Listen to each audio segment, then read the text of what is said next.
Good day. Welcome to Dice and Deeds. My name's Sean. I'm the GM for this campaign of Shadowrun 5th edition, set in the world of Seattle of 2077. This week we're kicking off a brand new campaign using the Shadowrun system.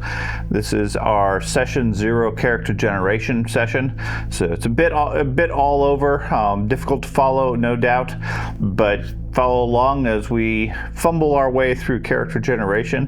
Hopefully don't make too many mistakes, and at the end have some characters that are fairly decent, minus a bit of shopping and preparation before our first session. Our players make up the Uber Tabletop group, a collection of friends that have been gathering for, over 10 years at this point. This is our normally our Kingmaker group, at least from our more recent campaign. We played Pathfinder every other Sunday. That campaign came to an end fairly unexpectedly recently due to the effects of a creature by the name of Mordecai, an ancient lich that managed to, for the most part, defeat the group. Took over a large portion of the group and chased the rest off, ending in a near party wipe. As a result, between having played Pathfinder now for 10 years and the stall of that campaign, we all felt that it was a good time to take a break from Pathfinder, put the campaign on hold, revisit it potentially in the future, but in the meantime try something different. And after some discussion, the group decided to settle on Shadowrun as the next game of choice.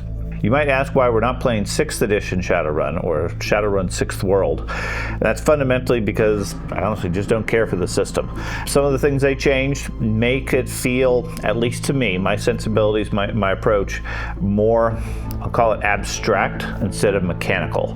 There's some things that are a bit more descriptive, I'll say, rather than mechanical, if you understand what I'm getting at. Shadowrun 5th edition is well developed, has a lot of core things, and it's far less interpretation and more mechanical.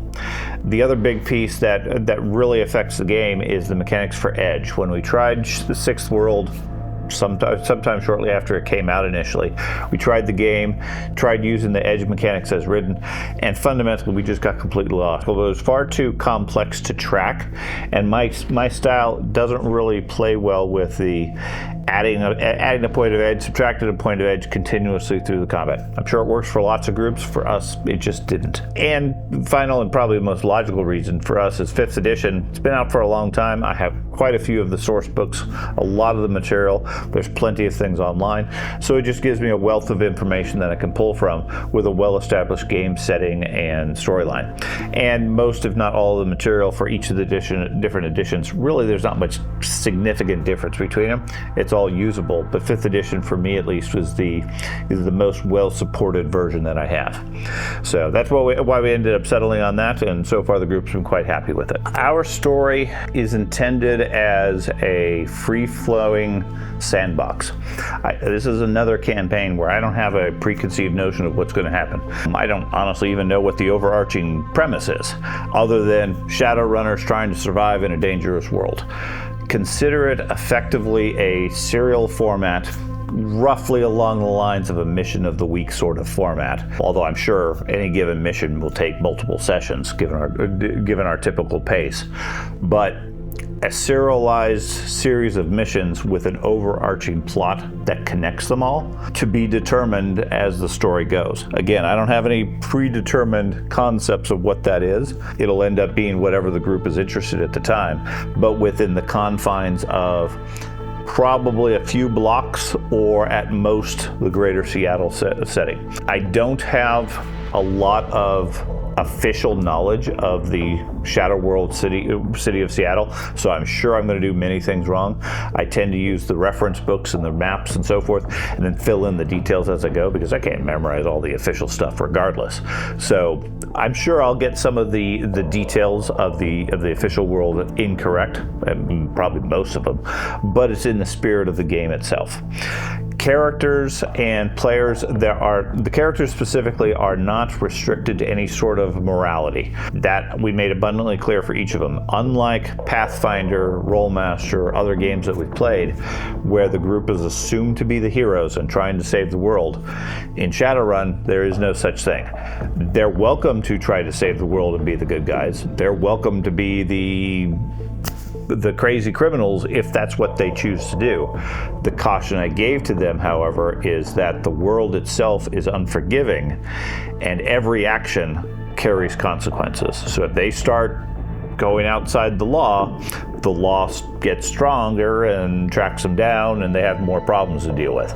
So keeping a low profile, and maybe doing the right thing here and there has its values.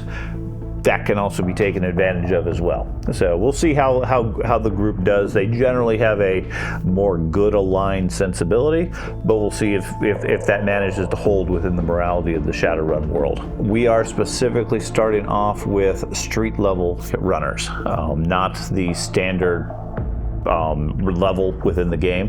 What that means is they have only 13 points of karma instead of 25 for character generation, and the option for funding and money is significantly reduced. Everything else I think mechanically is the same. There's no real change there, but their starting money is quite a bit reduced, which is making it a little bit more difficult for the decker and the rigger just to get their basic stuff. They had enough, but they had to make some sacrifices with stats and skills in order to get enough funding for it. Otherwise, they're going to need to go on missions to get enough food, keep a place to live, buy ammo, and eventually then upgrade their gear to whatever level they end up wanting to have. For this session, like I said, we spent the time basically making characters. That was the goal for this. It was all going to be character generation. It did run longer than I expected it possibly would, and that's because really the players really got invested in it. I was rather surprised happily by it. Since we put the Kingmaker on hold, we had about 2 weeks before this session, and not only did I have players researching the setting, looking at the rules, actually reading the rule book, which is for our groups fairly uncommon, I had characters that were actively searching and really learning about the setting itself, such that when everybody showed up for the game, everybody had a concept. They knew what they wanted to play. They knew how it fit into the world, and they had a sense of all of that. So there was a lot less world concept description really that we had to go through. I gave them a basic primer just so that they had some information on it, but we were able to go directly into character generation around concepts and so forth very quickly, and that really streamlined a lot of the process. Before the session, I had also spent some time making at least a single sample character just so I understood the mechanics. I worked with Ben to do that. I printed out a handful of different game aids and character generation processes and had some PDFs. And I streamlined our custom character sheet. Doesn't do any of the math or anything like that, but it makes it easy for the players to follow with everything laid out in a logical format. So that worked out well. And again, as we were making characters, that streamlined the process quite a bit.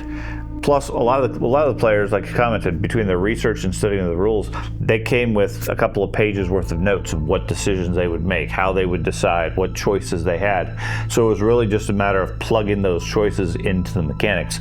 And again, that really saved quite a bit of time. The biggest challenge we had, on the other hand, with the game is really the complexity of the system. And not that Shadowrun is a particularly hard system or a particularly complex one.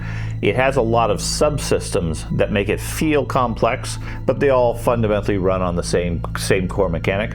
The part that was complex for the group is retraining their minds and concepts around to untrain the last 10 years of Pathfinder. Pathfinder has fairly straightforward combat mechanics, fairly straightforward ideas. You pick a class, you level, you have hit points, etc. Shadowrun, you don't have a class, you don't really level, you just get karma to spend on skills, and you don't have hit points beyond just your core level. You don't get more hit points as you get more advanced. You always stay roughly at the same health level. So those differences and the way skills work and how you purchase your skills and everything took a fair bit of time for the group to really wrap their minds around it, just from the difference. Not that it was hard, again. It was a matter of explaining it such that everybody could understand the mechanics. By the end of the session, that wasn't really an issue. We walked through a couple of examples, we showed how things worked, etc. Everybody gets the concept of it. Now it's just a matter of how do we put that into practice. And unlike other games where I expect we'll need to make some tweaks here and there on the characters just because the system is complex, this, we shouldn't really have to do this. They might have a skill point here or there that they want to adjust to make some corrections that way just because it's a new system. But it's not like we decided to play a spellcaster and we made a gunslinger or vice versa. You make the character you want, you pick the skills you want. It's really just a matter of deciding, okay, how does my skill apply in this particular situation? Or what I expect the biggest problem to be is the feeling that I'm stronger, tougher, more capable than I might actually be in a Shadowrun world, especially when it comes to damage, because the game tends to be kind of deadly. The other thing that really affected the character generation is I'll term it as the shopping. Obviously there's gear and the equipment. There's extensive lists. We generally limited everybody just the core rules to try to keep it toned down. There's all sorts of source books for different options, things like that, but everybody stuck to the core book. Even that, I think it's 40 pages or so of gear and choices, and as soon as you get into cybernetics and other options and upgrades and things like that, it snowballs into a massive list. Compared to, again, Pathfinder, you have 2 pages, 3 pages of basic gear. You have armor, you have a weapon, and that's about it. Some general goods. In this, you have lots of other categories of things that you need to consider for your character, plus the flexibility of having cybernetics or a deck, a magic, and etc. Those sorts of things. That coupled with the qualities and flaws that are involved in the game, that's another long list of things that you don't necessarily know how they work intuitively. You might have an idea based on the concept, but you still got to read through them and figure out, okay, this is what applies, this is what doesn't. I'm willing to take this drawback, and how that plays out in the game. Those pieces really is what took the bulk of the time. Generating a character, assigning your stats, picking your skills, that's fairly straightforward. Just a couple of choices, you're done. The qualities and then picking your gear to really have your character outfitted takes the time, despite the fact having copies of the PDFs and having the rule book and so forth. That took a lot of time, and I suspect several of the players were still working on some things after we wrapped up. I did limit their time to making characters to only 4 of the 5 hours that we had, mainly because part of our process now is to include a section on character interactions. So if you've seen our Rollmaster campaign, that included our first iteration of this. I've revised it somewhat with this. It worked a little bit better. I still screwed up the math right at the beginning, just because the concept is kind of strange. But the basic idea is you have an ally, you have a rival, you have a grievance, and you have a debt. Okay, the ally is your best friend in the group, and in this case now it's shared. So player A is an ally of player B, and B is an ally of player A. Okay, you have a rival, somebody you're trying to outdo or outshine, whatever, for whatever reason. And again, that's a shared relationship. A and B are rivals of each other automatically. Then you have somebody for which you have a grievance. They've wronged you in the past, and you have some reason why you dislike them. That's a one-to-one relationship. So I have a grievance with you, but you have a grievance with somebody else. Okay? And then the fourth criteria is a debt. You've done something for which I'm indebted to you. I owe you money, I owe you a favor, you just saved my life, whatever you end up defining. And again, it's a one-way sort of thing. I have a debt to you, but you have a debt to somebody else. Our website has more detail on it if you're interested in the concept, but the basic idea is everybody has an ally, everybody has a rival, everybody has a debt, and everybody has a grievance. The players then, once they know those connections, work with that other player. What debt do I owe you? What debt do you owe this other player? And they define in their characters what the background situation is that caused that scenario. Why are we allies? Why are we rivals, etc.? Whatever they come up with. In Shadowrun mechanics, that means they get 1 free skill point to apply to whichever skill they want that most appropriately represents that situation. So one example we use is we got 2 gunslingers that are rivals. They're always trying to outdo each other just from a friendly competition standpoint. So one's a gunslinger, one's a swordsman. So the swordsman puts an extra rank in guns, and the gunman puts an extra rank in swords, because they're always trying to outdo each other in their respective fields. gives them an extra couple of points, which doesn't make a huge difference in the game, but helps them build that connection. And by taking notes on it, it gives them something to reference during the game so that when somebody says, hey, I got a great idea, their ally is going to support it. The rival might try to outdo that plan. The person who has a grievance is going to say, no, I think your plan is terrible, or whatever concept. And the one that owes a debt says, well, I don't like the plan, but I'll go along with it because I owe you. That sort of thing is a role-playing concept or role-playing inspiration, I'll call it. So far in our Rolemaster campaign, that's worked really well, although we messed up the system a little bit along those lines. But for Shadowrun, I'm encouraged by that concept, and I think it works really well because everybody was in the discussion at that point. Everybody was really getting into the spirit of it and trying to figure out, okay, how do we connect these things? How do we get these benefits? And how do we really develop our concept into a three-dimensional character that has more than just a casual representation or relationship to everybody else. I don't like storylines where the group is effectively, you walk into a bar, you see 6 strangers and an old man who gives you a mission. There's no reason for them to work together, and there's just as much reason that they're going to turn on each other midway through so that somebody can pocket all the money or steal whatever the MacGuffin is or whatever. This sort of tries to work around that and gives the players a reason for why they're there in the story and why they're working together as a team.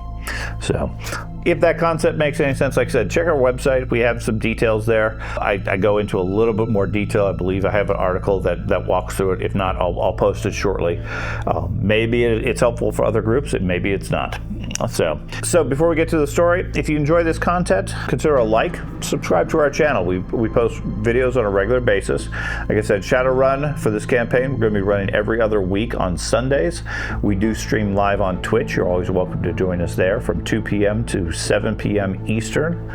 And we then post the archives on YouTube, generally sometime the following week, depending on schedule availability and how fast I can actually get the video edited in.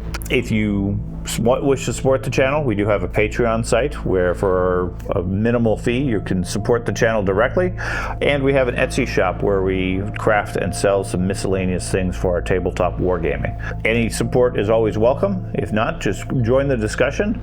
Let us know what we're doing wrong with Shadowrun, since although it's an older game, it's newer to almost all of us, including myself. We don't have a lot of experience playing the game, but I'm sure we're going to have lots of fun along the way, blowing things up and taking out the bad guys. So with that, let's go ahead and get started with session 0. Thanks.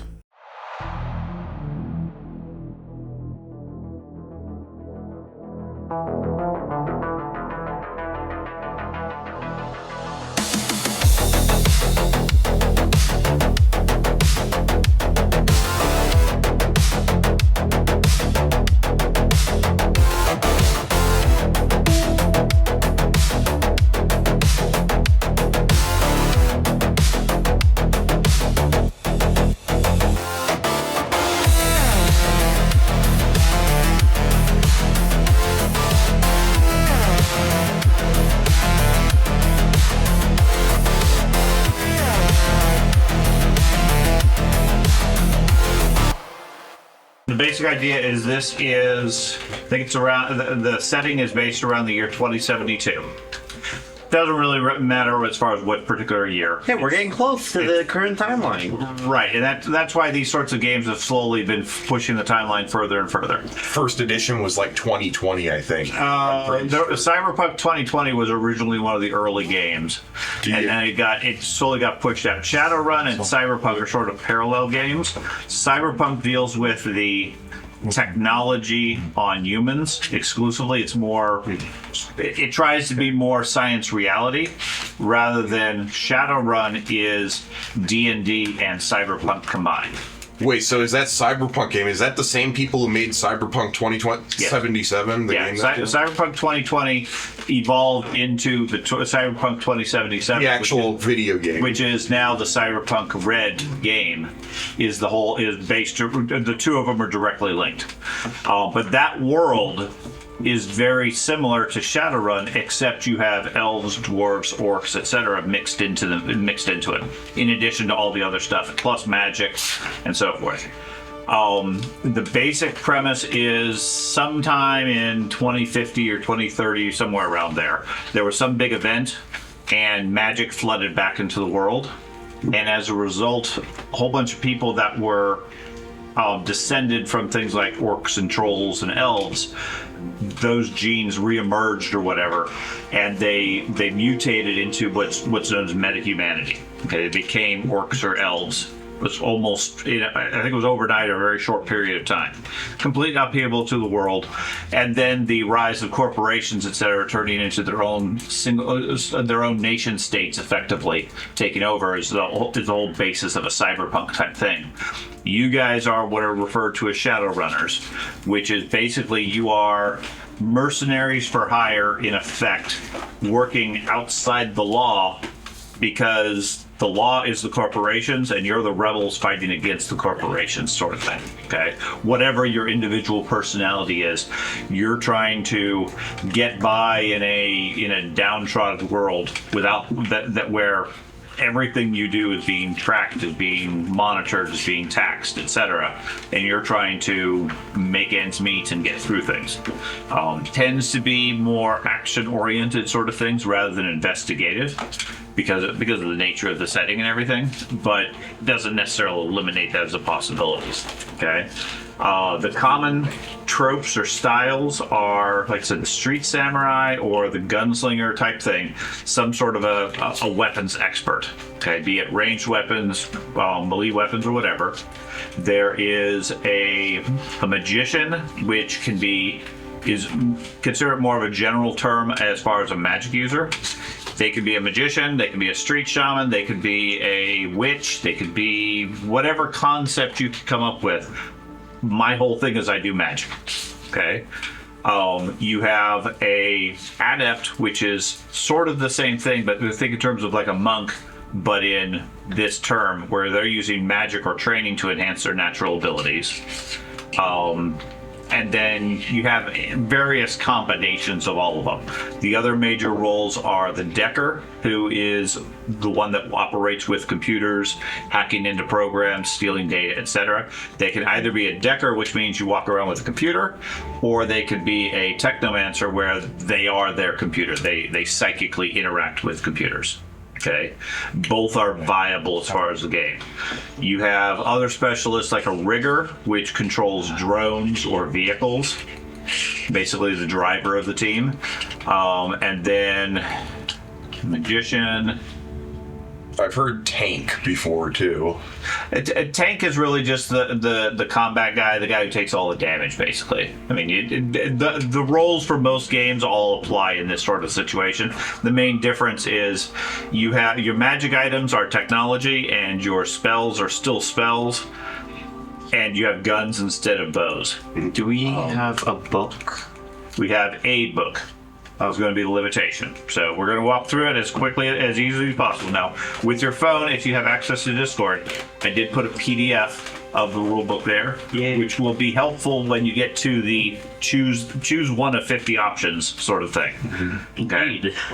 The main thing is the game. We're playing what is referred to as street level mechanics. Okay, that means you have less starting karma, which is their word for experience points. When you make a character, when you're done with the character, you get a certain amount of karma points to customize your character, just like you got experience from the game. You get about half the value of that.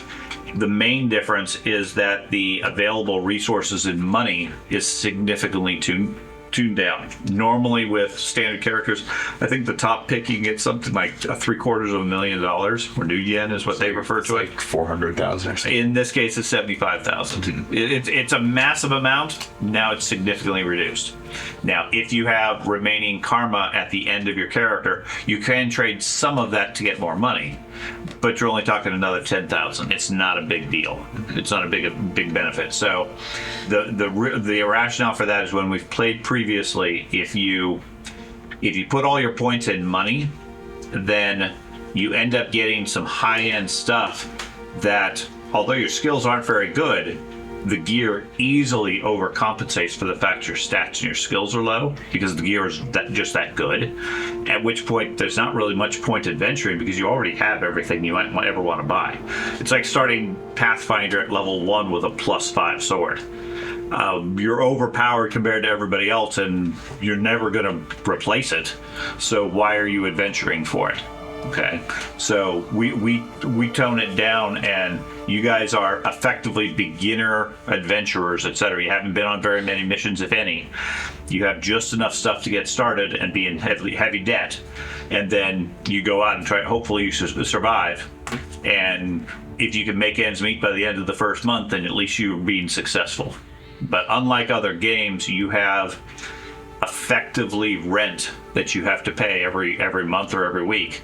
So a large portion of your mission objective is succeed at the mission, get paid, pay your utilities, eat for another month. And if you have anything left over, you buy some more bullets or another gun or whatever you end up wanting to do.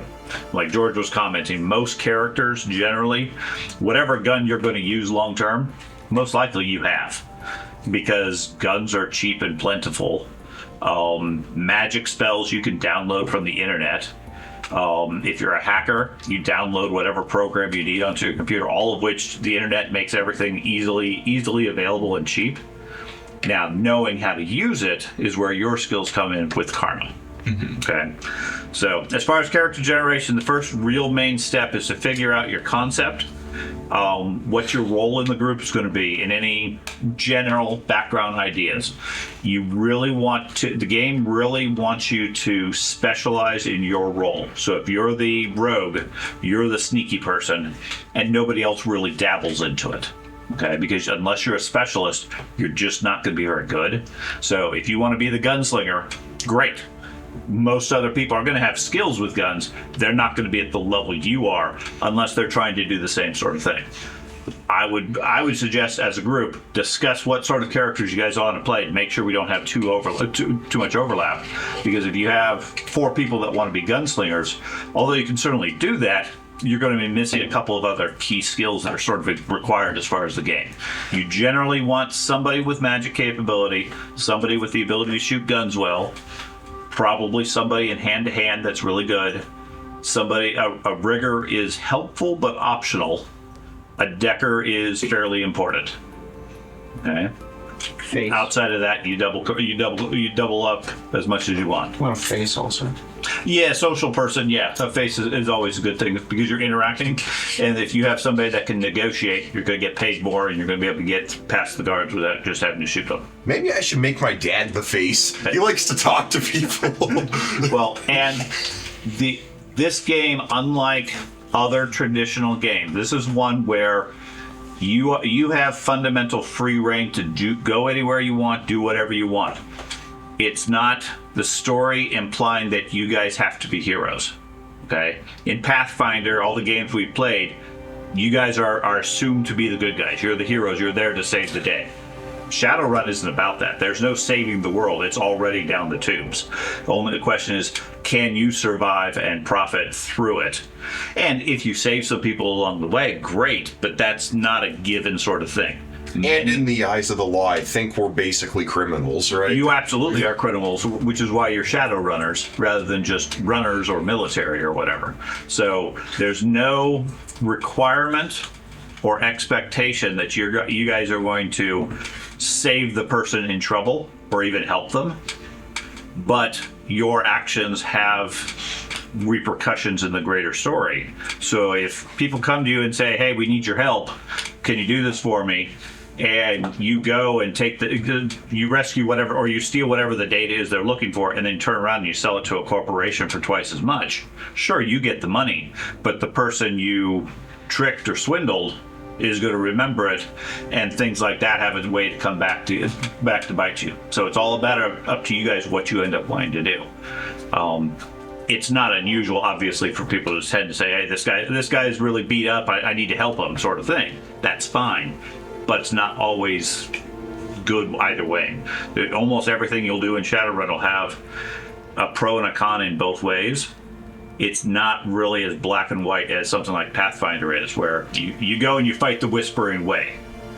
Okay, that makes sense in a Pathfinder setting. In this, where you're fighting, I don't know, Renraku is one of the major companies. You're fighting that company. Well, is that a good thing or a bad thing? And the fact that they can leverage an entire country's worth of armed forces against you, and would, if you guys make enough noise, is it worth taking that level of risk to draw their attention, sort of thing? So I know you want to be a gunslinger. Does anybody else have a concept of what they want to play? I kinda do. Okay. I was looking through the occupations or archetypes. The only one that I think will really fit what my idea was going to go for would be the tank. I was planning to do a troll with specializing in heavy weapons, particularly grenade launchers and/or flamethrowers. Okay. I think, aren't grenade launchers like above the level 10 availability, or are they not? Some of the higher end ones almost certainly are. Yeah. That doesn't mean you can't be a guy with a bunch of grenades and you're the launcher. There's plenty of options to do those sorts of things. There are no restrictions for you to purchase stuff, except for, like you said, level 10 availability is beyond your capability to start with. Anything else you can afford, you can start with. Even if it's a highly illegal thing. Walking around on the streets with a flamethrower, even in 2070, is against the law. You'll get arrested or attacked by the police, etc. That being said, you guys don't care about the law, okay? Not to say you want to go into like the high society sections of the city carrying a flamethrower, because the police there will respond with lethal force and take you out. If you're in the slums, which is where you typically are, the warehouse district or whatever, nobody cares because nobody has the strength to do anything, and the police don't go there. So walking around with a flamethrower is perfectly fine, but you do have to be aware you have to tune your gear to the situation you're in. Many times it'll be, okay, we're going to break into this corporate headquarters. Well, walking in through the front door with a flamethrower isn't a great idea, unless that's part of your plan. Okay. Plan B, guys. Don't do the front door. Yeah. Okay, so we have a troll cruiser tank. Tank, Okay. I guess. A gunslinger of some sort. What does anybody else want to play? I think you were commenting a street shaman. Yep. Of some sort. An elf. Okay, open street shaman. And I thought George was saying something about an online troll. Yeah, I want to play an internet troll. Internet troll, so Decker. Hey, he's taking the troll part literally. That's fine. Indeed. How about you? Hey, Craig, you want to be twins? You want to be a driver? You're the smart one, I'm the dumb one. Drone rigger. Okay. Yeah, I'm a gunslinger elf. Okay. And George, what do you look at? You know? I don't know. Okay. And do you know what Jason wanted to play? I asked him if he could give me a name for his character. He may respond back later, but I was thinking of... I'm trying to figure out, like, for him, what would be, like, the simplest character to play? The simplest one to play is probably a gunslinger. Oh, what's the second simplest? A tank type of combat, melee combat type person is simple. Most of the other ones, it's not that they're hard, it's that they have their own mechanics and twists on the mechanics on how to do things, which isn't that big of a deal. I mean, a rigger, it has lots of pets, lots of drones and vehicles. Spellcasters have lots of spells. All they are is extended skills and options that you have. So, in the occupation area, would I write down tank? Occupation, yeah, you can label it whatever you want. Whatever you consider your occupation. I do agree you need some sort of a face or somebody to talk. So if Jason wants to do that, that's an option. Yeah, I'll probably do that for him. Okay. Face. And let's see.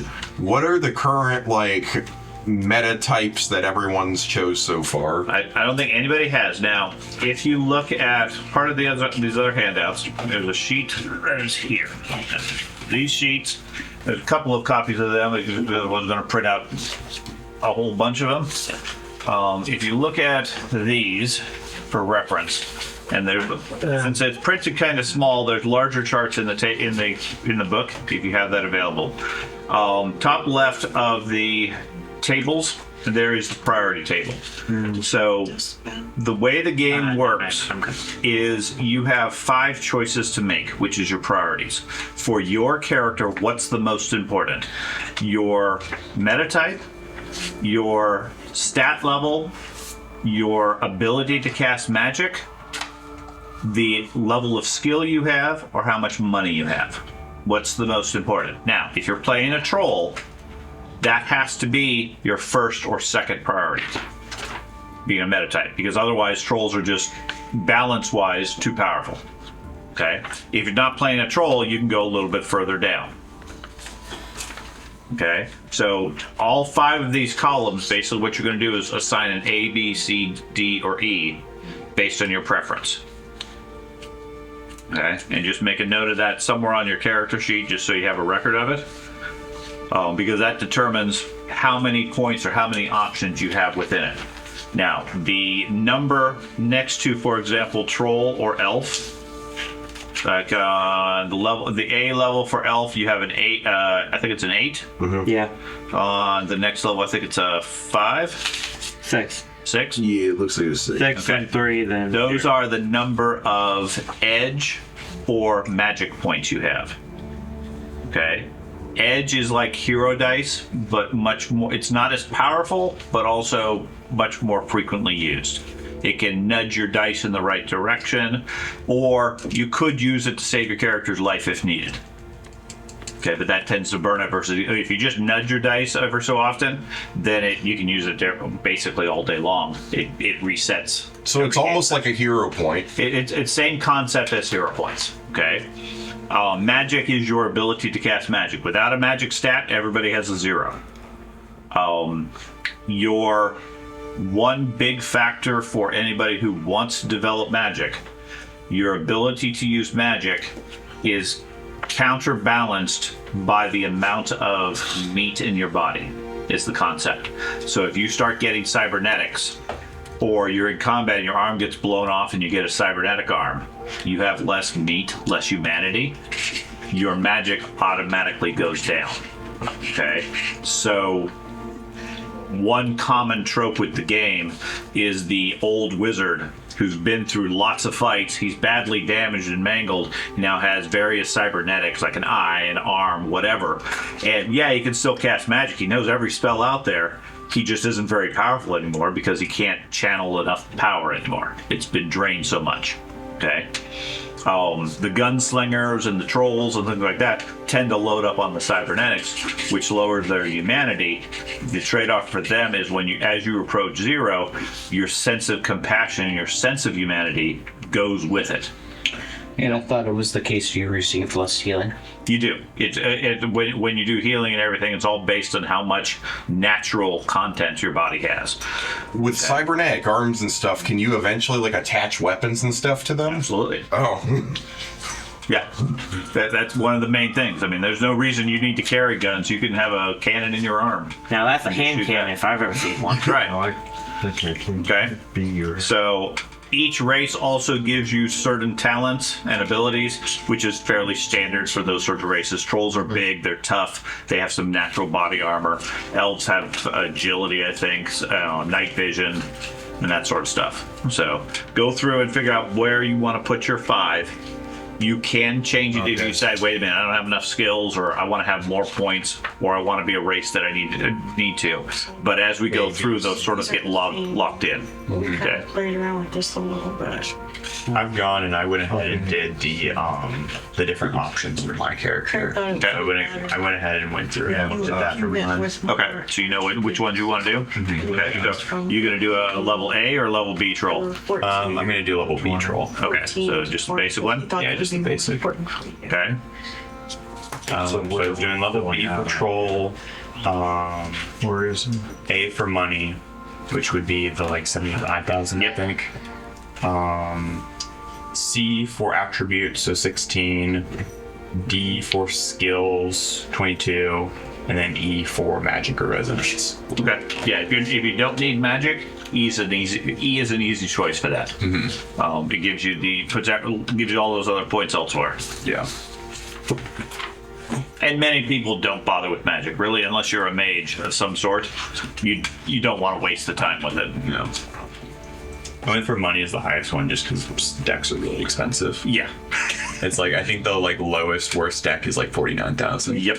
Even 75, you're not going to get much of a deck. I just made something Just up. made up. Yeah.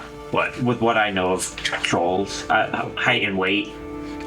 They're big, yeah. Yeah. I mean, I just did 7 foot, there's no 298 pounds. specific guidelines around it. Yeah. Just pick whatever is best you think. Yeah, I came up with resources A, attributes B, Okay. skills C, D is human, edge of 3, E no magic. Okay. So what you Hey, had? Dad, when we were making the initial character, it was a human, right? I don't You remember. I filled think this so. in any point? Yeah, so, well, you don't need to fill those in. That's make your note. You're going to be filling that in when you go through each step. So, like attributes, skills. Right. You're going to do it as you go. Just make sure these are your comps. Yeah, those are what you're settled with. Okay. So for your attributes, let's see. They have them.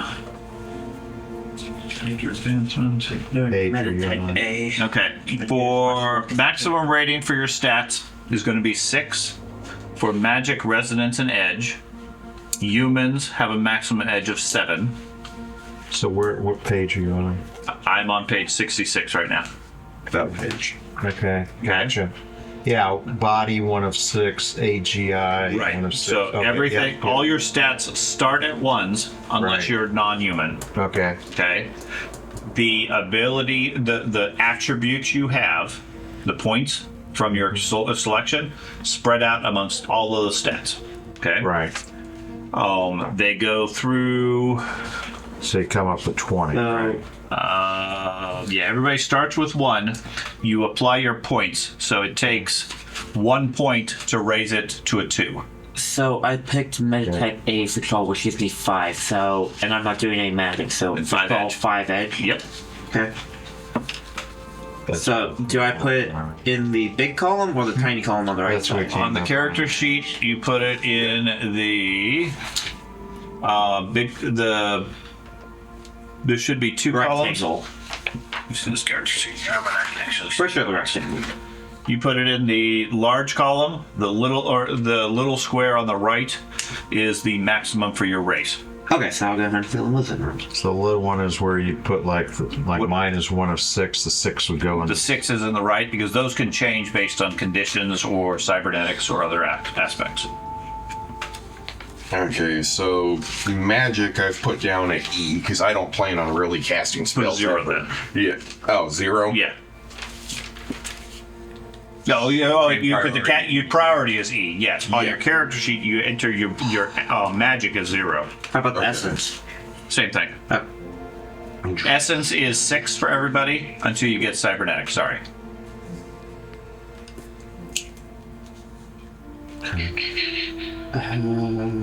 let's go. Where's magic on the character sheets? Left side near the middle. Left side. In the meat category. Meat.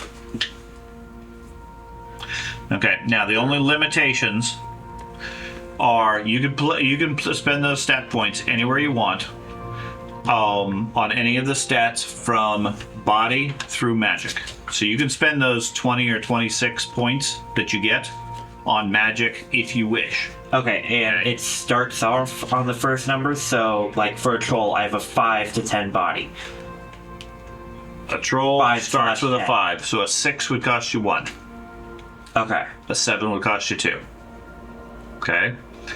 You may only have 1 mental or 1 physical attribute at your natural maximum. Okay? So if you're a troll and your body can be 5 to 10, Yeah. you can have body at 10 if you want to spend all those points. but you can only have one stat at the maximum. Okay. Now, what do you put in the big The wide bar is your actual value. oh that I come up with that I Right. put in for Start with, if you're human, are you human or elf? human? Human. So everything starts at a 1. Okay. What's your priority on your stats? Okay. Yeah, I've got numbers here. So body would I put down as a 3. Right, that costs you 2 points.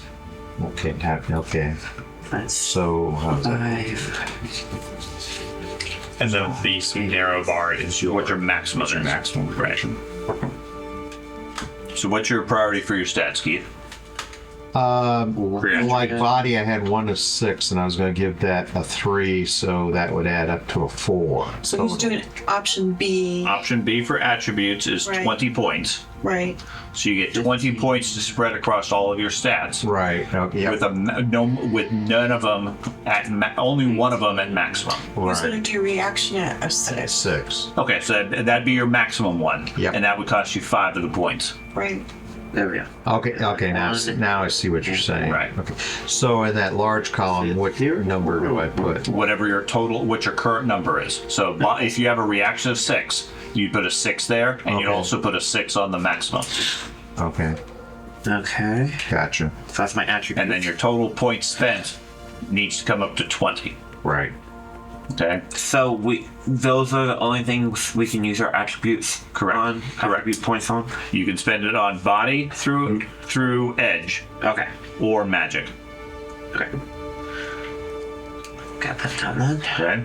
So would, like for Ben Petrovsky or his gunslinger, obviously for him, he's not going to care about magic, so he's Where do I choosing. find all the meditate For the magic. For the magic. The other But category, you were saying you page wanted to 66 has the split meditate so you probably want to pick A for that. with the not racial B. benefits. Yeah, so So I assume there's no, I know I want a choose lot of archetype, speed and whatever. agility. but there's no like Yeah, there's no restriction. speed. It's more No, yeah, form of there's no class Yeah, as such. I would what I say thought. I was either looking- A I or was B originally looking for your for magic, and then Yeah, and probably that's a caution for everybody. Ben, probably do your attributes on Ben. that side. I know you commented you had seen an archetype you liked. There is no classes in this game. Okay. Okay. So- So you define what your role is. Okay. And if you want to be tank, great. Were those just sample characters then? Yes. That's all they were. Okay. Don't consider those. I'm a tank today. I can never learn this other skill that has nothing to do with tanking. Yeah. That you can learn whatever you want. You've just defined yourself as I'm the tank specialist or I'm the gun specialist. So when somebody comes around and say we need to shoot somebody, Magic, they're going to turn that'll to give you you. all your magic. I need to stuff. hit something, they're going to turn to Attributes, the other bit. skills. So you're not taking Yeah. any of the edge? Yeah, those example ones are really magic? high level. I was too. going to. Yeah, they're not street level. They have higher abilities. I'm just trying That's to perfectly a figure good out option because For you're going to example, be like human. definitely a smarter character, what's so you the probably benefit want of good, taking an A good range of versus an E skills. from it? The I'd say that's difference is an A versus Yeah. an E gets 9 extra points. You get 5 magic If skills. priority 10 table A start with 10 is spells, human so you 9. effectively never need That more gives you spells. 9 bonus points to split between edge and Magic will magic. start at 6. Okay. Okay. In addition to whatever you get for your attributes. Okay. Okay. Right. Human. If you take the E, Go ahead and mark you that got as human six, 1, you get marks 1 up the bonus point. Priorities. You can still put it on edge or That's magic, there, so then but you then don't you're have to limited spend only any by your other attributes there characteristics. to buff Your that. other characteristics I'm not you sure if use it's to a buy max of 6. magic and edge plus all your other stats. Okay. Dad, is magic maximum 6? Yes. Okay. So then your magic's already maxed. And that one is not subject to the 1 maximum limit. You can Yeah. have magic 6 and 1 other stat at 6 or max also, Yeah, if, so- if you choose to. So yeah, if you want to spend the So attributes, you the can main thing get is it's one a of way to these get you up to your extra stat maximum. points.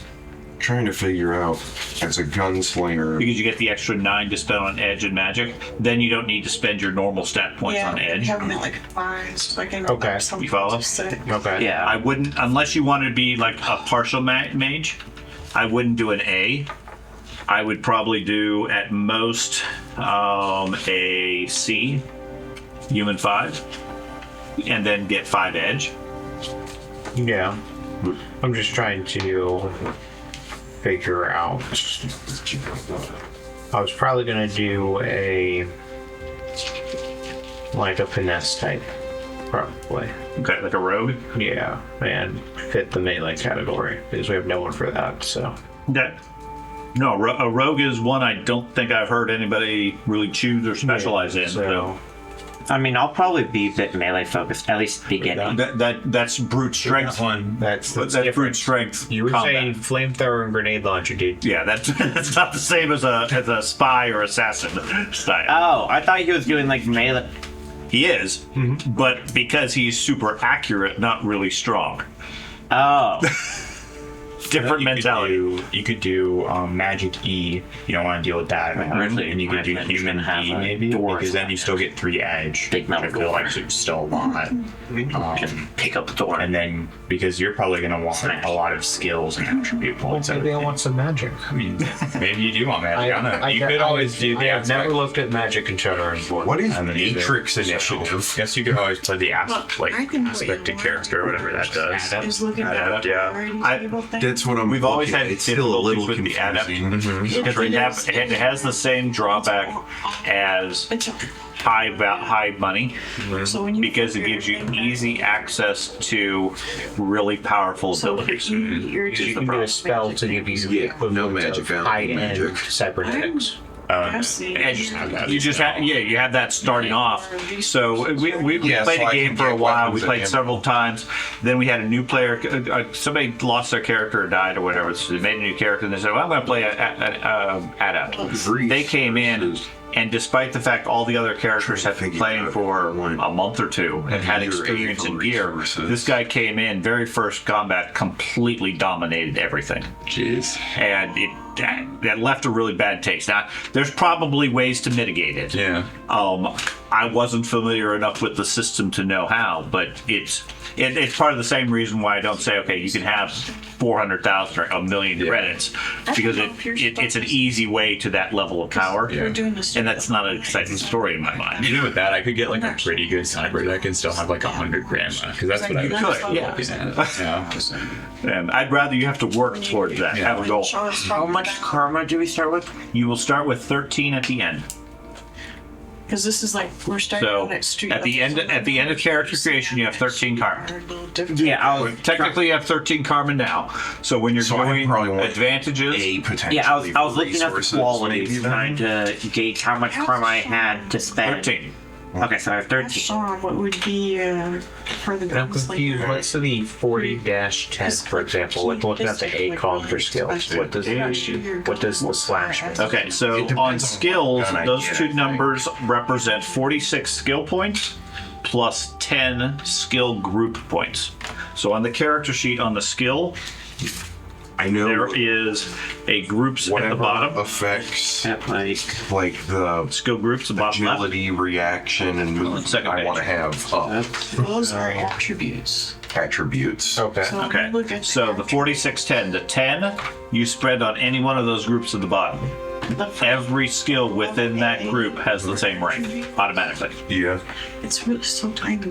It's 20. Okay. Okay, then you spend 46 on any other skills. And then 16. So in Ben's case, it's a good option because he could take firearms, Make that. put it at 6, and right away all his firearms, wherever they are automatic. The first 3 automatics, long guns, and pistols are all 6. Okay. He doesn't have to spend 18 points of his skill points there. He can take his 46 and put them somewhere else. In that scenario, Can you double up? you can't split them up during character creation. Well, I'm not saying like split them up, but I'm saying like if he wanted to put 6 in firearms and then C for skills. put 6 in long arms. No. And I know Because they're all- he said they I all add automatically together. have like Okay. 6 points already for a lot So of stuff. there's a Guns. balance to it because some characters don't want to no, be you have to spend points to get that. that specialized. Yeah. I mean, if all you care about is always using a pistol, you wouldn't take a group. Yeah. If you want to use all guns because you're a gunslinger, the groups make a lot of sense. Okay, so I don't know if everybody heard that explanation on skills.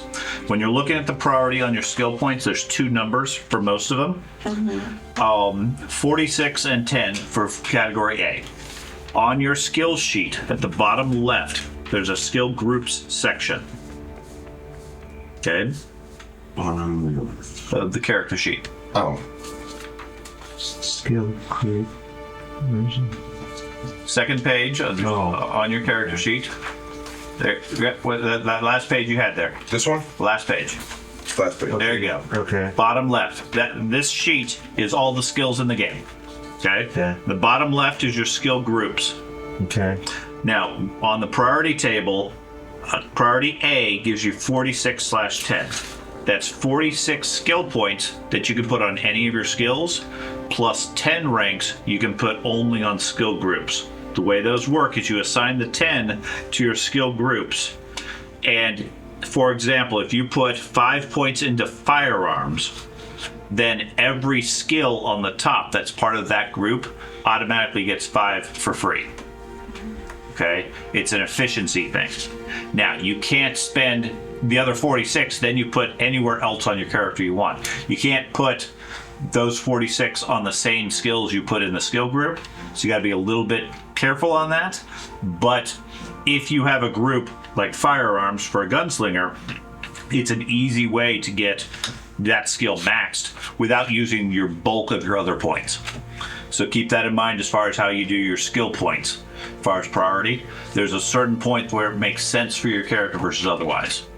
So for him, for Ben, being a gunslinger, he was thinking on his priorities. He was going to make attributes for A. Attributes A, okay, 4610. And of course, magic for him is E. Yeah, that's fine. Where's that? He wasn't sure with his gear how expensive it was going to be. If he would be in like the B or the C category for his gear. I know I have plans to get just a general assault rifle that's capable of doing automatic stuff. The weapons themselves are relatively cheap. Okay. That you don't need to worry about. Where it gets expensive is the cybernetic attachments on the weapon and the cybernetics in you to use the weapon that much more effective. Okay? That's where it rapidly adds up. Most guns, a couple thousand credits will buy it. Okay? You're going to double or triple it to add the cybernetics and get the smart guns. So that's where a lot of your money goes. But my recommendation is if you have a choice between attributes and skills, focus on the attributes. All right. Because they apply across every skill that uses that stat. Yeah, that's why I had that one in A. May not apply in every case depending on how close it is, but every skill that uses reaction, 1 point in reaction is going to benefit every skill because all skills, all tests are stat plus skill.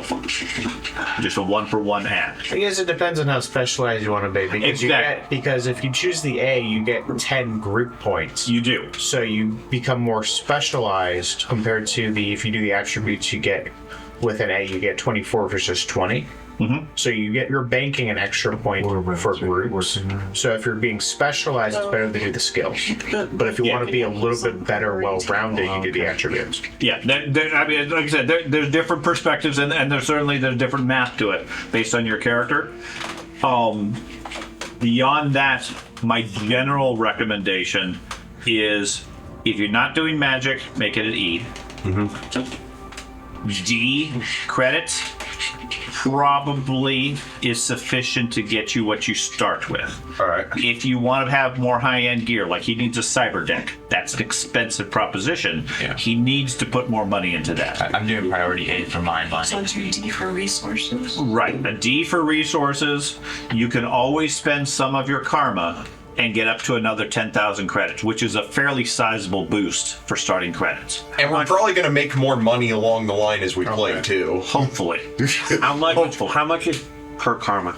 Okay, so karma is on the reference sheet for every... I think I did. For every point of karma you sacrifice, you get 13. You get 2,000 credits. You can only spend 5 points worth. Okay. Okay, so it's not a big cost, but that's how much you can do as far as initial stuff. Your initial funds that you have, generally speaking, are spend them or lose them. You get a small portion of it to keep, but then you have a starting value that you have in your wallet that's separate. Okay. How much karma do we start with? 13. Hey, Dad. Do you know the?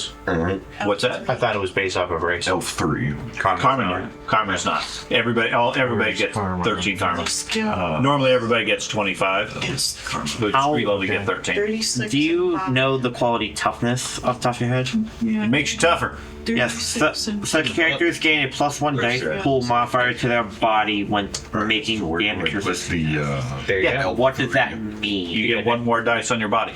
I don't know what that. Okay, so what's your body stat? 10. You have 10 dice currently. You'd get 11 dice with this. I probably don't need that. Sure you do. You're a troll. You only succeed on d6s that roll a 5 or a 6. Everything else doesn't count. Okay. So a third of your dice will succeed. No magic, basically. Yeah. I mean, George understands the My core magic mechanic. wand's a gun. It It does magic missile. In order to get a success, you generally need 3 dice. You're a scary person, you know that. And then there's some luck involved. So, No, I was looking at, for the qualities, I was looking at the What I did. exceptional attribute quality. That raises your maximum, but does not give you a point. Yeah, so I still have to save the points. Right. So do I have to spend, so I don't have to spend the points at this point, I can wait until after. So Correct. Yeah, you get 13. You get 13 karma. the starting. You don't. Yeah, there's no order to making character. You can get your qualities first and then get your stats, or you can get your stats and then get your qualities. Yeah. You can also save your 13 karma, and many qualities such as exceptional stats you can add in later on. Gotcha. Okay. This is hard to read. Doesn't change anything. That's unless you plan to buy that 7 as your one maximum. I wouldn't waste the points on the exceptional stat because it doesn't do anything for you right now. It gives you the potential of going higher, but you're not currently higher, and raising your stats in game is really fairly expensive. And then the rest are just... You really want your stats to be where they're going to be already, Yeah. if at all possible. 60, Okay. 6 So you're saying probably not wasted on the This is exceptional fine. attribute. Not yet, because the 5 Yeah, points I or have whatever you 0 spend on on exceptional magic. attributes is trivial to get later. Yeah. Absolutely. But to raise your stat from a And 6 then is to a this where I 7, put the leftover points? Is it if I can find the table real For the quick. most part, Yeah, put if you're going to 6 be doing that, it's going to be cybernetic based. 6 for... You're probably going to do with that stats. Well, It gives you bonuses stored in stuff. it does, but in his case, I mean, you can raise your natural stats beyond that. So Yeah. your attribute. And then the cybernetic You still add on. paper for attributes. In Right? this case, exceptional attribute is 14 karma. Or is it This one's expensive? skill. Oh, this is How much? It's 14 karma. Okay, yeah, that's yeah, pretty it's expensive. this, But the attribute. in the case of your stats, I believe it's on the order of There's one of these. hundreds. I've started a few that I definitely know I want. I'm not finding the table Yeah. for leveling up your stats. Agile, reaction time, and movement are big ones that... Well, you're just older You're style. just gonna look for charisma to buy. I think it's 10 years old. So yeah, so I know... Yeah, this edition is an older one. There, it's karma advancing for attributes. Which one do If you start with a 6 and you're going to a 7, it's 35 points. Okay, what about from 5 to Because you 6? can put 5 to 6 is 30 one points. of them at 30 the map. points, So okay. if you want to be Because I super started active, 5 and a if you wanna 5 be cat because I'm a super troll. active, Okay, you're trying to get that. Trying to get position. the difference between And that's why trolls reactive. typically aren't deckers. I know reactive They're not probably that has to do with naturally good with the initiative, right? stats. Yeah, and that the description is like that's how you get a smart troll or like an agile dwarf or whatever. So I was going to use it on that and then just take some debuff qualities. I know whatever absolutely. one comes second is Now, going to be in a close the second. standard rules hopefully. for the negative qualities apply. If they don't apply to your character, you don't get any value for it. So taking magical burnout when you have no magic You don't doesn't get do anything for you. Expect them to come into play. So don't take something that's going to be annoying to you when you get affected by it in game, because then you're not really being viable with the character. You're not really using it. Yeah. I mean, if you take a quality, I don't know if there is one, but you take a quality that all the bad guys just naturally shoot at me, and every combat I shoot at you. It's not my fault. You chose that quality. You just have that. You have that flaw. Orc poser. Yeah, I mean, there's things along those lines. Okay, some people try to metagame it to say, "Well, I can take this, and it won't really hurt me that much." Yeah. Well, no, I try to play the negatives as much as possible. Yeah, so agile, I want to have that be. Yeah, that, Trying to find the equipment so I have an idea of how expensive really, things are. really actually put That was the biggest problem I found. I couldn't, seven. like, you have to determine your priorities, like, up front. And so, But then, like, at least the money, you don't really know how much anything is. 423 is where like melee weapons are, and then it goes from there.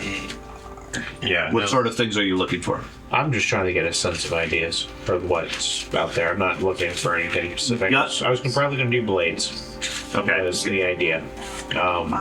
So the most expensive melee weapon, you could do a sword, for example. Yeah. Be a basic one. That's 500 credits.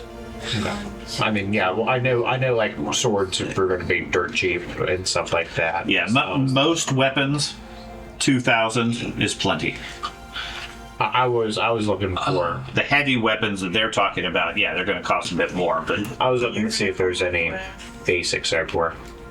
there is also Hey, Dad, whenever I'm you get looking through the help me PDF now. I just got to it.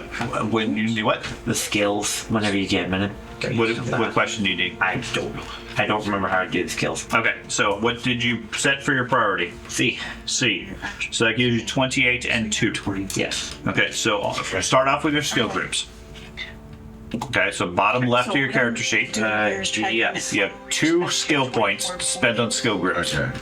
so you Pick a skill group, like really, spend 1 or 2 points. Yes. so you Okay. can get that. Now, the criteria here is whatever you spend on skill groups, you cannot spend regular skills on. So the 2 points you get, you So probably don't I'm want to gonna- put on a skill you really want to be What good you're at. gonna do at the very end is write down these numbers. All right. I'm Follow? just doing Yeah. in between. Okay, so because if you put it on, for example, firearms, you Okay, can't I wanna increase my farm. increase otherwise. I with mean, your other I want to points. have. Okay. I want to have like relatively good amount of hit points. I'm not looking to be a tank and have tons of hit points. How do you turn? I just want to have enough to where. Hit points are basic. They're all based on body. Okay. Yeah. So I want. I got a lot of I them. want like So how do you determine how many skill because points you get? like I want to So have priority enough to where level it can for take your a few skills. shots if I do get hit. What priority level did But you I choose also for know- skills? On your A, B, C, D, E. My whole thing is just I am So those like skills. incredibly fast and agile. So Should have had 5 priority listed over there. So then I have the So you 20. chose C for skills. C. Okay. So C, you have 28 and 2. But I also don't Okay. want to be like where I Okay. get hit So once. and I same thing instantly Ben go down. has. Same decision Ben has. Now You go to your skill list, it's Which not is like down here, you're skills group. skills group, you spend 2 points. not gonna be. Okay. Now you can put those either 1 and 1 or 2 on a single Of course, one. I could be The key carrying a thing lot of guns at is some point 2 Yeah. is not a very high level skill. Right. because I don't If know you how put much it in the equipment skill I'll group, eventually you have. cannot spend your other points on those skills. So pick some skill that's not your priority. So like if you Because picked like I'd imagine engineering, you got you enough couldn't put bullets. up, that's gonna wear You couldn't be a really good engineer. which could be bad because you might want to do Yeah, because that's a rigor you probably want to know how to engineer. So for you, you could possibly do like What's 28 firearms. for? 28 you then spend on the top Firearms. wherever you want. And I put those on the ranks. So you get Yep. your points. What's the maximum and So minimum? action, The athletic. maximum is 6. What's a starter? The So what- starter is 0. So what is skills doing for me? I guess is the question. This is your level of training. Level Okay. 3 is considered a proficient person. Level 6 is an expert. And I'm a 2, right? You're a 2, which means you know enough to get by, Okay. but you're not super good. Okay, so that 2, So whatever you have in the 2, which category did you put it in? And I'm like 1 over. So here's 8. 2. I haven't gotten that far yet. Okay, so whenever you pick I'm that, like 1. Okay. then you go to the top list and you Right. find that group, and all skills We within just that have to group figure out where get to a 2. subtract one from. Yeah. Is a rank stack Right. point or I don't think I necessarily need charisma. I'm not really a diplomatic person. Well, they say Your first high school show. Yes, which because I they're know- families. So if It's you put 1 point Can only one skill be an Every one of these firearms. There is a limit, yes. Automatically long arms, pistols would all get. And then the grenade launchers have flame. But then I'm assuming those are under the heavy weapon category. Points into them. Okay. There's Okay. What's under the exotic range weapon? They might be exotic. You'd have to check the specific Yeah, weapon. I would in think the PDF. engineering, Okay. electronics would be a big thing. Yeah, I got Like maybe You know what? 7 Probably points into them for now. those. Probably hundreds. So you're saying like maybe like Maybe. firearms Let and me make sure I got the right number biotech here, or something. so I don't make you illegal. I would say firearms would be good. You're probably going to be doing more mechanical stuff in biotech, I would think. Okay. I'm seeing what cracking is. So we picked attributes 24, right? Street gear. What is Here we go. cracking as a skill? So Is the what? numbers you already Cracking. Cracking, as I I got a said, 7 agility, should include cracking. 5 for body. Oh, here it is. So 5, 7, 5. Cyber combat, electronic warfare, hacking. And then 5. So it's like like cracking code, stuff like that. Right, that's more Decker things. That's more of a me thing. Yeah, cracking is in the top right. Cyber combat, electronic What's warfare, the hacking. edge? Is that just blank? I think it's just blank for. Tasking. Okay, tasking is magic. So there. Tasking is more technomancer. Yeah. How about Elf 3. Where do I see which? The 3 and So the money on the book is not accurate for the ranking. Right, So that's, you can use this. Elf. And that This gives has the conversion table. for, Page out. purchase? I know I have low light vision because I have How do I elf. do a search on this? What do I press? I just know if you give me this section. Yeah, we was. Okay. see where they. There you go. So what are we looking at? Skill? So Ben's did his attributes. He got his 24 attributes points spent. Okay. And then you were working on skills. Do you have your group skills done? Skills is on the other page. Right. So for his elf, you're giving us less money. Yeah, for elf 3. so for the elf 3, should he add the 3 for his Elf edge? 3, you put 3 either on edge or magic. Total of 3. Now, if you're not going to do magic, you don't need magic. So put it on edge. Put it on edge. Your stat points can be anywhere, including magic and edge. So if you want to have a higher edge, you can spend stat points there. This just gives you free points towards edge. Edge is just luck, right? Yes. Now, One of the does he benefits of being human, for example, is they have a maximum of a 7 edge. They're naturally lucky, but you have to spend the stat to actually get the benefit. So if he started off at 1, would he add the 3 to be 4, or is it just 3 period? Edge and magic both start at 0. Okay. So in that case, you do spend the 3. Okay. So now you need to do your skills. So, and then just to make sure the race number is the amount of reroll or magic points, right?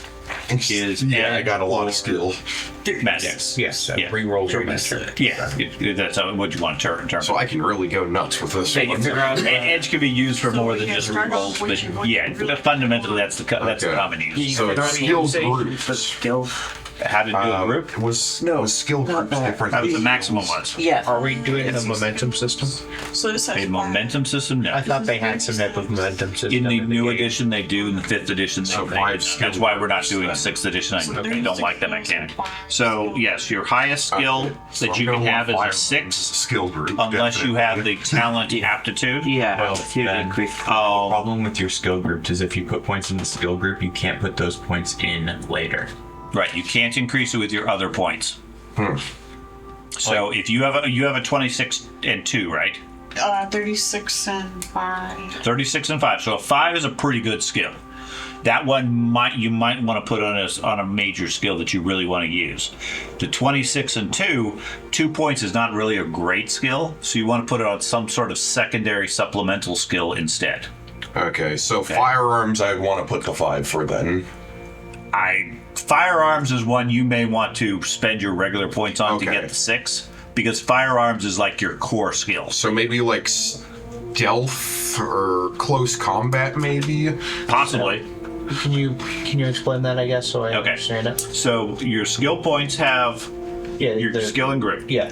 Whatever you spend on your group is what goes on those skills, and you can't adjust it further. Okay? So the scale of the game is 1, I know the basics of the skill. 3 is considered I'm competent. I could hold a job with it. I'm just trying to figure out what's blocking from being able to improve it further at all in the game. You can improve it after character generation. Okay. During the game, you just can't improve it during character generation. Okay. Your max at character generation. So I'm thinking of 5 for close combat. You have a max at 6 at character generation. You also, it's a mechanic for building the character that you can't do it. Once the game starts, you can spend your karma wherever you want. Okay. And then can you What was the other one? potentially say put a group would I wanna in put- stealth, for example? Do I wanna put 3 points in the group of stealth, but then do like palming 3 points in there to get the 6? I got a 5 and a 2. Can you? No, you can't double up on both. Well, what I'm saying is the group is 3 points, but then you spend your other points Or is it to just improve the 5? one specific skill in that Correct. group. Correct. That's the criteria you specifically cannot do. I think that's dumb. During character generation only. Now, once the game starts, it's because you're getting a discount for the synergies of the skills, and they're trying to give you trade-offs for it. Okay, if you have a 3, and I don't think there is a 3. I think it goes from 5 to 2 as far as the priorities. But you could obviously take the 5 and put a 3 and a 2, and have 2 moderate level skills or skill groups if you wanted. But it comes down to the game is encouraging you to specialize. So if you have the 28-2, the 2 is really, here's some extra points, will help you out. That's sort of a throwaway.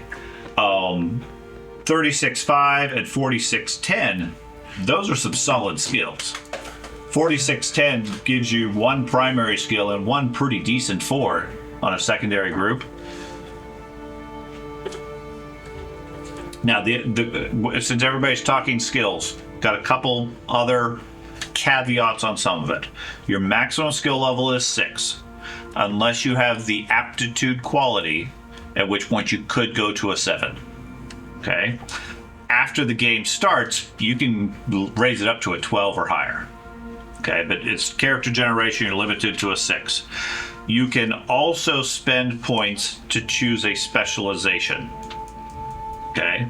Specialization costs 1 point, and what it does is you define a specific item or category within that skill, such as axes in the blade skill. Okay? That 1 point gives you 2 ranks effective if you're using an axe. But any other blade, you have just the normal skill. You don't get the benefit. Okay? That's where, like the gunslinger, if you know what gun you're going to favor, you put that in for at level, you get a level 5 or level 6, and then you put a specialization, and now you have 8 ranks with the Colt 45 that you're shooting, as long as you have your Colt 45 or a Colt 45. Okay. Okay, so how do I do that then? Is that with the skill groups then? No, that's the specialization. Okay. So start step 1, your skill groups. Did you define that? I think you said skill groups is just like 5 points, you said? No. What was your priority? It's B, 36 and 5. B is a 36 and 5. So you have 5 ranks. Okay. So you can either put all 5 into one group, or you can split them up. Okay, so... But whatever group you use is going to be maxed at that. It's going to be at that level for all those skills within the group. Okay, so let's see, if I got a 5, I could do like... Do we have a driver? You have a rigger, yes. I know the 2 I was looking at was close combat and stealth. So what do I do up here since I've got firearms? So you're gonna put 1 point. I'm probably gonna put Firearms. like maybe...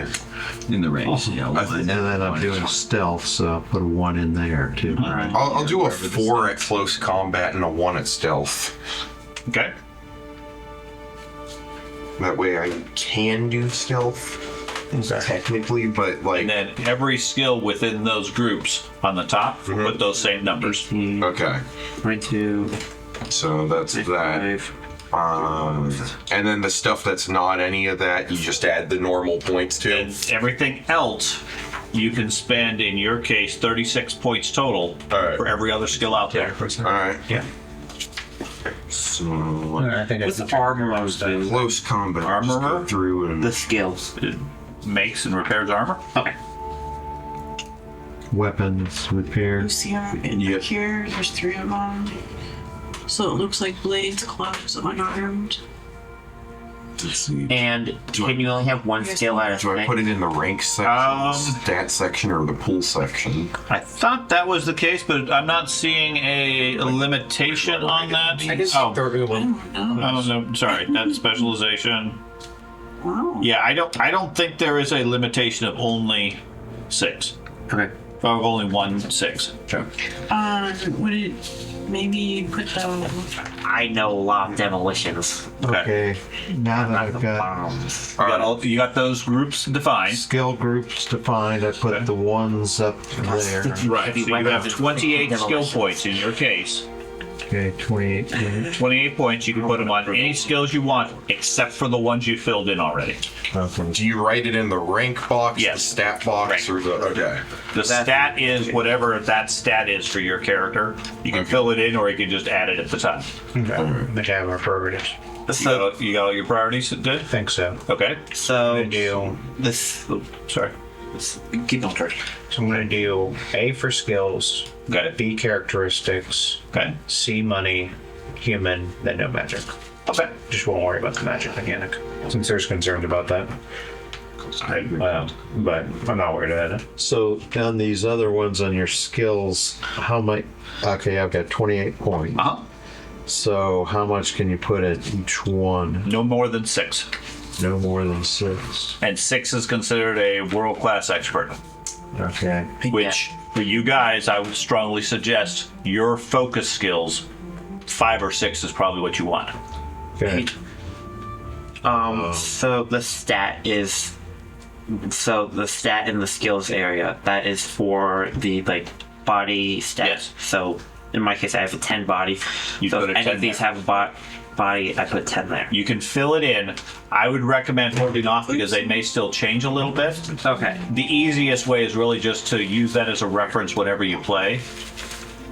And you add it together and fill in as necessary. I wouldn't go through and fill in all of them. Yes, I was just going to do the ones that I have ranks in, but Even then, your body might change. yes, the close combat is agility based. Okay.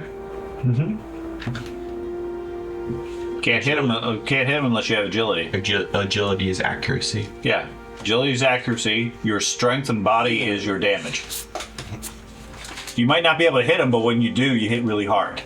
Well, I have a 4 agility. 4 is pretty good. 3 is a human average.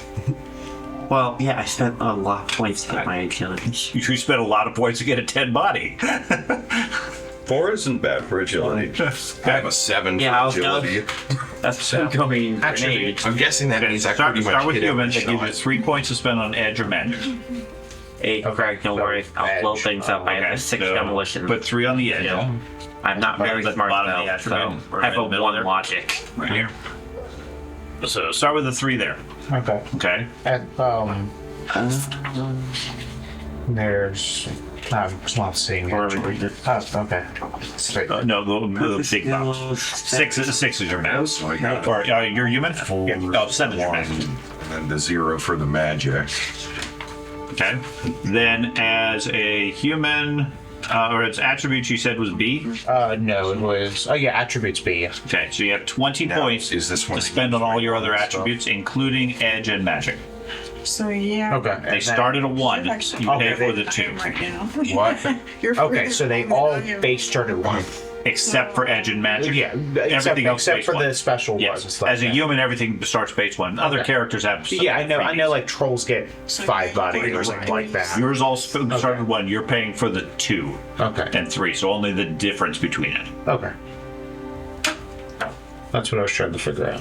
36, okay. 20 points. 20 points. Okay. Yeah, 36.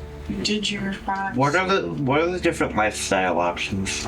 Lifestyle options. Because I know trolls are double the price. Yep, trolls have some penalties there. You get to pay lots of stuff because you eat a whole bunch and your clothes are twice as big. Indeed. Well, we have to determine gear is not actually affected by that. Gear is not. Yeah, lifestyle is. Your overalls are. Lifestyle cost is on page 95. 95. I am way on the other side of the book. Okay, so And maximum for all stats is 10. 6. Oh, maximum for attributes is 6. Okay. For humans.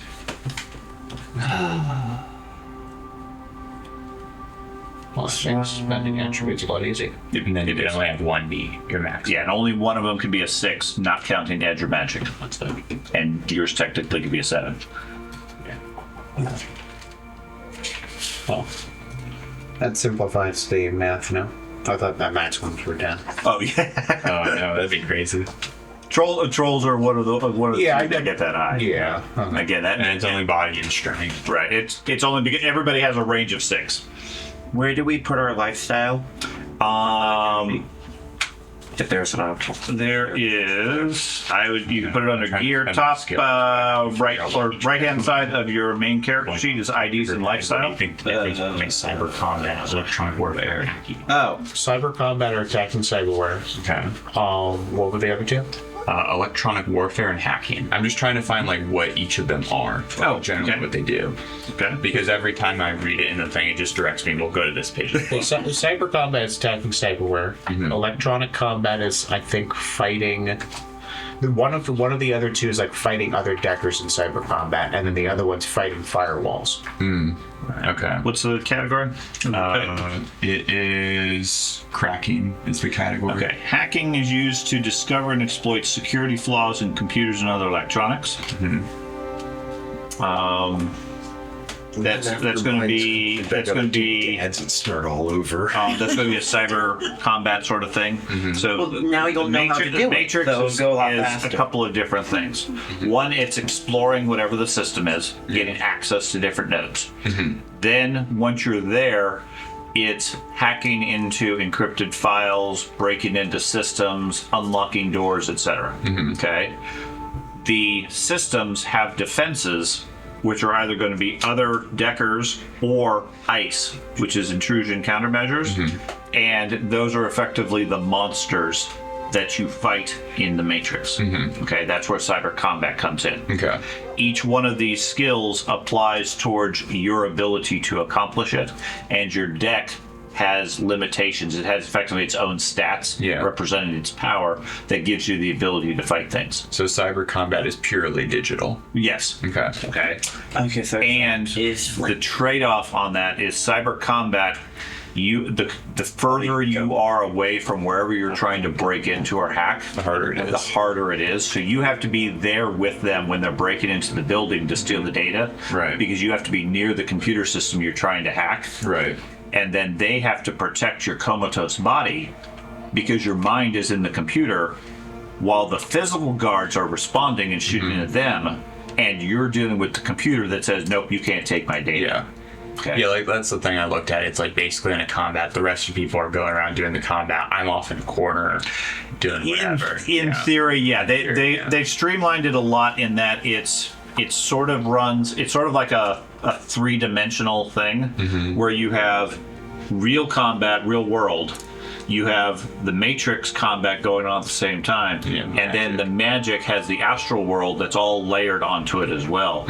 And with this edition, previous editions, it was a mess because you would go into the Matrix and everybody else just sits around for an hour while you're on the Matrix because it takes moments to do. Now it sort of hand waves and says, okay, you get the same number of actions that they do in the same amount of time, but it's because of the nature of the thing. You're doing so much more, but you're only accomplishing certain things. Yeah. Okay, and it makes it a lot more playable because now when there's something going on, it's okay. You take a round, George takes a round. You take a round, George takes a round. Everybody's still involved. Yeah. Okay. Because previously, when we played these sorts of games, and Matrix was its own solo thing, we basically told people don't play a Decker, make that an NPC. He can go off and do whatever, because it was even at the point that you didn't need to go on the mission. You just stayed at your apartment And you just did whatever. And you every so often you'd make a roll for the group, but otherwise you're not really playing. Yeah. You don't have any These are risk. different. Like That's not very fun. the game. So this works out a little bit better because you're right there with them, and you don't have to be in the Matrix because you can. Everybody has all these cybernetics and smart guns and things like that. Hacking lets you break those. Yeah. So the guards respond and they're shooting at you with a fancy gun. Well, you reach out through the Wi-Fi network and you shut down their gun. So which skill would that be? Hacking, yes. Hacking's one of them as well. So that would be hacking. All of your decking combat type things pistols are all apply to it. There's several that you need to do, but those categories. 20. So hacking would be like idiots. That means I got 16. Hacking is effectively breaking security to get into something. Okay. And then what would electronic I warfare? didn't put the Electronic warfare makes, skill I believe it makes noise to affect other four things. for So close combat, one sort of like a dodge. because he told me that Okay. you can't change the Electronic can't, like, warfare update the is voice with those ones. encoding, disruption, So that's spoofing, why and it's decoding of suggested I just communication do the- system. It can be used to manipulate or take over the signal of any item's communication system. 20 for that, so I got 16 left. Communications, encryption, jamming, sensor operations, things like that. Okay. Some of these hacking and electronic warfare, I would say, are more mundane, less Matrix. Okay. Hacking is much. I think it's much more akin to today. We get on the computer, we hack into something. Versus the Matrix, you're actually there, interacting with it. So it's a different sort of skill set. Where you want to work. I mean, those are all good. Cyber combat is your main one. So Cyber combat. Yeah, that's the one that's your combat ability in the Matrix. Gotcha. It's also cracking skills too. So all three of these sort of apply because they all have similar concepts and similar use. Gotcha. So cyber combat's like the main one, along with hacking. Yeah. And electronic warfare is kind of like a utility one. It's like making noise or shutting down noise or taking control of signals. Okay, so I'd want some points into it, but not a huge amount. It's depending on what you plan to do. I mean, if you're an internet troll, maybe electronic warfare is big. You go in and you spam somebody so they can't do anything. Okay. Because you're being a troll. And then I was looking at the technical skills for computer and hardware. Those are actually building and repairing. Okay, so that's actually making them. Yes. Okay. Which could be useful because some of the electronic warfare, when it attacks you, most of it focuses on burning out your computer. Some of it burns you out. Yeah. Okay. But if your computer takes enough damage, it malfunctions and shuts you out of the internet. Yeah. But it's still malfunctioned. At which point you got to repair it. Yeah. And you can take it to a shop, or if you have the abilities, all you need is parts. So then computer would be software and hardware is hardware. Yeah. Okay. Gotcha. And if your thing is like bricked up, you can't get it down, you need to like fix both of them. Or would you just need to fix the hardware on it? You need to either fix the hardware, or you may need to just replace it if it's damaged enough. Gotcha. The troll living expenses, it's double, right?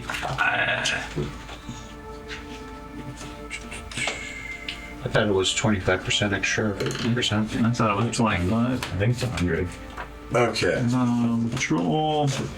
I've been going through the PDF. I don't know where it is. Cost. Troll is 100% increased life cycles cost. Okay, so double. Dwarfs are 20%. Okay. So that makes it 4,000. Well, that's what I was gonna do. Well, and that's possible. Something like that, just like low end. Right? As long as you can carry everything, because if you're living on the street, it's literally you have a cardboard box at best, which means if you're asleep, people can walk away with your stuff. Yeah. Especially if you have a 50,000 credit deck. Yeah. That'll disappear relatively quickly. So security and keeping it somewhere safe is a good thing. Yeah. Or keep it on you. because many people will kill for 50,000. Yeah. All right. So I used up my skill points. Do the rest of the gaps just go at 0 then? Everything else is zeros. All right. Now you were talking about I had 28 skill points. Does that include these 1, 2, 3, these 6? No, you cannot spend them on So I those. got like 28. I can put 28 you can put anywhere you want except for those. Now don't bother filling in zeros for everything, Ben. Okay. I mean, because it'll change. If it doesn't have a value, it's a 0 anyway. That's sort of implied. Now the other thing you can add if you're working on skills is you do get a number of freebie points for knowledge and languages. Okay. What is your intuition and your logic stats? Intuition and logic stats. Where do I find that? What's this one? Front page. This is knowledge and language bonus skills. Oh, okay. By body agility rating and everything. Okay. How much of the world do you know? Auto translator and Google. I don't have the initiative, matrix initiative, or any of that yet. Enough. We haven't gotten to that. So, what's your knowledge plus your intuition plus your logic? Intuition is let's see. this piloting. Intuition is 3 and logic's 3. Okay, so that's a 6. Piloting. You have 12 free points How about it? to spend on knowledge Mechanics. and language. I think that's Okay. fixing. You automatically get one language you know for at native. Okay. Probably. So in the skills, there's bottom or mid right, there's languages and then KS, which is knowledge What's skills. an idea? So Like, the first language, pick whatever your native language kind of is. vehicles do you want? I would suggest English, Yeah, English. but we're biased. Planes. Like what kind of stuff do you want to drive? Your native language can be whatever you want. As far Yeah, as no, it's English. on the ranks, put an N because it's your native. And you said it's one language, or did you say? One language with an N. like It's a special case. Okay, so one language, English. On ranks, put an N. Maybe like 4. N. Okay. So where's the rank? Okay. That should be around. Then you have 12 points. You can put You mean it's anywhere you want on knowledge skills or languages. Okay, so if you want to learn additional languages, fill in the language, add the ranks. Knowledge skills are subjects that your character knows about. Flying plane. They can be as specific or generic as you want, Actually, you're. but that determines the level of information you get.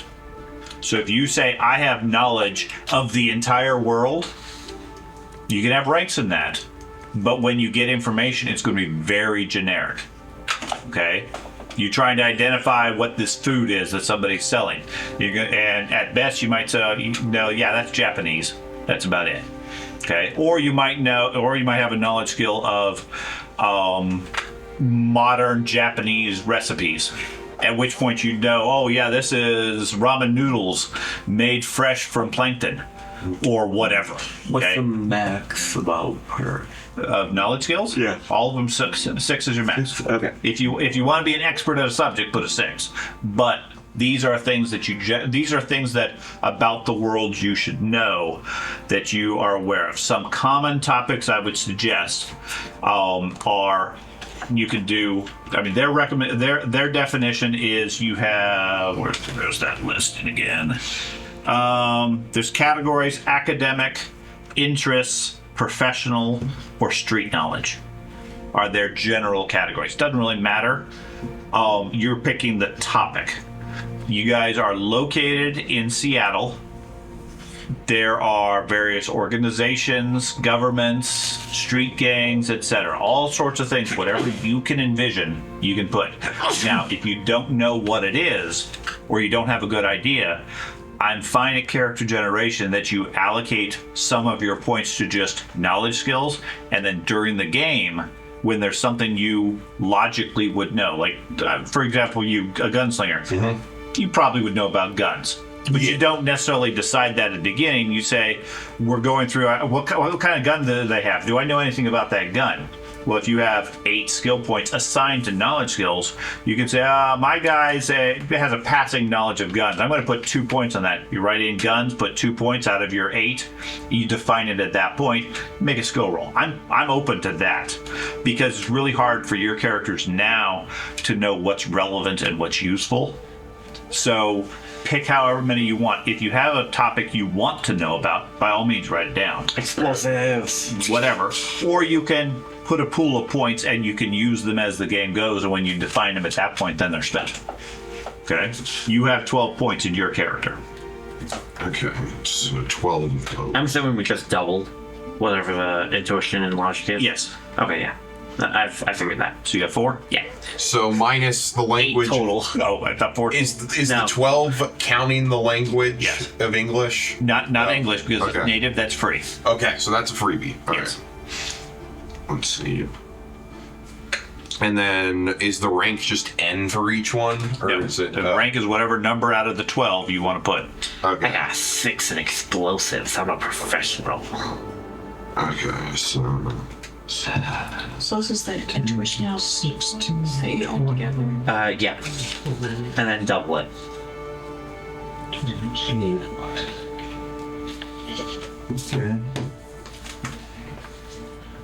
Okay.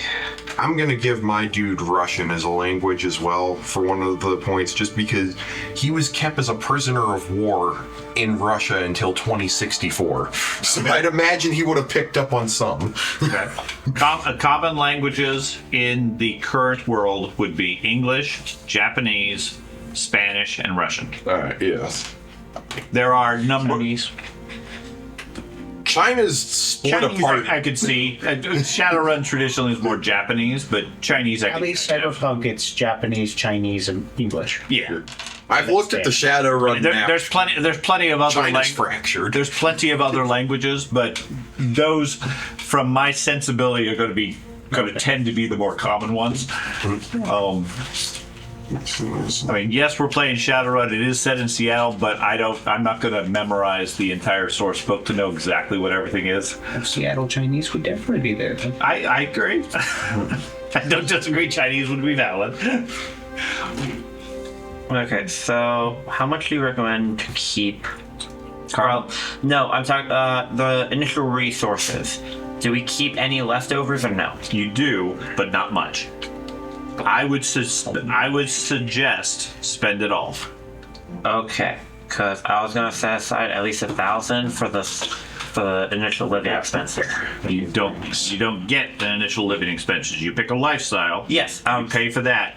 You can't pre-buy multiple months. No, I'm saying like for the first month. Right. In game. So you want to prepay your first month. Yes. Okay. Well, you can't. I have 14,000. Well, how much are we? You will have some initial money. Okay, so I picked the D resources. The thing it says 15,000. Okay. For the thing you printed out. So assuming that's accurate. Whatever you have left over, no more than 5,000 carries into your character. Okay. Plus, you get some initial starting cash. Yeah, from your living expenses. Based on your living expenses. Okay. Anything else, gone. I'm gonna go and roll for that now. Why don't we wait until we're all at that? How does the specialization work? Specialization, you pick a skill. One skill. One specific skill. In total? No, you can do multiple specializations on different skills. It costs 1 rank. Yeah. And you pick 1 criteria within it, and that's what your specialization is. Most common one is a specific weapon within a specific skill. For 28. But every one of them has a handful of different specialization So these are my suggestions. Okay. And that one gives you an effective extra rank in it? It gives you the rank for the point plus a bonus point for it. So if you have a 5 skill, a specialization gives you a 7. With just that item. So for example, I do blades, a specialization of swords, for example. Then swords you would have +2 beyond your level. Cool. You also need to take the skill each time for each specific exact. How do you do the specialization thing again? Do you need a point to do that? It takes 1 point. Okay. It has to be You pick a specific item or condition within that skill, and that specific situation gets 2 ranks above what your skill is. Basically, 6 is the specialization, and then Okay, so if I changed my automatics rank from 10 to 9, I can put a You specialization. can't have for- 10 ranks. You can max ranks is 6. Oh, okay. Oh, well then I got a lot more points. You do have a lot of points. I was wondering how if you I did 10 for automatics and You 10 absolutely cannot have 10. Okay. So you can max ranks you can start with is a 6. Okay. If you add specialization, it costs 7 points total. 20 and 28. But then you have a 6 with all automatics and an 8 with one specific type of automatic weapon. So like if I then specialized in like assault rifles, for example, in the automatic category? No, one specific weapon. Oh, so like... Pick a weapon within the assault rifles. Yeah, I would have to see the list again. You would have to. You're doing like a rogue type character, right? Okay, so... I'll leave the picking locks to you. Oh, okay. How expensive are they? I don't know. Oh, okay. I don't think So, they're very expensive. yeah. I was wondering whether there should be points in locksmith. Availability Because limit. that's when you can attempt. I The rating. don't think lockpicks are very expensive. You have rating 4 or less, maximum availability of 10. Correct. So what all is that? Okay, so let me get to the equipment list. What page is that on? 420. Take the specialization one. That's in the middle. Okay, so there is You could do the like rating is the quality level. Okay, so most gear has a rating between 1 and 6. 1 is like the cheapest cell phone you can get. 6 is next year's iPhone. Okay, is that in the availability column? Yeah, that's in the cost. Well, it's going to vary. If they have a rating, it's going to be in the cost typically. Weapons don't have a rating. Okay. Okay. Bows, for example, do have a rating. If you look at projectile weapons on page 424.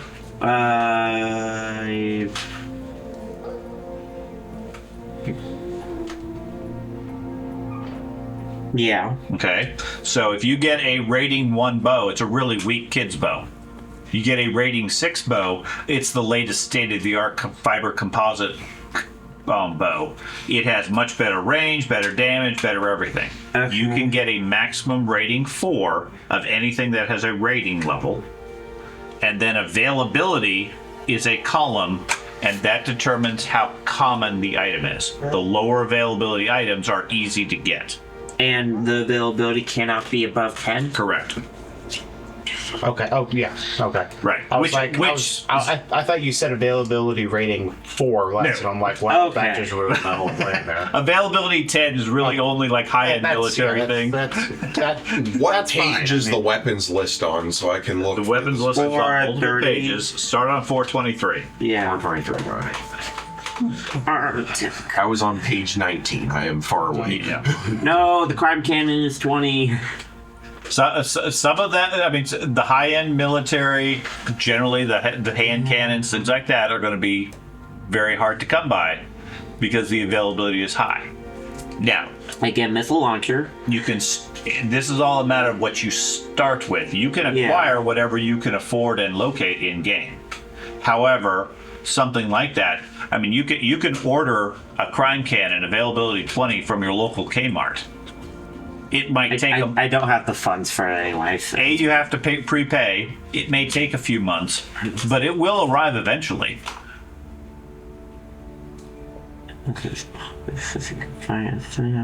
Would a machine pistol count as an automatic or a pistol? I'm thinking pistol. Because I was Probably pistol. Yeah, the only thing, it just has the automatic That's what you're talking about. Machine pistol is a... like I'm looking at the example Decker has like a Seska Black Scorpion, which is a machine pistol. It's an automatic. Automatic, okay. Yeah. Strange. Oh, has an automatic feature on it. Yes, but it's also But it's small. But it's also a pistol. The difference is it's concealable.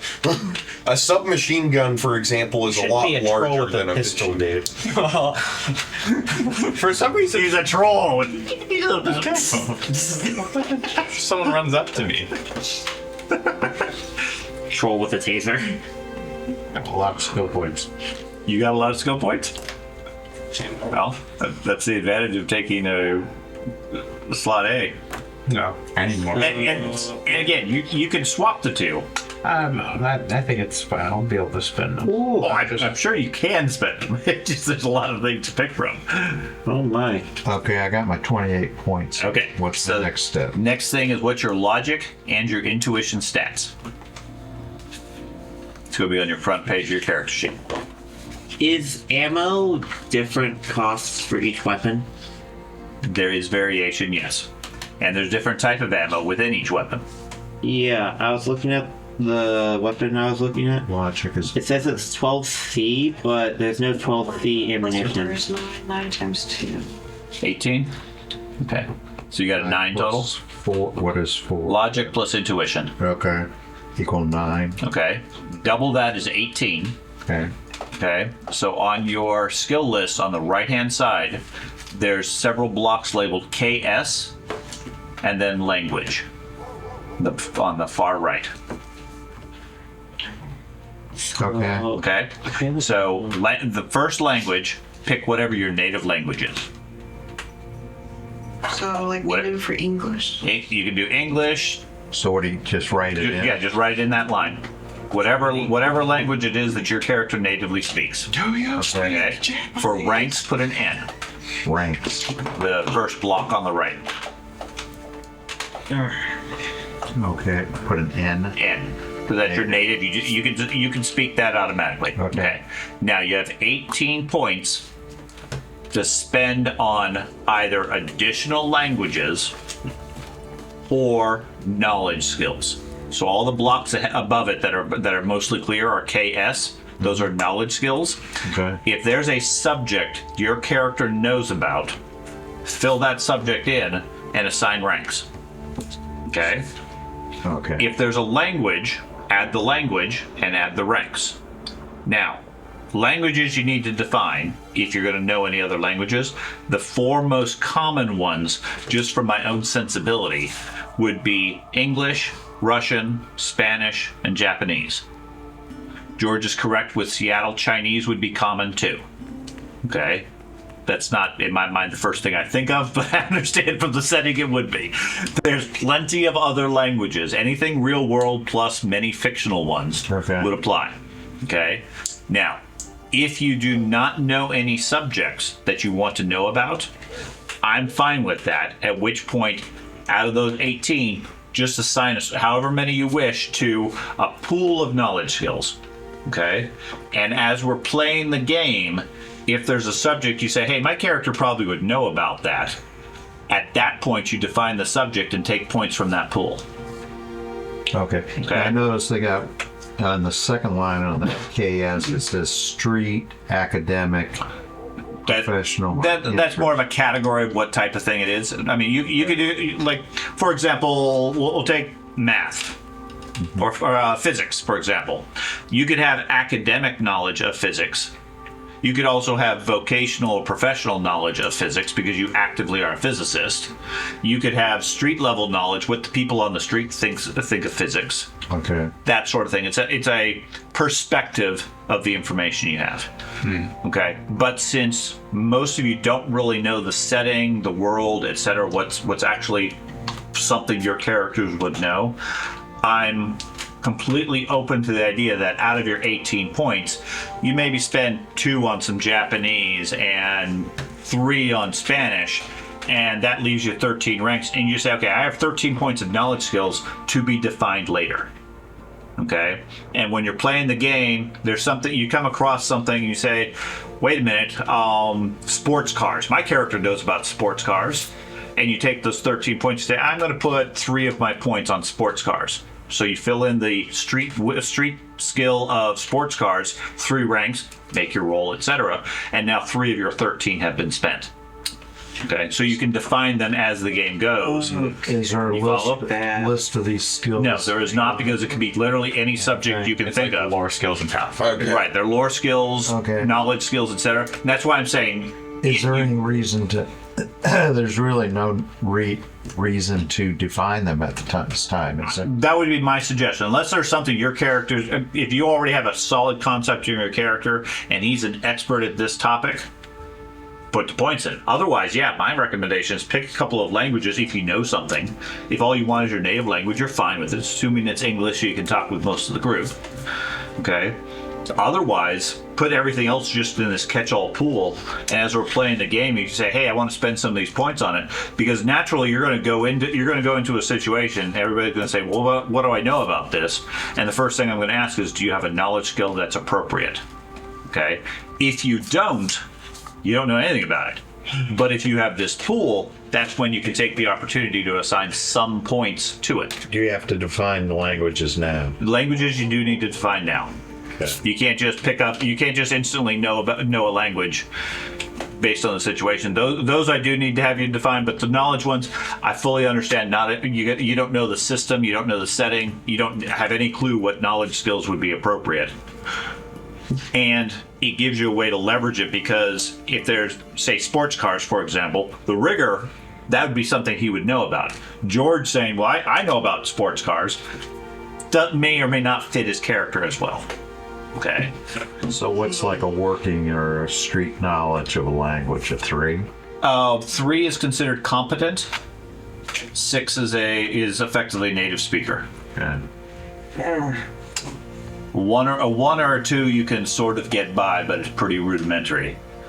Okay. What was the calculation for how many points you get? Logic plus intuition, and then double it. Okay. So I figured out. So where that pool of not, how do you want to write? Just in the first line, just put just pool of X points.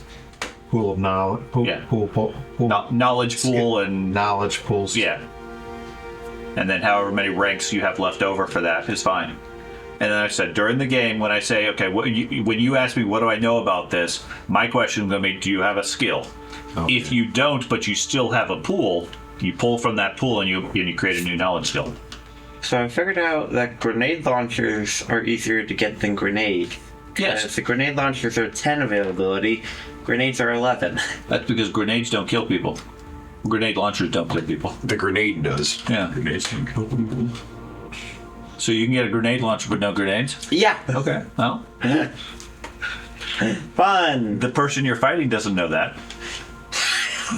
The grunts. Just pointed out. You just point at them, they're all going to scatter and take cover.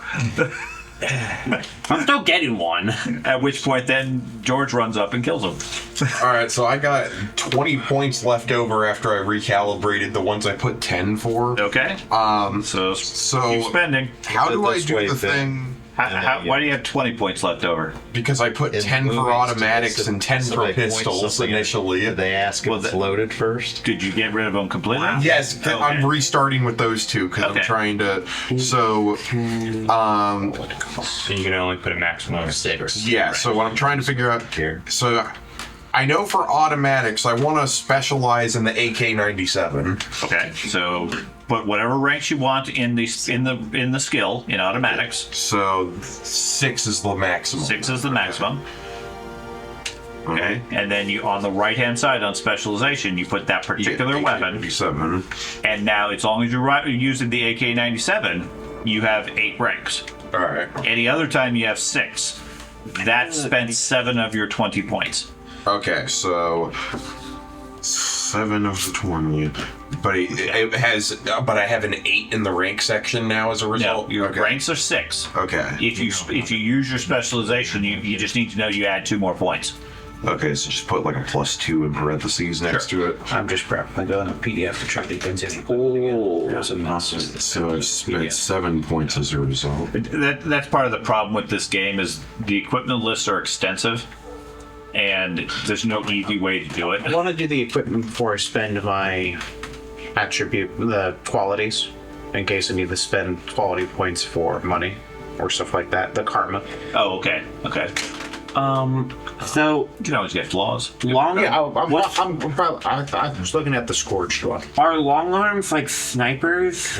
Yes, rifles. Okay. What about automatics then? You can Machine choose guns. which one it is. One of them Okay, so- example is drug. So is an assault rifle a machine gun? It's an assault. Assault rifle is a different type. Okay. Assault rifles typically have single fire and burst fire. Yeah. Okay. 'Cause I was- Automatics generally only have burst. It's a psychological Okay, thing. so I was seeing there was Submachine guns and assault rifles. Yes. Submachine guns are in the automatics? Yes. Okay. So I'm getting one of those then. Okay. It's basically an automatic, but it fires pistol rounds. What is that, machine pistol? Maybe.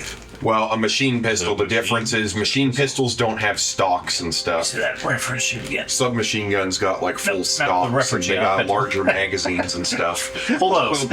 Let's go with that. Machine pistols are more concealable. Okay, so Keith, you got your human, you got your attributes defined, right? I believe so. Okay. You don't have any magic. No. You've done your skills, and you have your bonus skills. Have you done your qualities yet? Probably not. Okay, so your qualities are all of your advantages and flaws. So qualities on the PDF start on page. Like those karmas, positive and negative. Yes, they have karma. You start with 13 points of karma, which are experience points. Okay. You can take negative qualities, which give you more points.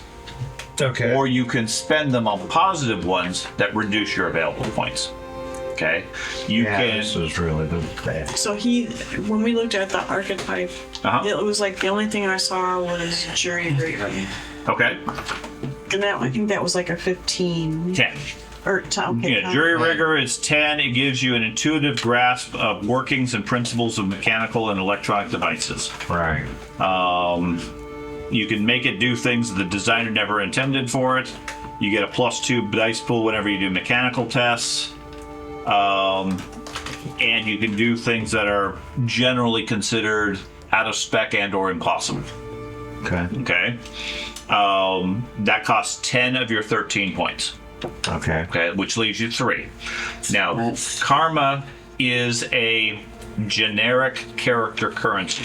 It's what you use to advance your character by buying either more skills, better stats, or other abilities. It's also what you can, if you have any left over during character generation, you can trade it for a little bit of extra money. It's used for a lot of other game mechanic sorts of things. Okay. If you can either spend all of it on bonuses, and or you could get some negatives that give you some more points, or you don't. I mean, if you don't spend it all, you keep those 3 points, and you spend them next time you get more points. Okay. So if the only thing that you saw, at least on the archetypes, that sort of made sense, I'd just stick with jury rigging and be done. So you've got 3 karma left over. Right.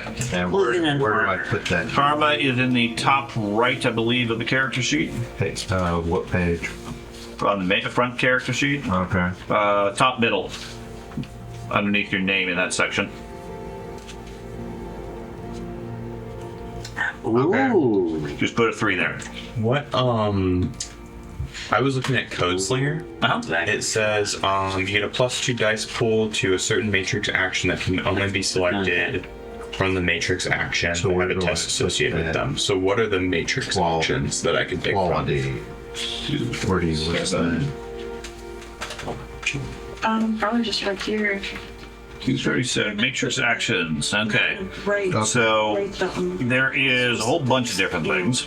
There is. 675. I'm pretty certain I have. Here's the matrix actions on page 244. Has all of them. 244.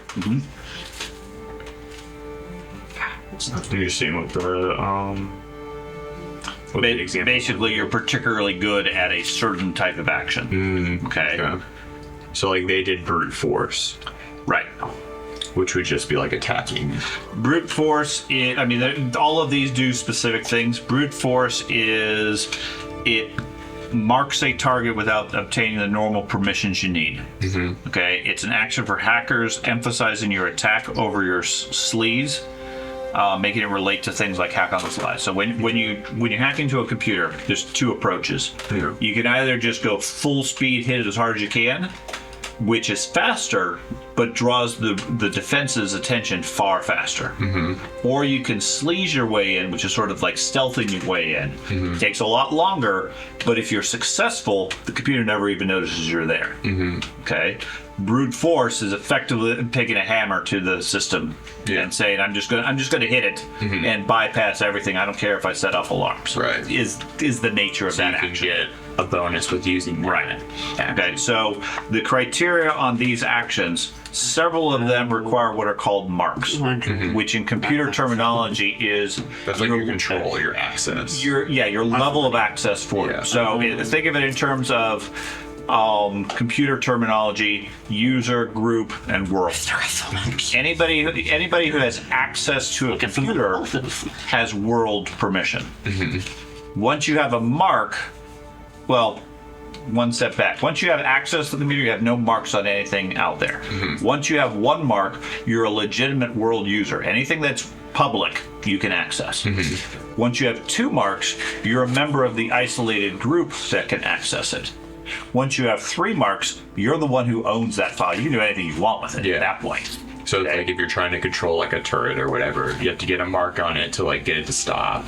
You have to get a mark or 2 depending on its level of security. If you're trying to access a file, you need to get a certain level of marks before you can copy the file type thing. Right. Okay. And once you fully own it, once you have 3 marks, like I said, it's literally like it's yours. You created it. You can do literally anything you want. Yeah. Okay. Gotcha. So, and each of those actions relate to, you have to do different things to be able to get to that point. So you can, brute force is forcing yourself to get a mark. Erasing mark removes somebody else's mark, so you take somebody else's control away. Okay. Erase your matrix signature sort of scrubs the matrix and makes you hide yourself on the environment. Hack on the fly is using that mark to like get access really quickly. Okay. And then invite mark, I think, is like, I forget exactly what it is, and I might be explaining some of these wrong. Invite mark is you own something, you give the mark to, you share access with somebody else. Okay. Hack on the fly is sleaze. You mark a target without getting the normal permissions. So either hack on the fly or brute force is what you typically use to gain access to something. So brute force just lets you do more damage. Brute force is less stealthy and more strength. Yeah. Okay. So depending on how your deck is configured at the time, it might have stronger processing power versus stronger sleaze ability, at which point you'd want to use brute force. Yeah. So generally the tactic is you use sleaze and sneak your way in until alarms start going off, and then it's just a matter of time until they come and kill you, at which point you switch from being sneaky to brute force, and you just go as quick as you can. And hack on the fly is the sneaky makes version. It go quicker. Hack on the fly is the sneaky version. Brute force is the obvious version. Gotcha. Okay. But each one depends on what your skills are and how your deck is configured. Okay. Where you're during Oh, smash it. right. That's what I'm. You could, okay, but every system has what's called a God rating. I forget what the acronym stands for, but it basically represents the system's awareness of you. Okay, so every time you take an action, I roll an equivalent dice for the sensors of the computer. Every success I get tallies up. Okay, it's modified by whether you're using sleaze or brute force. But when that reaches thresholds, that's what activates the various senses. Like the ice won't activate until you get to a 30. Yeah. The agents might not react until you get to a 20. At 45, I think the number is, the system just shuts you off. Doesn't matter what you're doing, you're just disconnected. Yeah. Because it recognizes an intruder, and whether the ice has gotten you or not, it says, nope, you can't do anything, you're disconnected. So then you have to start the whole process over again, which if you're on the run with a group and you're being shot at, you don't really want to spend the next 20 rounds trying to hack into the system again. So the problem is you don't know what your God rating is at any given time, unless you there's a program called Baby Monitor, which you can run on your deck, and it basically you can take an action to check the monitor, and it'll tell you what your rating is. But that takes resources, it takes time to run that you could be using for other programs. Right. So again, there's trade-offs. Yeah. Higher level decks can handle more programs at the same time, at which point it's not really a big factor. Okay. Okay. The one you have probably won't be able to. Yeah, so it's going to be okay. Do I want some armor and a defense, or do I want to hack things, or do I want to pay attention to what my signal rating is? Yeah. Okay. So, question? So, is there high level items of specific gear? No. Okay. All gear is gear. The only higher level that you could conceivably get is you can talk with mages and have gear turned into focus. Like magic. Magic. Okay, but I was questioning like a sword, if you can get like a lighter weight sword or sharper sword, or like higher quality swords. I thought you were discussing something like that earlier. But I do have additional books Okay.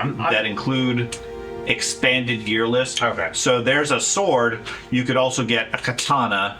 I think there's a monofilament katana. Yeah, katana's in the base book. Okay. And that's what I was going to do because I was planning on doing like a two-handed sword. Type Yeah, stuff. there's not a wide range of stuff. There's additional options, certainly. Okay, that's all I was trying to figure out before I started doing stuff. I'm like, well, you can get a special sword and then. Yeah, the main thing is most weapons have cybernetic options. Yeah. That's where it gets a little bit more complex. Yeah, I know you can mod them. The guns, for example, they have an endless list of attachments. Yeah. They're a lengthy one, and many of the guns you pick have some of those attachments already built in. Yeah, I saw that, like, Okay. the Ares Predator V, which I'm looking at for the pistol, it automatically has like a smart gun system in it.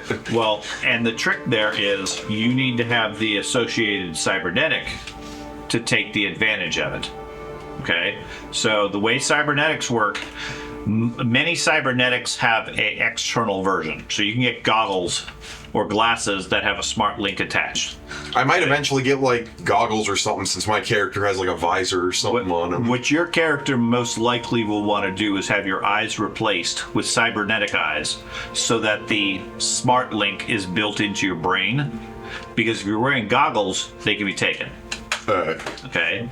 The trade-off is having your eyes removed and replaced with a computer means you have less essence. Because whenever you do that, they're taking meat away from your body. Interesting. Okay? Acceptable to cyber attacks. And right, and somebody like a Decker could come up and say, "I'm just going to shut your eyes off." Which would be really bad for a gunslinger. It's bad for anybody. Now, if you have goggles, they can do the exact same thing, or they can just tell your gun, "Just refuse to fire." Or they can reprogram your smart bullets to aim at you instead of the enemy. So I have got what I've wanted so far. I've gotten armor, Okay. Taking this away. a grenade launcher, a submachine gun with ammo, Okay. submachine gun. I want it to be expensive. I don't know what else to get. I still have Cybernetics. about 8,000. Cybernetics. I don't what. You don't want cybernetics? I don't know. Okay. So, You do now. As a tank, you want cybernetics. There's bone lacing. You can get plastic with the rating system. Mhm. So you can do plastic bone lacing. That's a typical one. Then you can do dermal lacing. That's also a very typical one. Let me get down to the cybernetics. well, even before cybernetics, one other thing you may want is a identification card. That would probably be useful. Okay. How much is that? 2,500 per rating. Now, that's not actually your ID card. It's a fake one. But it lets you pass as an actual person in the world. Also, fake licenses for weapons. Right. So right now, all the weapons you have, like that grenade launcher, if you get arrested, not only are they going to take the gun, but you don't have any rights because you're not a person. You don't have an ID. Yes, Which means they either just kill you or they throw you in a hole and forget about you. yes, that would be very useful. Okay. It also means you can't go through checkpoints into other neighborhoods because you can't pass. They don't let people that aren't citizens. You can't even go down to the local Walmart and shop because you don't have an ID. Do elves have this issue too? Everybody that's a Shadowrunner has the concern. Now you can get a fake sin, is what they call fake ID, or you can get a quality which gives you a authentic one. I think. Okay. And actually, I think it might be either a quality that gives you an authentic one or a negative that gives you a sinner. 5 to 25, 85. So Sinner layered. Sinner. Page 84. Okay. National sin. Okay, so if you are a sinner, you have a legitimate ID. Okay? It's considered a drawback because it must be broadcast at all times. Okay? Which means everywhere you go, the Matrix and the police and the government knows exactly who you are, where you are, and what you're doing. That's detrimental when you guys are pseudo-criminals robbing banks and breaking into businesses, etc. Because they know exactly who did it. So you can have that. What you guys typically will do is get a fake sin or no sin at all. At which point you're free to do whatever you want, but they're free to do whatever they want when they catch you because you're not a real person. You follow? So the rating determines how easy it is for them to detect that it's fake. And if they detect it's fake, it's trashed. It's useless at that point. And then you're treated as not a person. That's right. Okay. So higher is good, but they're expensive because you're getting a fake ID. Okay. You could also get none and just not intend to be caught. You absolutely could do that. It does limit your options. I mean, just like today, you don't need a driver's license. You can still drive. But if you get caught, you're in a world of pain. So I need a fake license for each of my weapons? No.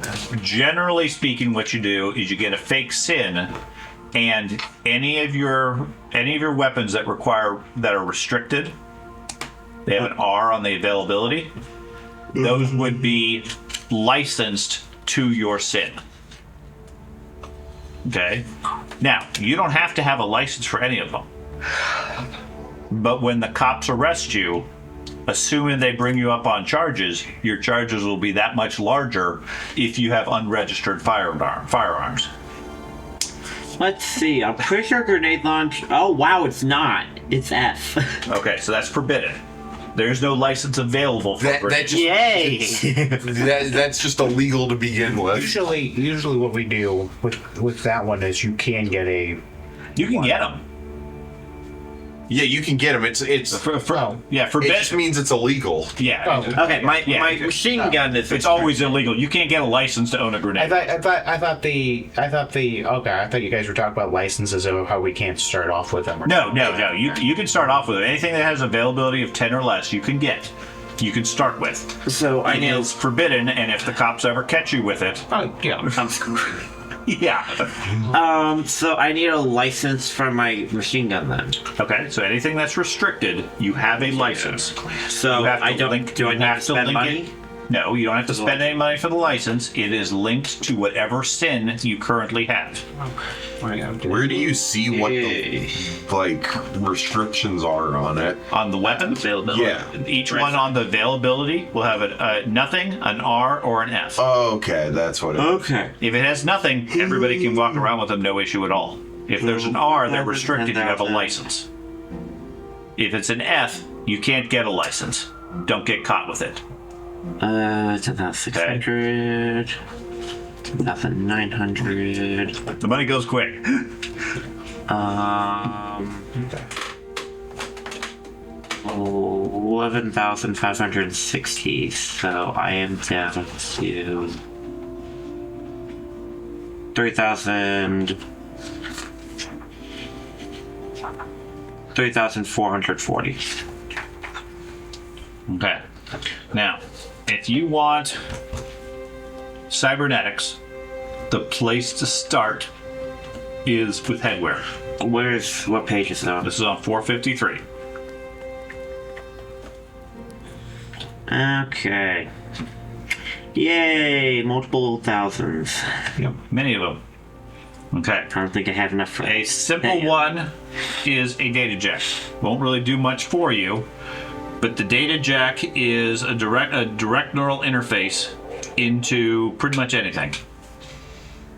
Okay, basically it's a wire that goes from your neck or your head into your gun, or into your wallet, or into the computer that you're playing PlayStation games on. Yeah. Whatever. Okay. You can run a data jack to another person with a data jack and communicate mentally without any issues whatsoever. Okay. That's Cortex the basic. bomb. Yep, Cortex bomb. Generally, you don't implant those yourself. But if you're sent on a mission, they may put a Cortex bomb in your head. Okay. Sure. I'll take And that. then Cyber Eyes are where you get the Smart Link, which is on the next one. So Smart Link is 4,000. I don't have enough for that. Plus the 4,000 for the Cyber Eyes basic system. The good news is I still have some karma left, so if I really want some of that, I can spend it, but I prefer not to. I am tired. Right. So Cyber Eyes replaces your eyes. So any eyewear? racial abilities you get with your eyes are gone. So it's an eyewear? Eyewear. Okay. Do you figure your any other talents you want? I'm fine. Okay. I've spent, I've only got 3 left. 3 points? Okay. So you have stats, skills, attributes. You're human, so you don't really have any racial abilities. So the only other piece is your money. And what did you put for your resources? The top A. one. A? Yep. 75,000? Yep. Okay. So that's where you go to gear. Okay. And gear starts on 420 or so with weapons. Page. For what is it? 423 is the first start of weapons. You go through that and buy whatever you wish, up to 75,000. Okay. You want to spend at least 70,000, because anything beyond that, anything you don't spend is lost. And if you put that as your top priority, then you want to go. You want to spend it all. For you, the most important things would be a rig, I think is what it's called, which is going to be how you connect to various vehicles and computers. Okay. And the expensive one, other than the rig, is going to be your drones that you're controlling, which you won't be able to get very much, but those are the areas where you ended up rolling or working with. Yeah. A control rig, a base level 1 is 43,000.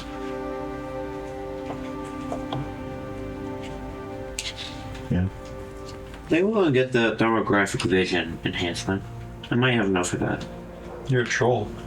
You have that naturally. Oh. Okay, What's never that? mind. Thermographic vision. Okay, so Yeah, unless he replaces his eyes. Yeah. for the His eyes for thermographic vision. Yes. I want robotic thermographic vision. Yeah. all right, so for the 12 skills that I got so far, like for the 12 points or whatever, so I added 3 for Russian as an additional language. I got 4 points for firearm construction. Okay. And then 5 for military combat tactics. Okay. And as a knowledge skill? Yeah, knowledge skills. Oh, those are from your free points you got? Yeah, Okay, the knowledge that's skills, fine. yeah. I don't know. Did you spend your other skill points? Yep, the other skill points. I don't know. I did. I don't know what a sim. I don't know what a rig or sim rig is. I haven't looked. The control rig is on page 453. I'm looking for a control rig. Yeah, control rig is your rig. What page? 453 is the table. It's 43,000 of your money. Yeah. That gives you the basic rudimentary ability to control devices. You can get flashbangs, man. You could. Yeah. Those are grenades. you can have a flashbang. I want to kill people with grenades, not stun them. Well, that's why you flash them and you go smack them with a grenade launcher. Basically, what it does is it gives you a little, gives you a 3-foot cable, USB cable, going from your neck or your head that you plug into the car that you're driving. It's integrated armor. It lets you control. I already have that. Mentally. Well, It gives you improves better it. control, speed, handling, etc. Okay, let me just calculate my money again right now, because I just. But that's the majority of your money right off. Okay, so I'm thinking I'm going to actually avoid using smart technology so that Deckers can't get me. This is what you do. Not possible. Oh, not possible to avoid smart technology? You can turn off the Wi-Fi on your gun. Yeah, but Okay. 36. Okay. But you have, what, an AK-97? Yeah. Okay. So if we go to 420, wherever they started, I don't think that one is specifically had smart technology. every gun Oh, it does? is Wi-Fi. Okay, so an AK-97.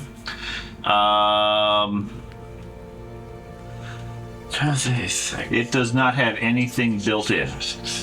So it's a very basic gun. Yeah. So, not a problem. Yeah, You can do that. Nobody can affect your gun. Yeah.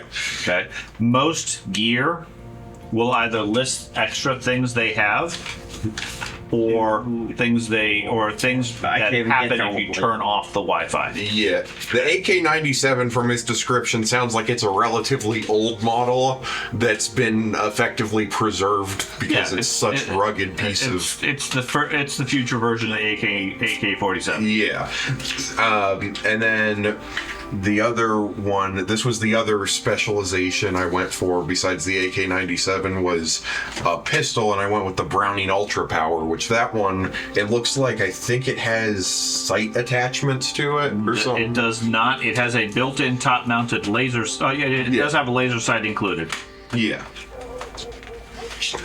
And then I know both of those, I believe, are on the restricted category from the looks of it. Yes. So again, you don't have to have a license. There's nothing preventing you from pulling the trigger. And how bad of a trade-off is the Sinner quality thing where you have a license, just like a normal one? You're mixing two things. Oh. So having a SIN means you're a citizen. Yeah. What it means is you are tracked 24 hours a day, every day of the year. Everywhere you go, the light pole registers your presence. Okay, so basically the government always has tabs on you. They always know where you are, who you are, what you're doing, to the level that your SIN is defined. So it could be a corporate SIN, you're a citizen of Renraku, or As Technology, or you're a citizen of Seattle, or you're a citizen of different things. They know exactly what you're doing. Now, when you commit a crime, they know you were there, which means they're going to come knocking and find out what happened and why you were involved. Okay. Which is going to give you no end of problems when you're associating with 6 other criminals. Because when they come knocking on you, they're going to scan you and say, yep, you're who you are. And then they're going to scan George, who may or may not have a SIN. If he has a fake one, they may realize it's fake, at which point he just burned 8,000 credits and gets arrested.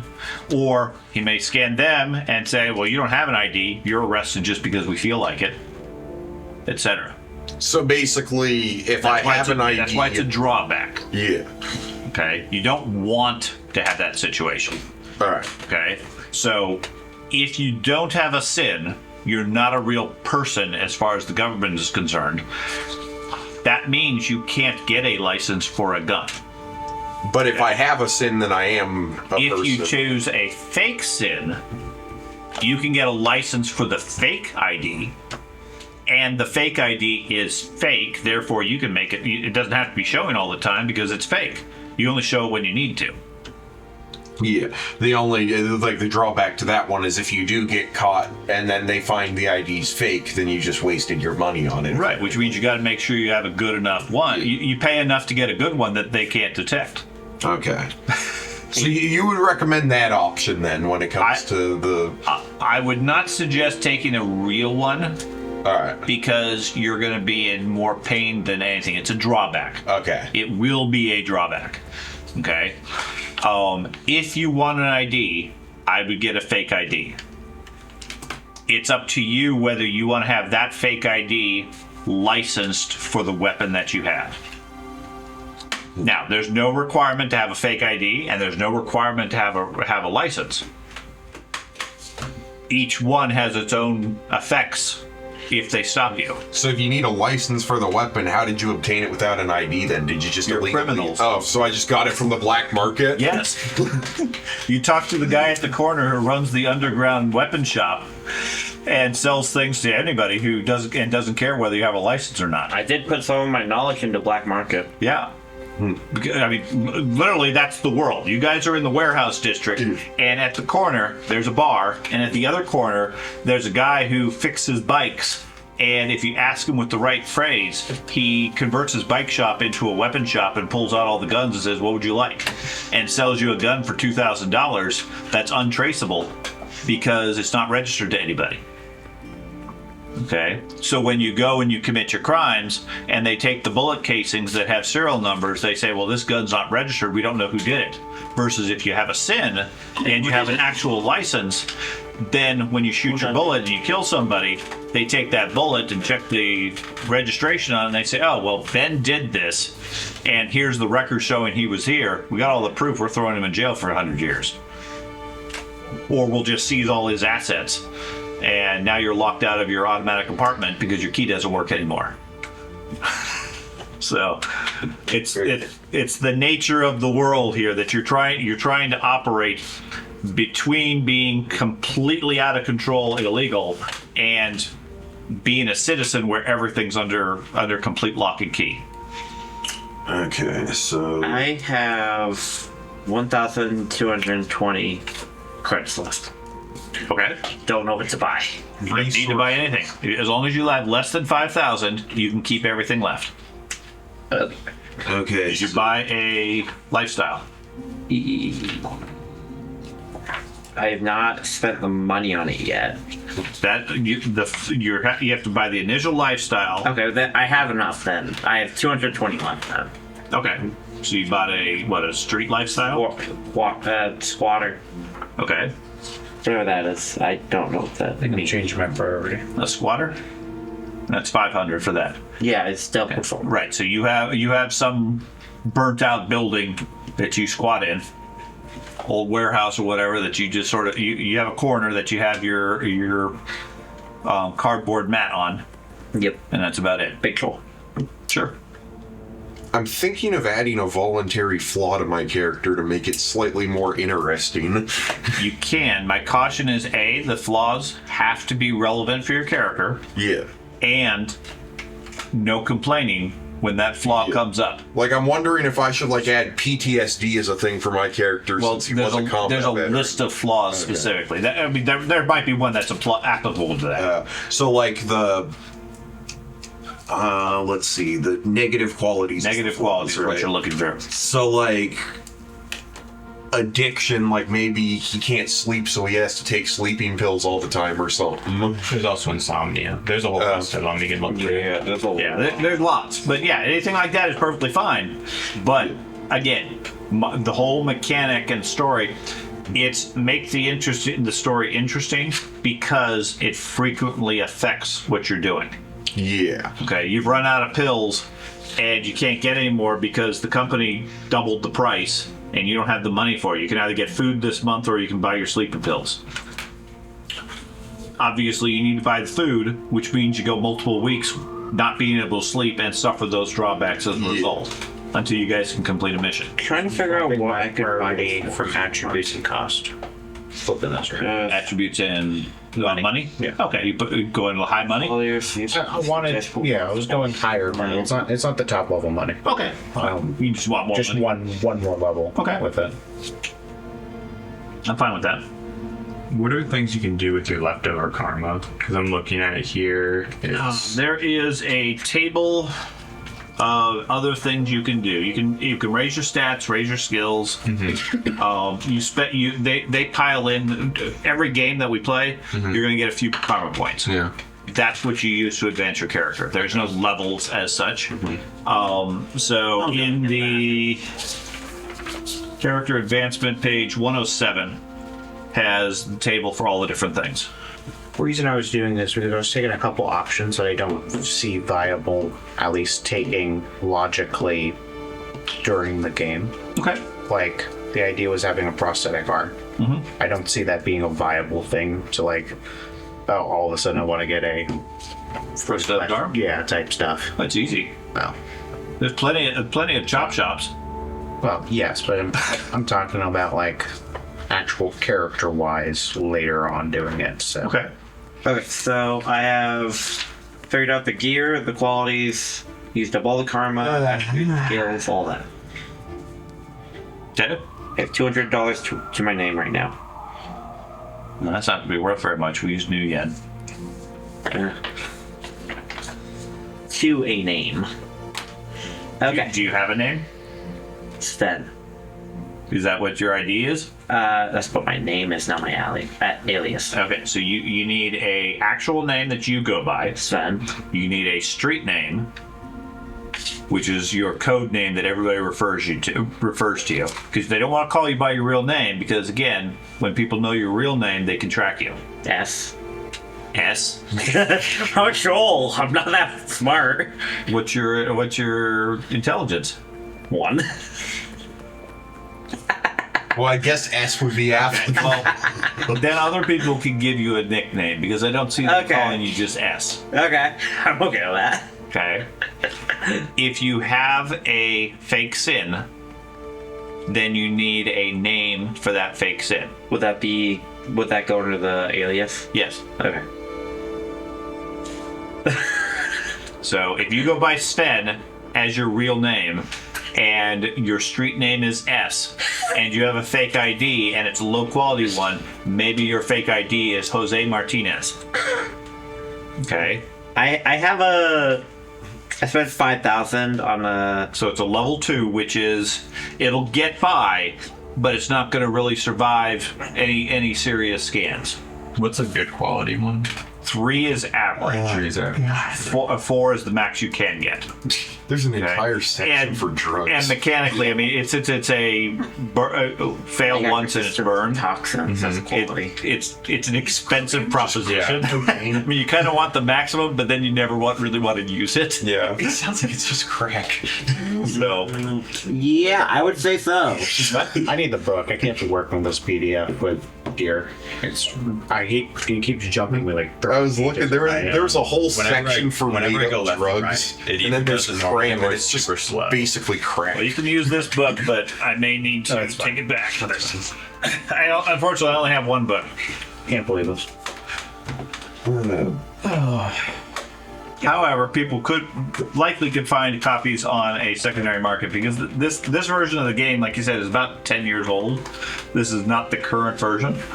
So if you're immune to toxins, then, or you have resistance, does that mean if someone like deployed nausea gas on you? I don't know. resistance? I just took You it. get bonuses. I just took it. I don't know what to do. So so this is the table, and it's whenever you want to rank it up to a certain point. That's what it For stats or skills, yeah. And there's no hit locations in this game. It's just Correct. Okay, that's what I'm just double checking. Yeah, the only time you're gonna... There are scenarios where, like, you could lose a limb. Yeah, But I they're more understand. custom. I got my alias. I'm Brick. Yeah, you don't have to buy, like, armor and chest armor. Yeah, Use Real by- name I know Ben. My the alias. prosthetic you can get upgraded armor for No lag. and stuff like that. I was making sure that was the case. But it's just universal armor. rating. Yeah, it's universal armor. The only exception would be, like, a called shot type thing, which effectively nullifies or reduces the armor in exchange for a hit location. I'm also really good with my fists. What you said we could get like money Have 4 in arm combat. with karma. Yes. What's the exchange You rate? get 2,000 for every point of karma. Okay. Up to 5. Up to 5 of karma total. Striking somebody with a gun in melee. with it because the arm's 15 by itself. So For the pulse arm, yeah. Cybernetics are pretty expensive, which is part of the reason street level specifically limits that. I mean, you could still get the money for like your deck and his rig. Those are the expensive pieces. Everything else is I mean, it's within the realm, but for most people, you're not gonna. You want the skills and stats generally more than the money. Yeah. So striking somebody with melee with a gun. Is that a club? Yes. Okay, good. I put ranks in the strike skill then. Okay. Because I'm really good in hand to hand. Okay. Well, I got 4. Better with the actual range, but as necessary, I can hit him with my gun or with my fist. You can. I could probably just like hold the gun in one hand and then bam. You can try. Then they can shoot you. Yeah. I almost labeled the Browning Ultra Power the Browning High Power. I was like, no, that's the wrong one. They're basically the same thing. I don't know what to do now. I'm trying to get some of the fundamentals you need, like ID. It's gonna be before this. It's gonna be communication. There was communications in terms of like integrated. It's 2,000 plus what comm link you're doing for integrated. That you're gonna be interested in breaking and entering gear. Well, yeah, but I'm trying to get the very basic gear first before actually getting like the actual adventuring gear. Like ID, I need to get, but accessories, RFIDs, what's that? Communications. That's what it's gonna be. Should But be that's like bug scanner, data trap, head jammer. Those are jammers, and it's not there. Let me find it for you. Comm links are just going to be a basic rating thing. yeah, I was just trying to figure out because it said for the Comm links right here. Okay. Here we go. Okay, so And they're not just a basic rating. There's various key facilities. Yeah. And armor is. I don't know what the ratings do. Wait. The higher the rating, the better the quality. Okay. You can get anything up to rating 4. So, I got a armor vest and a helmet. So that gets my armor rating to an 11. Okay. But my body's a 10. Yeah. How does the defense rating work then? Like it's 10 over 11. I don't know what that means. The defense rating? On the right side, Right. where A body of 10 yeah. and an armor of 11. You made it look like a It's not a fraction. It's not a fraction. It's Okay. two different numbers. Oh, for that. Okay. So the way that works is when you take a hit, if the amount of base damage is higher than your armor, then it's lethal damage. Okay. If not, it's stun damage. Okay. But where does the body come in? Your body and I think your armor together resists the damage. So if it's 21 resist. You got a lot because you got a high body and decent armor. Are you doing vehicles? What do you mean, how am I doing vehicles? Buy a vehicle if you wish a vehicle. Okay. Don't need one. Most don't have availability. Yeah. That was my thing. If you can afford it, you can buy it. Okay. That's what I was wondering. Yeah, I mean, and again, keep in mind if your lifestyle is squatter or on the street. No, my plan was not my plan with. No, I'm a squatter wimp. Yeah, if it doesn't have an availability or a rating, you can buy it. I don't care. Okay. I'm a squatter with a yacht. I didn't know if we were like specifically doing everyone's poor, so you could only do lifestyle X and then so. Okay. No, if you want that lifestyle, you absolutely can do it. Okay. How do we And figure somebody out? like the Face, for example, I would expect them to have a higher level lifestyle. I mean, Yeah. If you're a bum living on the street, you're not going to be that effective in a social situation. Yeah. How do we figure out our physical, He's the guy mental, that shows up and every time with a suit on. How do you figure out your what? physical, mental, and social limit? How do we figure those out? We will get to that as soon as everybody else is caught up, so we go through it once. Okay. Where's the lifestyles? Lifestyle is at the character generation section at the beginning. They couldn't have put that with the rest of the No, because it's not gear that you buy. Okay. So basically, I found the control rig and rating 1 stuff, and then what else do I need? You said drones. So yeah, you'd probably want a rating 1 because that's the only one I can afford. Yeah. You're looking for other things? There you go. Yeah. So some very basic things are a comlink, which is basically like a phone. I mean, when you're talking 40 or 50,000 credits, lifestyle is pretty easy. The trick is whether or not you can maintain that, because that only gives you a month. It's like a VR type thing. My goal was middle, I think. Okay. But middle class, I suspect, is going to be a lot high higher than everybody here. So are you, Now, that's good.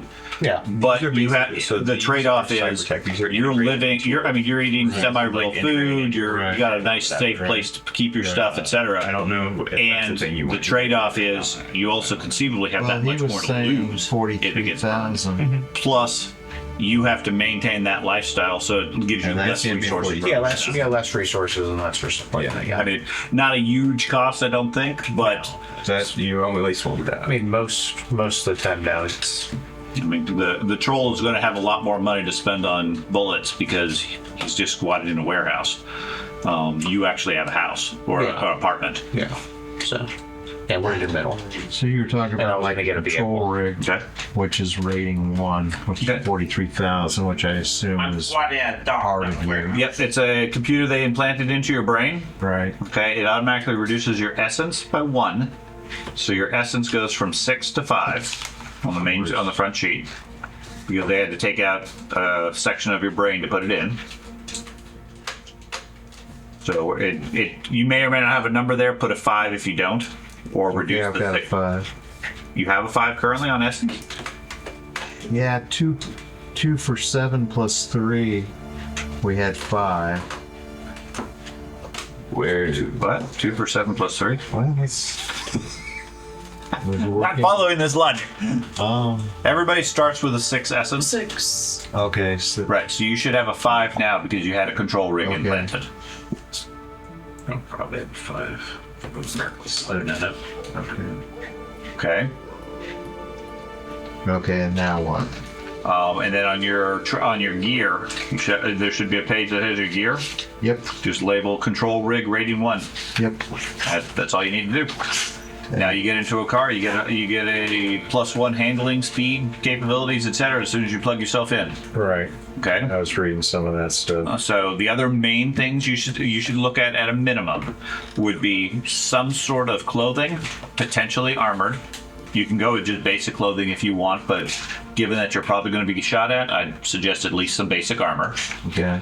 And then some sort of weapon so you can shoot back. Or fight back. Doesn't have to be a gun. Okay. And then the other main thing you would spend money on would be drones. And anything else on the equipment list that sparks interest. I would suggest a comlink would be the other thing. That's effectively your cell phone. Shadowrun is a game that as long as everybody has a comlink, you can always talk to each other. And the 3 basic That's things. what it's called, a Comlink, yeah, it's their term for a phone. Is that like an implanted comlink versus like You can get either or. Okay. You can't. It's more expensive if you implant it. The default one is you got to have 2,000 it's implanted. Yeah. So that's Actually, 2,000. yeah. So that's what you were looking at. How much is a comm link? Like a normal one? It depends on what quality. you Yeah. want. Do you want an iPhone, an Android, or a 5-year-old model, a flip phone? It goes from 100 to up to our availability. We were going was you said rating of 4. 4. To 2.5K. So 2,500 to 100. Yeah. 2,500 would be considered a basically a brand new phone, like an iPhone that just came out this year, versus 200 or whatever the low end 100 would be like a flip phone from 5 years ago. Now they all do the same basic thing. You can communicate with everybody because you don't even have to have, generally speaking, you don't even have to have your phone out. You just, if you have some basic cybernetics, you just know it works, or you have your phone in some cases to be able to do things. Okay. But as a result, if you guys separate, in most games like Pathfinder, you got to sit quietly while the other people are doing stuff. In this, everybody knows everything. The 3 basic things all characters should probably physically have is the lifestyle, the comms, and then the IDs. Yeah, fake sin. Yeah. Those are the first things you should look at developing, and then from there with your leftover cash, that's when you get specialized. And keep in mind, if you want a fake sin, there's no reason you can't have multiple. Yeah. If you have the money, get 5 different sins. Use them. Does that make it harder to track you then? If you're like 5 different people? It's like 5 different people are doing it, and if one gets burned, you have another one to fall back to.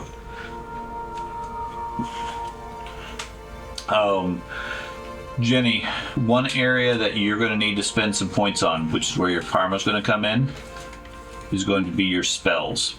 Okay, which is a whole separate mechanic for doing that. She goes A for her magic / resonance. She gets 10 spell starter. Okay, so you get those initially. In the book, there is a long list of spells. I thought you had to buy the spells too.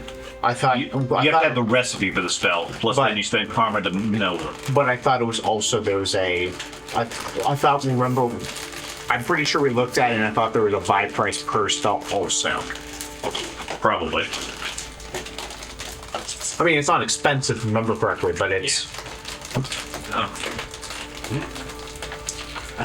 Part of the advantage we have with Shadowrun is they release spell cards, which are remarkably helpful. So never do this. These are a good representation for most of the spells, at least from the core book. The book is so bad.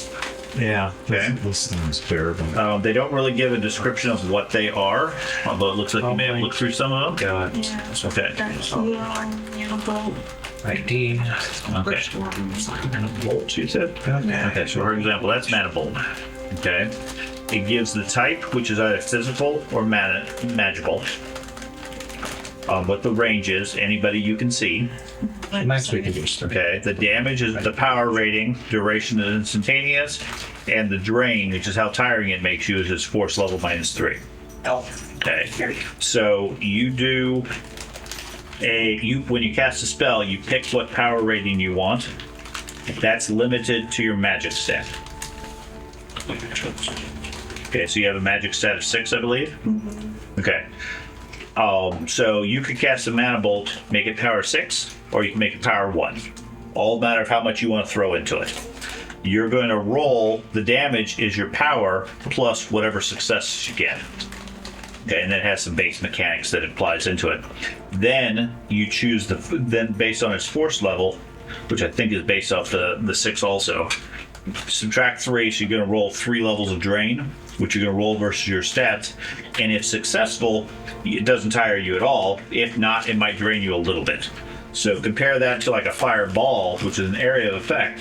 It has a force -1 for the drain. Okay. So it makes you more tired, but the trade-off is you affect a group of people instead of one person. Okay. With a rating A on magic, you get to pick 10 spells that you know. Okay. Now, the learning magic is twofold. One, you have to figure out, you have to know how to cast the spell, which means you have to have the recipe for it. Okay. That's as easy as going onto Google and search, how do I cast a fireball? Okay. And you get a website that says, here's all the spells we have. They're 50 credits each, or whatever price they happen to have in the spell. So you click it, you download it, now you know how to do it. Then the second piece is you have to actually memorize them, the routine. And that means you have to spend karma to take the recipe and memorize it. Once you have it memorized, you can cast that spell anytime you want. There's no limitations otherwise other than your physical body. Okay? So these spells effectively are all your possibilities. Okay? And that's where it comes down to your aspect or your tradition that you're using as a street shaman. In your case, a mana ball would be a burst of magical energy with plant or animal special effects. You describe it in that mode, versus a wizard would describe it as I shoot a magic missile at him. Okay, that's the only real difference between them. Okay, and when you spend your karma to learn a spell, you go sit in the city park under a tree and meditate for a couple of days, versus the wizard goes back to his library and studies his books for several days. But process-wise, it's exactly the same. It's just a matter of how you describe what you're doing. Okay? So with magic as an A, you get 10 spells for free. You already know the recipes. You already have them memorized, which means you have access to them wherever you want. So I don't know if you picked 10 spells yet or not. No, because when I was doing it, I did it on 4, so I need to pick one. Right. So feel free to look through these or the book. This, I believe, is every spell that's in the main book. There's expanded ones in a separate supplement, but we'll start with just the basics ones for now. And then you can, when you spend your money, buy any additional spells you want. Okay? But you can't use them until you spend the karma to actually memorize. That's where some of your 13 points might go if you want to, although 10 is probably more than enough to start with. Mm-hmm. You should have plenty of options. Yeah. I wouldn't worry too much about getting more than 10. Can I hand you your phone? Wow. Nope, out of range. So I'm in the Yeah, every time I write too much with this, it just... I'm in the clothing and armor. How do I read this? They got armor rating of AV. Okay. So you have, this is what the actual clothing description is. Armor rating is how strong the armor is. Higher numbers are better. Okay. Availability is how common it is. For example, you can only get something that has a 10 or less. Maybe rare. I don't know. Okay. I haven't looked at it. So like a chameleon suit, which is a camouflage suit, it changes colors based on where you're standing, makes you blend in. Has a 10 and is restricted. Restricted means it requires a license to have it. Normal people don't. Yeah. Because it's military applications. Okay. Okay. And then the cost is how much money it costs. Okay. So you want to go with something probably in the armor, clothing, armor, jacket level. Okay. Okay. That's a basic thing. Any one of them is fine. Really, it's all a matter of how much money do you want to spend on it, given that most of your budget's going to go to drones and other things. And if you're piloting the drone, hopefully you're not the guy getting shot at.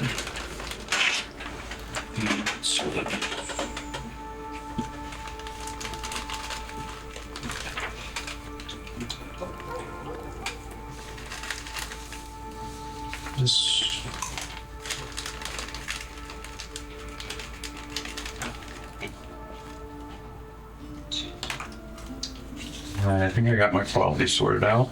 Okay, what you pick? I got exceptional attribute and code slinger for brute force. And then for the drawbacks, I did allergy to sunlight, mild, and prejudiced against necromancers, biased.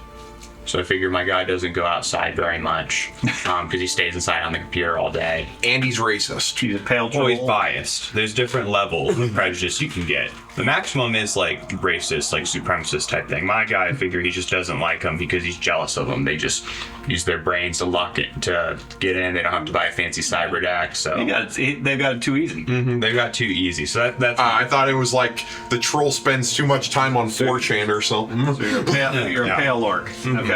Pale troll. Yeah, Okay. so I got those figured out. So now I just need to spend money. And I spent 2 for $2,000. Okay. Same thing in your case. Programs are a dime a dozen. Yeah. They're cheap to buy, generally speaking. You can have as many programs as you want. The critical part is you can only have a certain number loaded at any time on your computer. Okay. That's limited by your cyber deck characteristics. Yeah. It'll tell you how many programs you can have. Everything's in its memory, but you can only have 4 or 5 or 3 active programs. If you get a new cyber deck, can you transfer your programs? Okay. So once you get them there. You don't lose them. Yeah. Okay. And you can keep them offline. You make copies of them, whatever you want. That's why they're cheap and fairly universal. Yeah. Okay. So the way it works is when you activate your cyber deck, you turn it on. You have 4 characteristics, and it has 4 ratings. And then you can switch them around. When you turn it on, you can change. You can set those numbers to any one of the 4 categories you want, and any round as your action, you can reassign them. Yeah. Change the power. Right. Okay. You can still only have the same number of programs. But then you can also get upgrades for your computer where I know there's one that gives you like an expanded memory that lets you run another program on addition, but it takes one of the slots of your cyber deck. There's various things along those lines. Yeah. But what you have to do is have a big enough library of programs so that what you need at the time is what you have, so that you can load the right things. Yeah. Okay. All right. And then cyber decks are by default illegal. So if you want to like have openly talk to someone, you need to buy like a burner comlink, basically. You want to have a comlink separately. Yeah. I mean, if they find you have a cyber deck, the only reason to have a cyber deck is because you're doing criminal things. Yeah. But for your comlink, you don't really need to invest much in it because it's just a burner. It's just a It's all a matter of how reliable you want it to be. Yeah.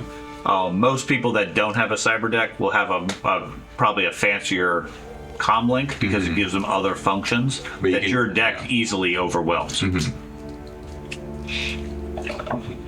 What page does equipment start at? 420-ish. Okay.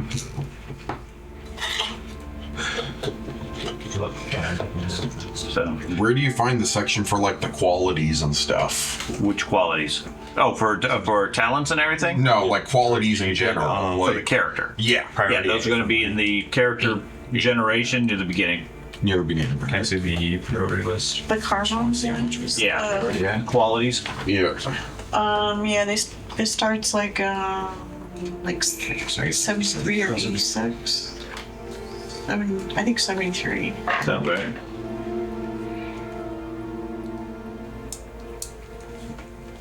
So that gives us, Do you have ambiance going dead? Yeah. Huh. I just now noticed. It's the police looking for you. All those gonna find me all those forbidden grenade launchers. You see, I'm not in a warehouse. They're searching all the warehouses. I'm over by the dock because I can swim. You're squatting at the docks? Yeah, I can. And then how do I know how much karma I have again? 13. Oh, we have 13, right. Everybody starts with 13. Unless you spent it on other things. Okay, no, I haven't spent it on anything yet. 13 karma.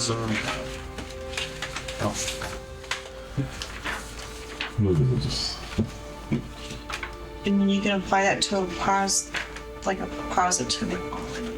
Yeah, you can buy a positive quality with that. If you buy negative qualities, you get more points. Okay, so negative points give you karma. Yes. So if you have a distinctive style, it'll add, like 5. Right. But the negatives have to be something relevant. Like I said, by the fact that Craig is biased to technomancers, you will be encountering technomancers. And I will not like them. And he will not like them. It's not very cool, dude. At which point the technomancers, maybe he knows a rival online troll group, and they're all technomancers, and they constantly have this rivalry of trying to one-up themselves or each other. So he strikes out at them, and they come back and they brick everybody else's guns. Yeah, technomancers are not cool. How is cool. How is Code of Honor a negative quality? Code of Honor restricts you. You choose 2 of the Code of Honors. Either the assassin one, where you can only kill people you're getting paid to kill, so you can't kill anyone else. And then the other one is you can only kill people that know where you are and are armed. Okay, yeah, that sounds bad. And then you get negatives if you break that. Like, it's either permanent or for a long time. Yeah. I'm gonna play Paladin. Code of Honors are almost always a negative. Yeah, otherwise it's not a code. That's why it's a 15 negative. Yeah, those particular ones are pretty bad. But I was looking at the sin ones because I was thinking of being a sin, and it's I think the top tier one is like the high corporate aristocrat one where it's 25, but everybody knows who you are, where you are, what's going on. I really hate you. Yeah. We'll let Jason do that one. Yeah. We're gonna get the cyber deck purchase out of the way. So 49,000. You have 75,000. There's only 74,000 for the cyber deck. It's 49,000. It's either 49 or 58. Okay, that's not crazy. Yeah, but the 58 is barely any better.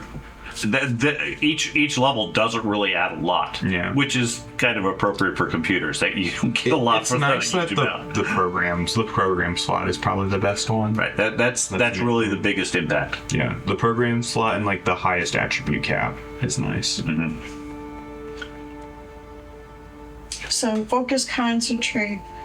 I know it's 4 karma per rating level. So if I'm a magic, like 5 or 6. 6 is your magic. Yeah. So it'd be 4 times 6, 24. For a focus? Like it's one of those qualities, Okay. and you can pick a focus, concentration. Like is it? What fake sin were you getting? I was getting the standard It's on 3. page 74, but it's like a Just like one. This real quick. Get my page. page. No, I was getting the rank 3 sin. Yeah, the rank 3 sin, like just game 1. Yeah. Okay. 74. At least that's the current one I have. That's probably my first one when I downgrade, if I need it. Yeah. Okay, so focus, concentration. Reduces stress when you do magic. You're able to sustain one spell with a force equal to your focus concentration rating without suffering any penalties. So it's free concentration on a spell that you're maintaining. So a common spell is armor. You put up a magical defense field around somebody. It lasts as long as you concentrate or maintain that spell, you sustain it. The act of sustaining it gives you a penalty on doing other things because part of your attention is maintaining the spell. Focused concentration, you pick the rating. Whatever level you choose, you can get one spell of that rating or less, and it doesn't cost you anything. You can maintain it all day long. Okay, which would be common for something like an armor spell. Say you plan to cast armor at level 4 every day. Well, you get focus concentration level 4, costs you 16 points. But now you get up in the morning, you cast armor, and now you just maintain it for free and it doesn't take any action at all. It just maintains itself effectively. Okay. If you sustain anything beyond that, Character creation. then you apply the normal penalties, etc. Maybe The reason it's the rating there is the maximum level that you can maintain. I know high class is 10k, middle's 5, low is 1, and then it's like 500 for squatting, and then none for sleeping on the street. lifestyles. Okay, let me take a picture of this. Alright, thank you. There you go. Thank you. And you have to pay that every month? Mm-hmm. Okay. You pay that up front during character generation. You're good for a month until your bills are due. Gotcha. I'll just do low. What the biggest concern most people have is the security of their gear. Mm-hmm. Okay. Assuming you can carry everything all the time, it's not as big of a factor. Mm-hmm. Okay. But in many games, when you're in a city, people say, "Oh, I'm going to acquire all this stuff. I'm just going to put it in my house." Mm-hmm. You don't have houses. Yeah. If the troll doesn't take his gun with him, his grenade launcher, when he comes back that day, it's going to be gone. But if you have low, you at least have like a bad apartment or whatever. You got. I mean, honestly, even moderate isn't a great place. Mm-hmm. It's not like a private house. Yeah. It's an apartment, and all the water works and the electricity is reliable. Mm-hmm. Low quality is you got a basically the equivalent of a pay per hour type hotel that you live in. Yeah. It's got a room, it's got a door, and the lock works. And tenement, I would qualify as low, and then medium's apartment. Yeah. And then So it has some security issues. It has very good. Yeah, I mean, and again, if people know where you live, etc., they'll take advantage of it. Yeah. Okay.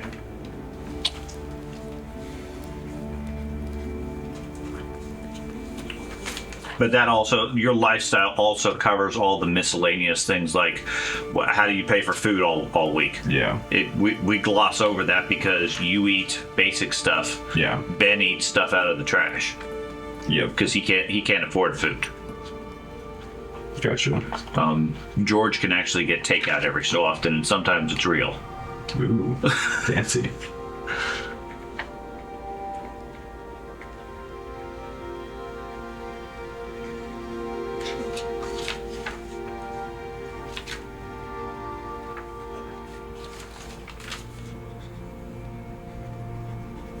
I wish they did cyberware in terms of body, arms, head, legs, that type of stuff, not body wear, armor, then Page did individual ones, and then capacities, and What it's page really. did They have it sort of organized. They have headwear, body wear, and limbs. really pissed? I know there's the chameleon Have you gotten suit, which your I feel like basic I have. I was seeing if there was Okay, like here's what I need to Yep.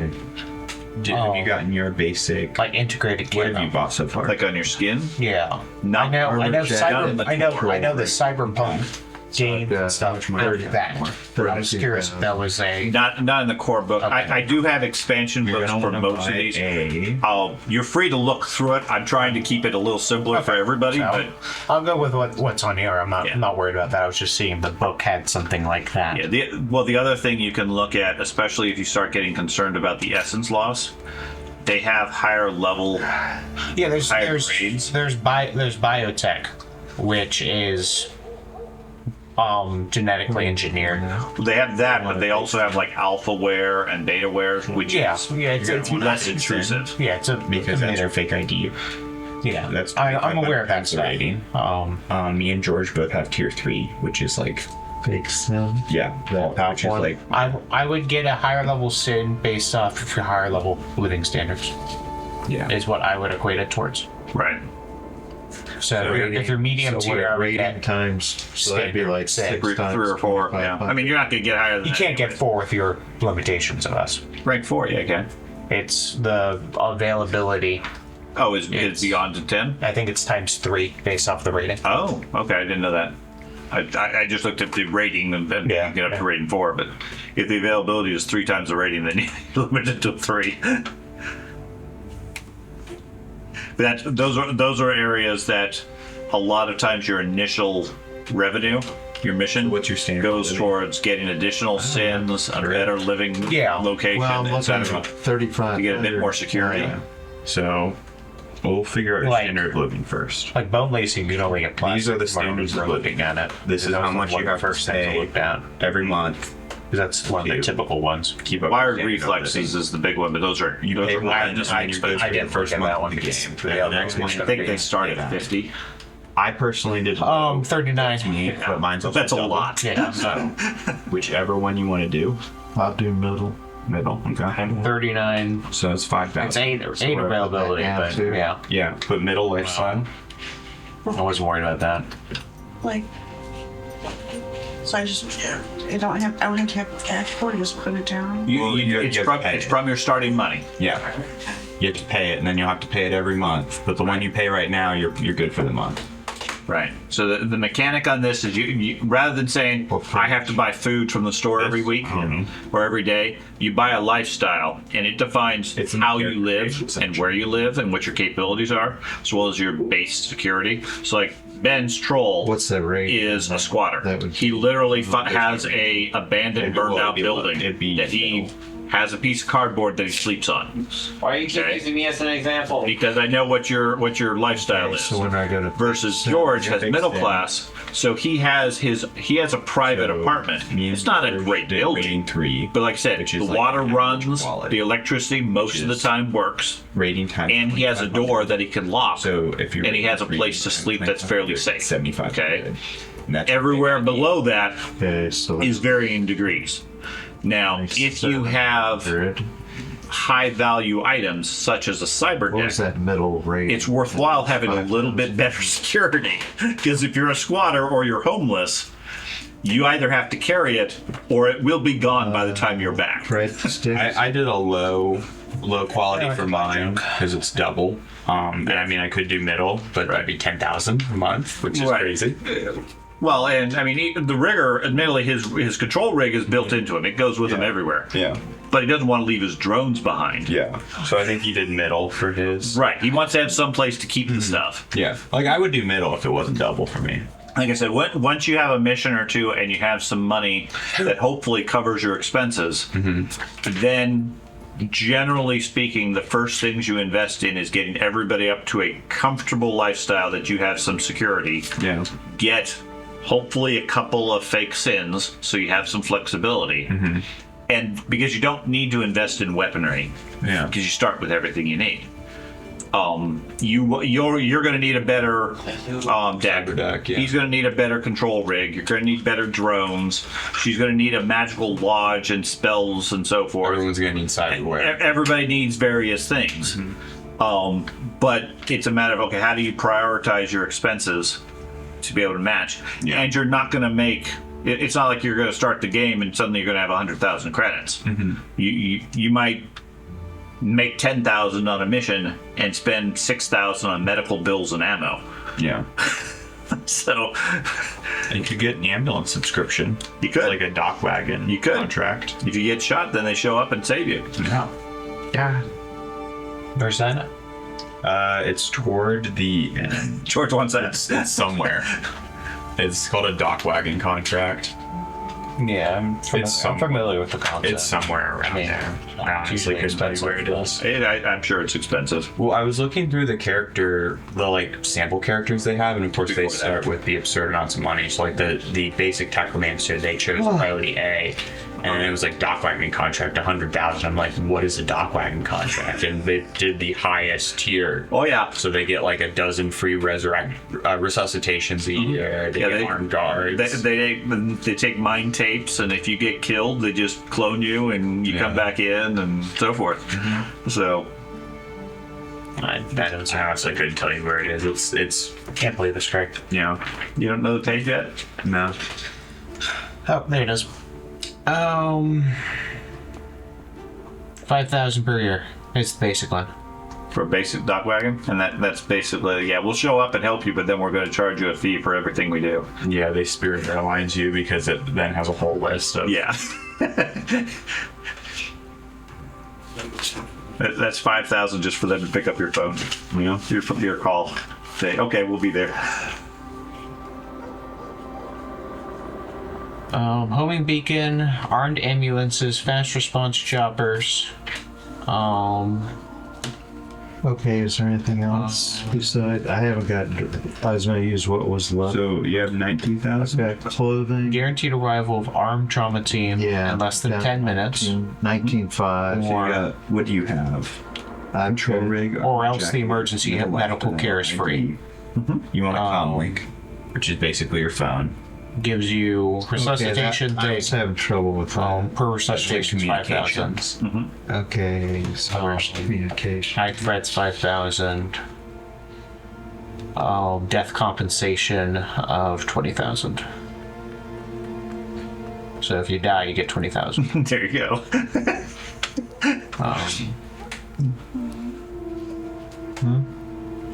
It's not, and that's for the basic.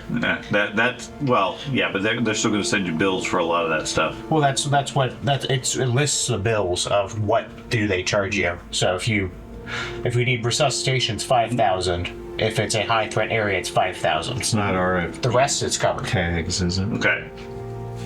But you also have to have a ID. Well, that's the that's what it gives you and stuff like that. Right. What I'm talking about is you have to have it has to be registered to a SIN. because otherwise you're not a person. So what I'm trying to say is that's what it's saying. It doesn't matter. Is because it's a whole different thing. They track only off of RFID tag implant or wristband. Mm-hmm. They don't care about the SIN. Otherwise, otherwise you're double penalizing it, in my mind. Well, that's what I'm trying to go off of, is you're double penalizing the benefit. I get that. The nature of it is dock wagon contracts and so forth are more of a NPC high level sort of thing, not a player character thing. Because yes, they will respond to the contract, absolutely. I mean, if you're in the middle of a heist and you're breaking into a corporate thing and you get shot, dock wagon will show up because that's what they're contracted to do. Mm-hmm. Okay. But any fees, etc., along those lines, you're responsible for. Yeah. Okay. Including anything they do trying to get to you, and so forth. So it's not really used from a Shadowrunner standpoint because you can't afford a lot of those things, and you expect to get shot all the time.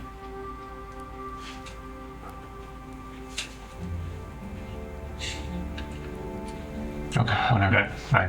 I'm reading directly what's from the book. That's all I'm saying. Okay. So, what am I? Here it says communications. Oh yeah, this Comlinks. Comlinks is what I'm looking for. Yeah, Comlinks is your phone. Yeah. So let's see. What's a good one? Like I was thinking this 5001 device rating 6. What's that mean? Do rigger decks have comlinks in them? You can use it for a comlink, yes. Okay. It's a souped up comlink. Are rigger decks illegal? You have to check it. Okay. Oh, okay. No, I'm sorry. I got the control rigs do not have a comlink built in. They have a data jack built in because that's how you connect to a vehicle.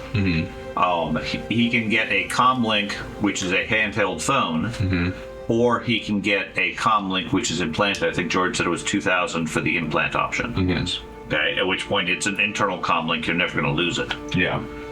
What's that deal about if you're too tech body? If your essence approaches 0, you have problems. Basically, your essence is a rating of how human you still are. You're at 5 out of 6 because you've replaced part of your brain with a control rig. Okay. Okay, that's not a big deal. As the game goes, you'll find additional things you'll want to have implanted in you. Okay. So a comm thing may not be that big a deal. Correct. It may not be something It may not be a big deal today. Well, what I mean is having an implanted comm may not be that necessary. Yes. Yeah, I would agree with that. It's an extra 2,000. The question is whether or not you want to potentially forget your phone or lose your phone versus you have it inside your brain so you always have it. Okay. Okay. The only one that really cares that much about essence is the mage, because her maximum power, her magic, is limited to her essence. Oh, what the hell? Okay. So what if I get it implanted? Where am I looking for that? I'm It's 2,000 extra. It's the same thing plus 2,000. That's plus 2 with hot sim. Is that called? That's an add-on. That's add-on. That's extra stuff. So where's the 2,000? It's all the way back down here. Yeah, of course. It's part of the cybernetics. Personally, I would probably just say buy a physical comlink. Okay. Yeah. So what do I get? A note? So anything that has a rating 4 or less. 4 or less. Okay. However good of a phone you want. So looking at weapons like guns, is the accuracy stat?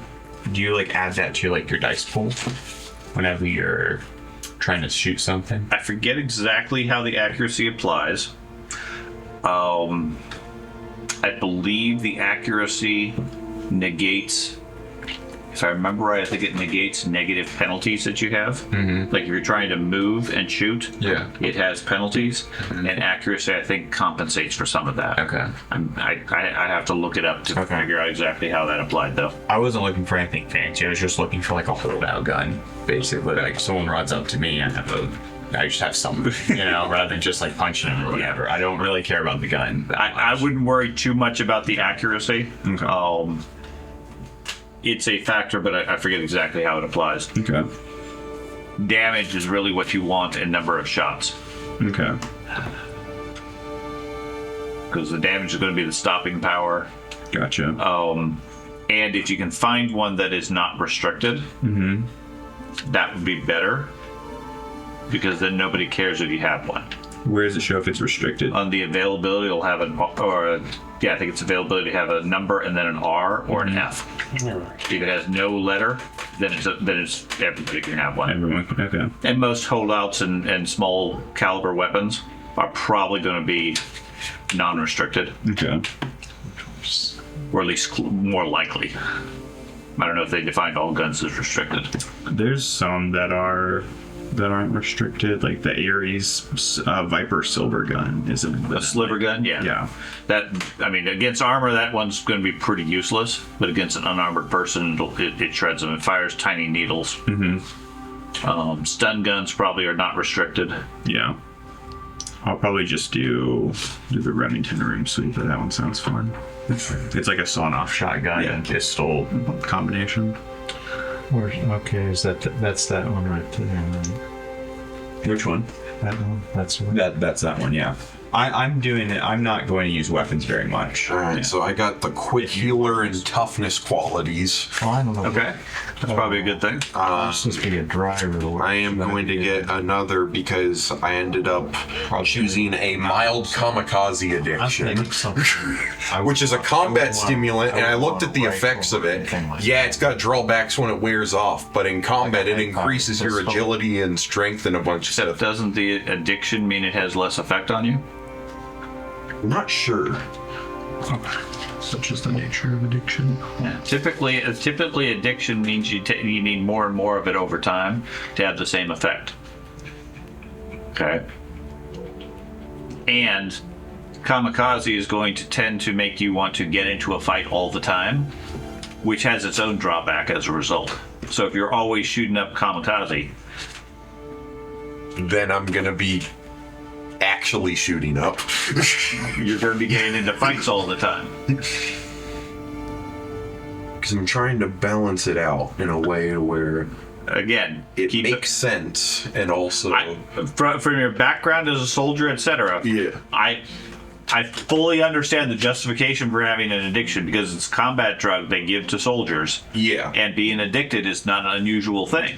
However, that's part of the reason why in the Shadowrun world, ex-military have problems because they're getting into fights all the time because they're addicted to kamikaze.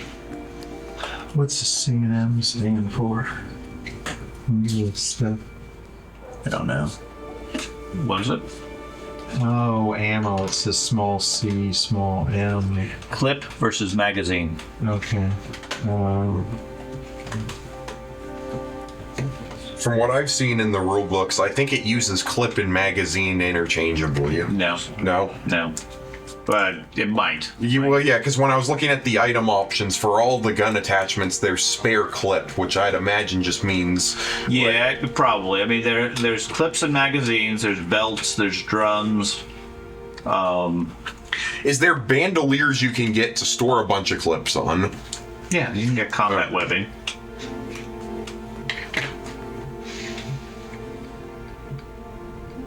Let's see.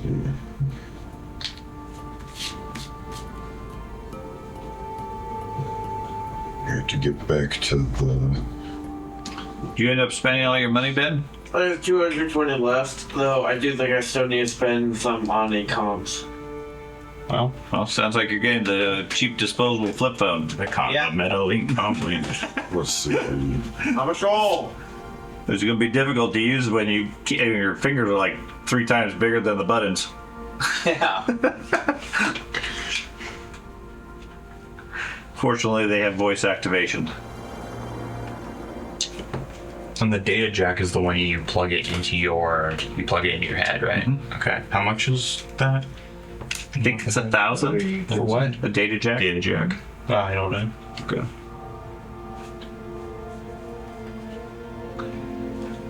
Data jack, I think, is like the gateway to all the other cybernetic things that you have implanted. Yeah, I'm gonna do the data jack. Seems like a good option. Yeah, so now I have, because of the flaw, I'm just going to go with the minor version of the flaw, which will give me 4 karma back, plus the 1 will give me 5 karma that I can spend on another. For the addiction? Yeah. Okay.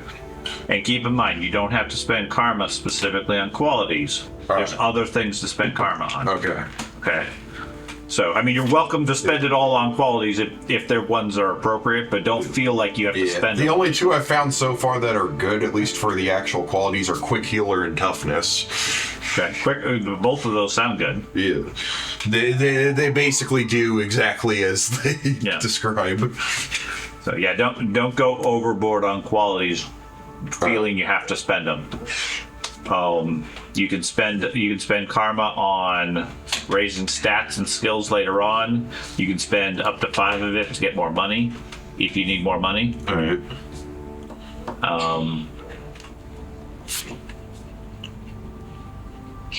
You'll spend it during the game for contacts and other things like that.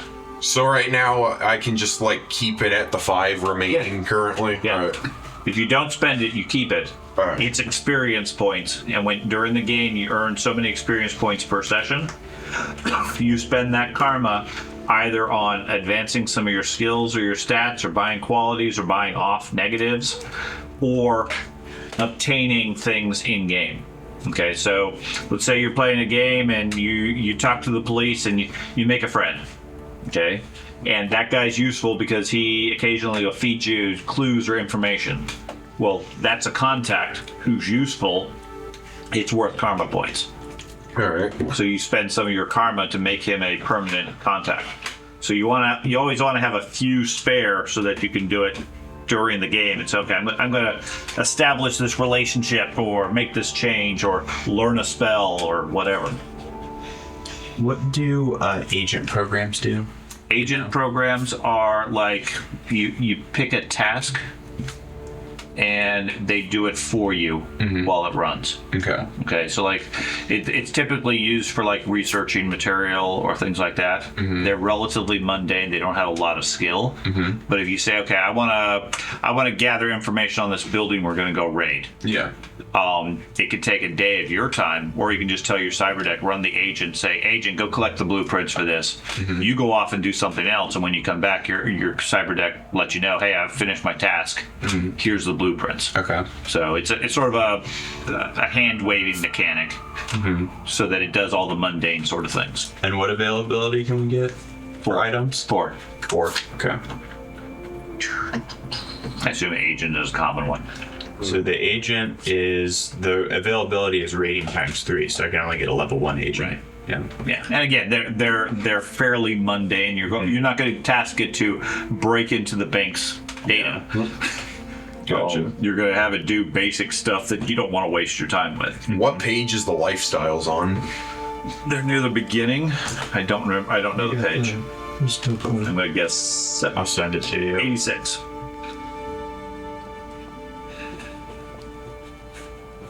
There we go, I just sent it to you.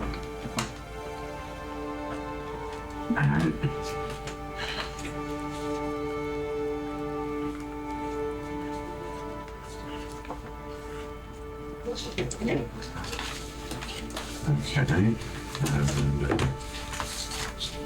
I currently still have $48,410. 48,000? Yeah, 48 comma 4 110. It's because my wealth. I put the for resources for D. You don't. You don't. 50,000. No, you don't use that table. This is the table. Oh. Less. You got far less than that. Okay. Where's D? 15,000. Okay. Yeah. Okay. So take whatever your total is and reduce it to 15,000. Now, if you have to, if you need to increase not it my to, wealth of You got your basic stuff. Yeah. if you if you need to Yep. make it 25 or 50. As long as, like I said, anything 5,000 or less, you keep. Yeah, I know. Okay. And you can always acquire more stuff in the game. Yeah, yeah. Not a big deal. I was, Certainly I, anything. was getting like the basic stuff that my character Yeah, would have. that's all I would work. So Well, currently the only things I have bought are the AK-97 and Browning Ultra Power, and both of them are relatively cheap. now I have to do the actual. If they're, you might want to get fake life. The calculation? Depending No, on karma. if they're Oh. restricted or They're both Well, restricted.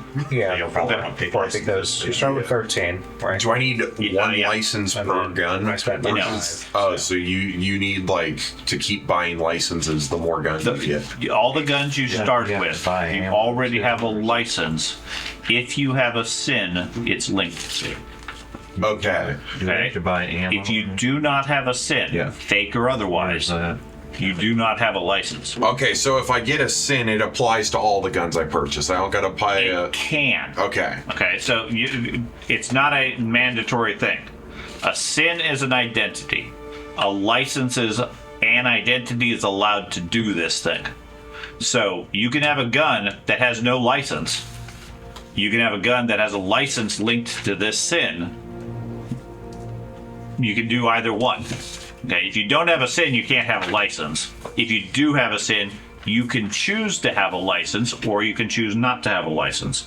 The trade-off is license means registration. Registration means traceability. Okay.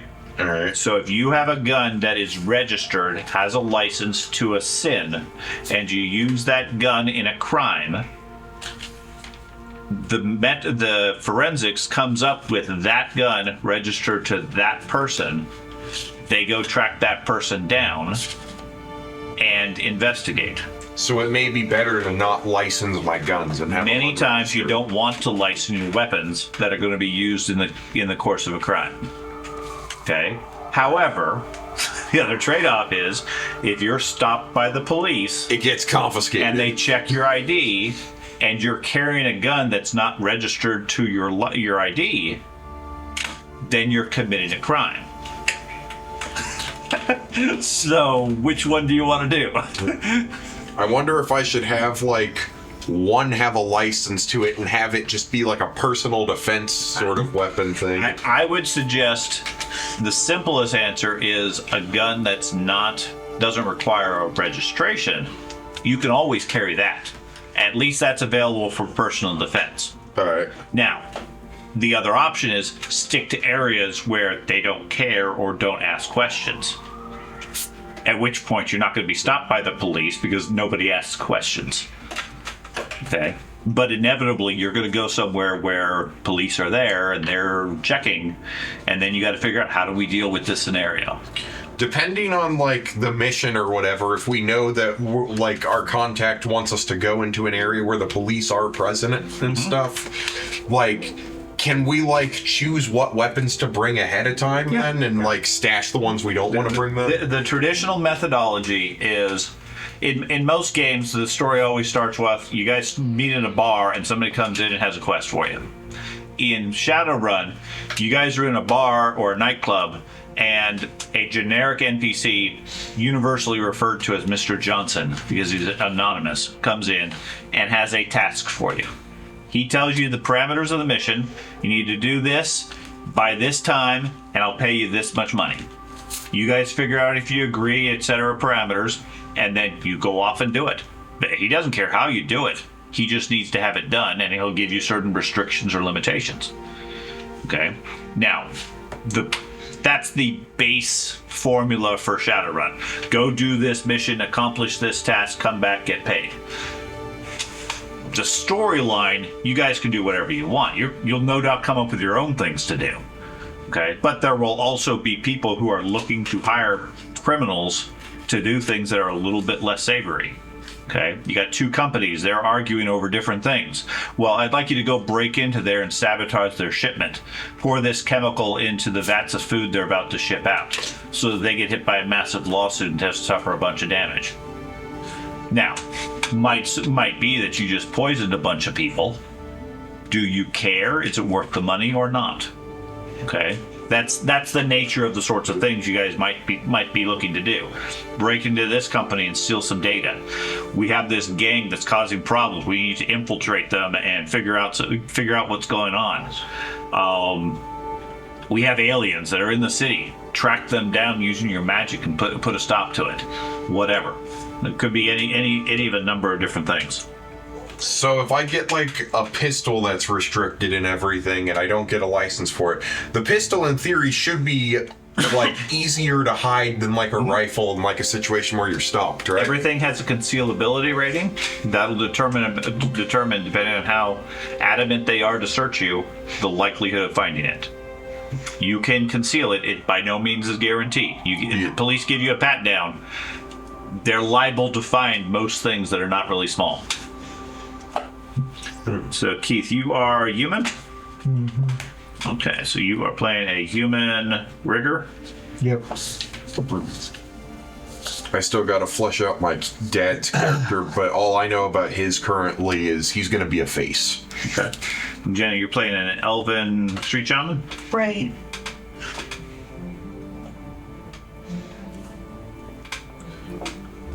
And Ben, you are playing a troll brute? Tank. Tank? Sure. Let's go with Brute. That sounds more fun.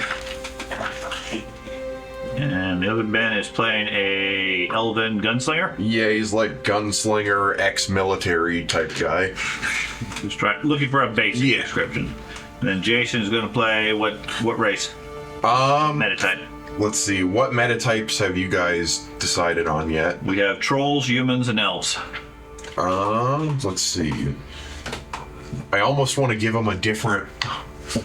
This dwarf. You play another dwarf? Yeah, let's make him a dwarf face. Are you building his character right now? I gotta get. I was in the middle of mine still. Dad told me to build his too, and it's taken longer than I imagined. Yeah, I don't think you're gonna get too far building a second character. Yeah. He's probably gonna have to. It would be a better thing for face, or a good race for face. Usually, elves, humans, whatever. Alright, yeah. We'll do human for him. Elves have the innate ability of, since they're considered overly attractive, they naturally gear towards the high society aspect from it. Humans work just fine. And technically, I mean, any metatype could do it. But there's some natural bias towards elves and humans versus orcs and trolls are seen more as the ugly races. Works however you want the character build. So you want him to be pretty, or? I'd say like human and have him be kind of just like trying to think. Human? Yeah, human. Yeah, like a human, and then just have him have more of like a businessman type look. Probably have him live in more high society, I guess. Okay. What I would suggest is let's work. I know Jason doesn't have Discord. Yeah. You do. What I would suggest is focus on your character now. All right. And between now and when we start, George and I will work through you with Jason and put together a character. All right. Okay, George is fairly familiar with the mechanics and the basics and can probably come up with a decent mix as far as skills. With either a human or an elf for a face. Okay. All right.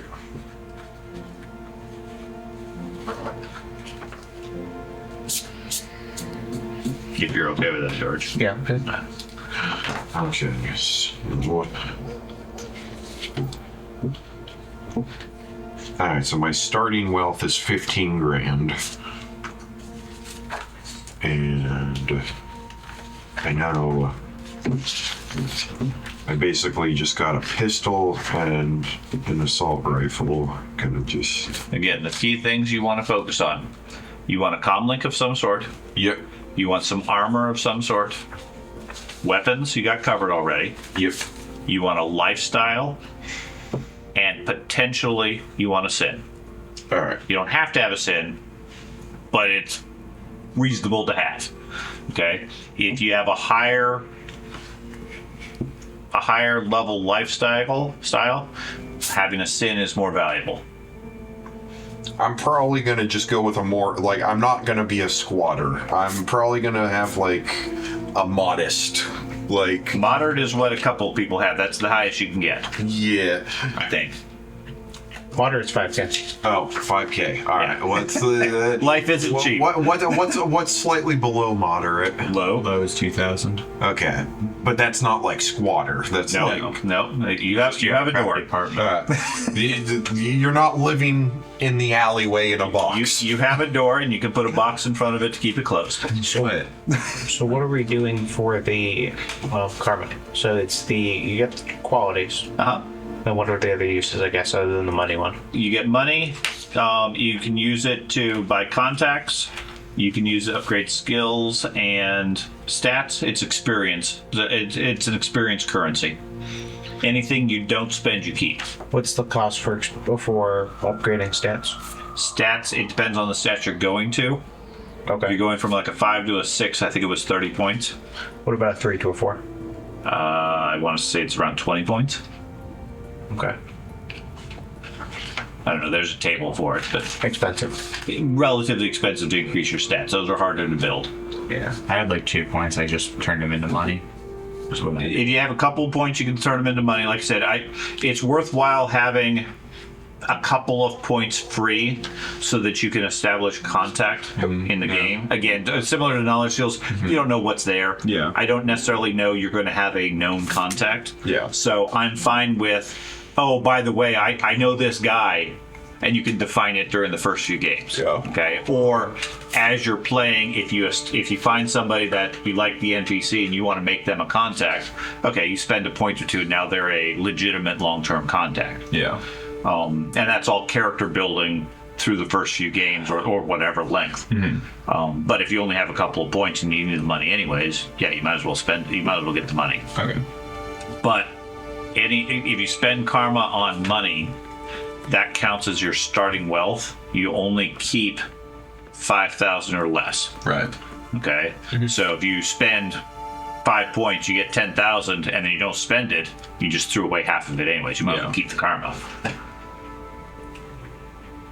And then as soon as everybody has at least basic gear, we'll do the final calculation stuff for everybody. Mm-hmm. All right. How much was the low lifestyle again? 2,000. 2,000. Okay. So I got it.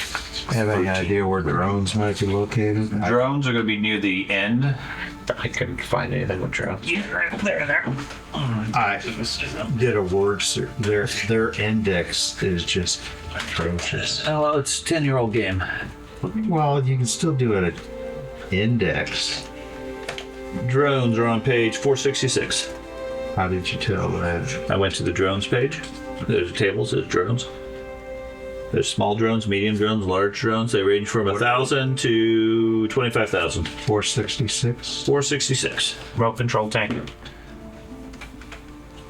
There's only 3 pages long. Okay. Right there at the top is the table. Right there. The drone, okay.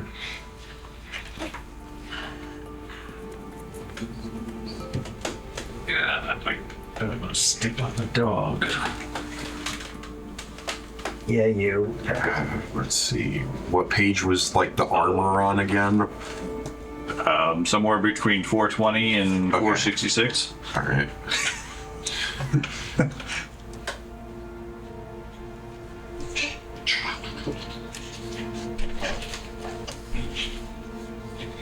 There we go.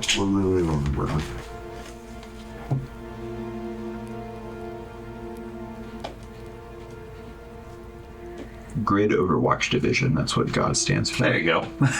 I knew there was an acronym. I can never remember what it is. Mm-hmm.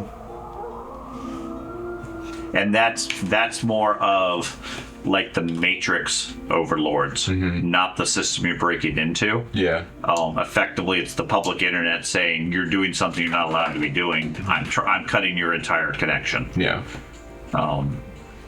Gotcha. I think there's a program or two that'll help. I know there's one that will monitor your level. I think there's one that might like help reduce it or reduce the effect of it. I know Baby Monitor is the one that looks Watches through it, yeah.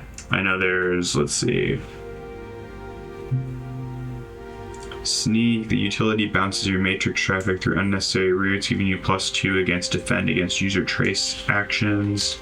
If a demigod converges on you while the program is running, they don't get your physical location, although you're still hit with the stuff they throw at you. Right. So I guess it's not. No, it's yeah, there's some other defenses you can do. Yeah. Depending on how, again, what your capability of your sniper deck is.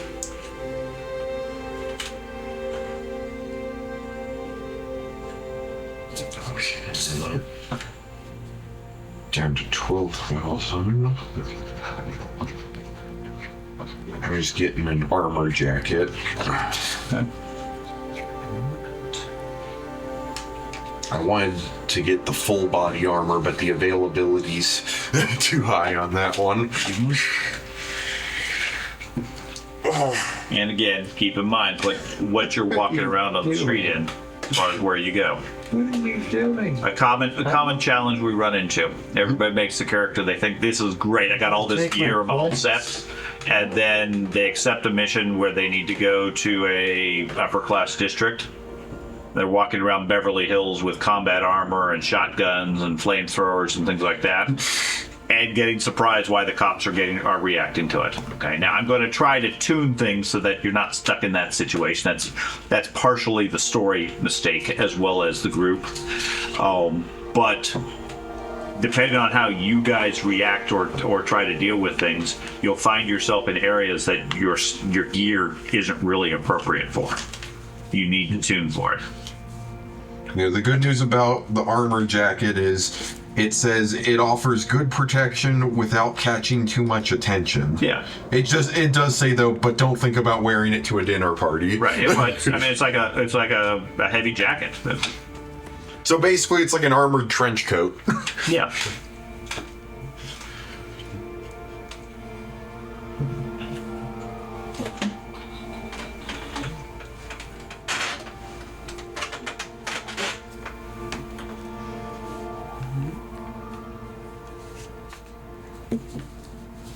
Okay.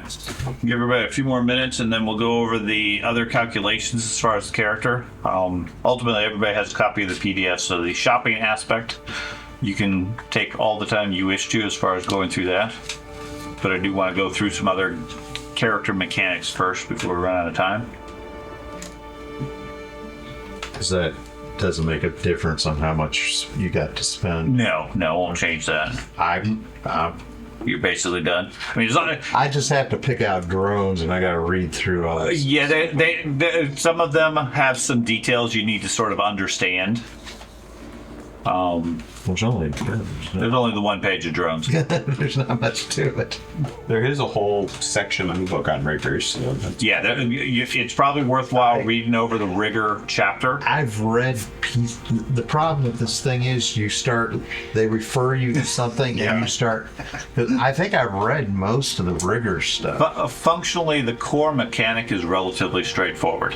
Once you understand that, it's all a matter of how do you apply it to the different things. Yeah. Yeah, it's not intuitive. Especially since we're all used to Pathfinder, it's a completely different mindset of how the game plays. So keep your dice tray. We'll do some of the examples as far as how roll the dice and everything, so you understand the mechanics of it. Okay. No, it's not. Well, then the example they started out, the examples, yeah. And then try and do a word search on this stuff, you wind up in all the different characters, and I'm sitting there going through things. Well, you know what? This is just each different character has the word, drone in it. So it's difficult. Okay.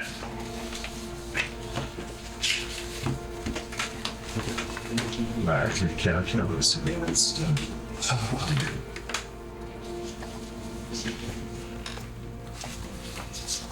I think I'm good for now. Okay. I still need to spend $9,000 more.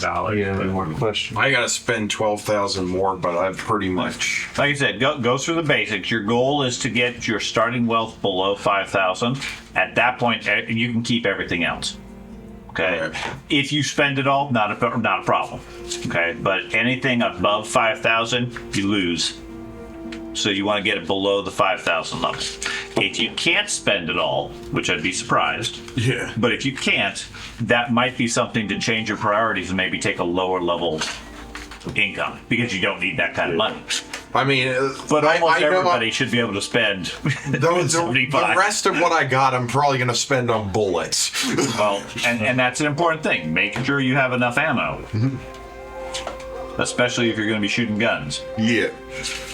Because I know one of the big things that I'm going to be investing in is bullets and mags. Here, I'll take that. Since that is my pretty much only don't need that part. way to attack people. Okay. Well, maybe you can also get out of squatter load. Spells. Okay. Contacts. Okay. So, don't need any of that.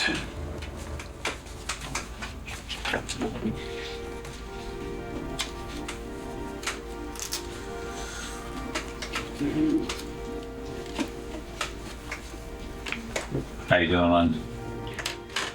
How am I doing? Yeah. Any questions?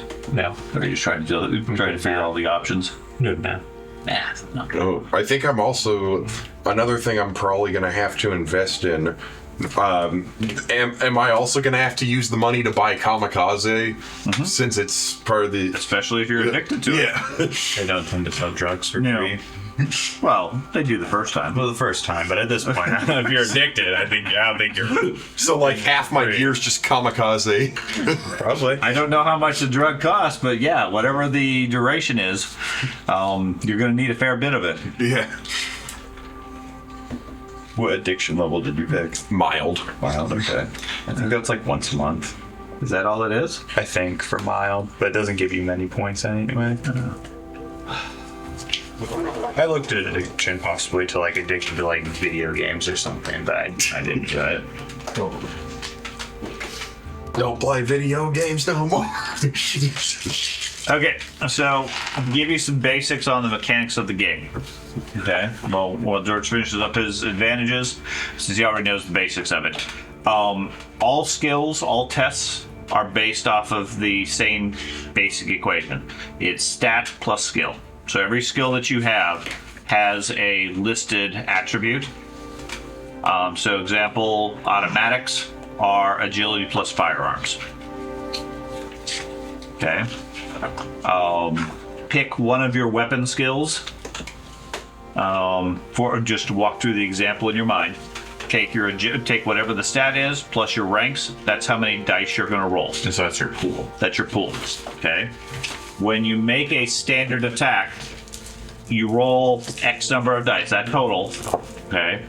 What you're counting is any 5s and 6s and any 1s. Everything else you basically throw away. Okay. Okay. So in my case, having rolled this, I got 3 5s and 6s, so I got 3 successes and 1 fail, with 4 that didn't contribute. Okay. So what's your fail? Ones? The fails are 1s. Okay. Successes are 5s and 6s. Right. Now, as long as I got successes and half my dice did not turn up fails, the fails are ignored. Okay. Okay. All that really matters in this case is I got 3 successes. 1 success is enough to do what you're trying to do. I'm trying to climb a wall, I'm trying to shoot a target. I got 1 success, great, I succeeded. And half dice, that's taking the dice of your pool. Of the pool. So in this case, I rolled 8 dice. If I had rolled 4 1s, then I would have fumbled. Okay? I think it's called glitch in this, right? Glitch in this game. If I rolled 4 1s and I got 0 successes, that's when you have a critical glitch. Okay? So a glitch is my gun jammed. I did something. it's a slowness. It's an inconvenience. It's not life threatening. A critical glitch. I fired too early and I shot my friend. I pulled the pin and dropped the grenade at my feet. Okay, it's bad and likely will result in injury and/or death. Okay, now mechanically, if you have low skill and low stat, you might only have 4 dice. Well, it's far more likely to roll 2 1s and no 5s and 6s than it is with 8 dice. Therefore, if you're low skill, low stat, the chances of getting a glitch or a critical glitch are much higher. So it's like Russian roulette almost, but with... Sort of, but the idea is the better skilled you are, the far less likely it is for you to fumble, which makes sense intuitively, okay? Now, in this case, I got 3 successes. 1 was enough to succeed on whatever I was doing. I shot my target, great. But I did it with 2. I did it with some extra style. Weapons in combat means I get 2 extra points of damage. Technically, it's 3 extra points of damage, okay? The opponent is going to make a defense roll, typically, which is going to be their dodge skill. On your skill, you'll have a dodge, okay, which is what you use if you make a defense roll. And dodge is... not sure where.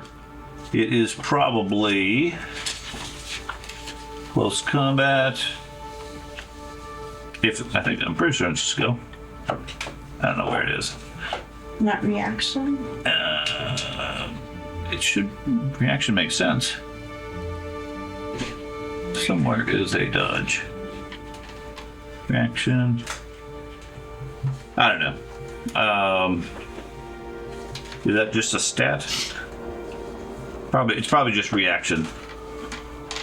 Anyways, when you make a dodge, or whatever your defensive action, we'll look up the specifics on it, you're going to roll the same dice. Okay? So, let's say you have really high reflexes. Yeah. You roll 6 dice. Okay? Roll 6 dice for me.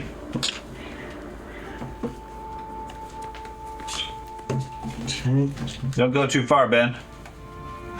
Nah. Okay, so you get into combat, you roll a bunch of bullets. Yeah. Okay, how many 5s and 6s did you get? Let's see, I got 1 5. And how many 1s did you get?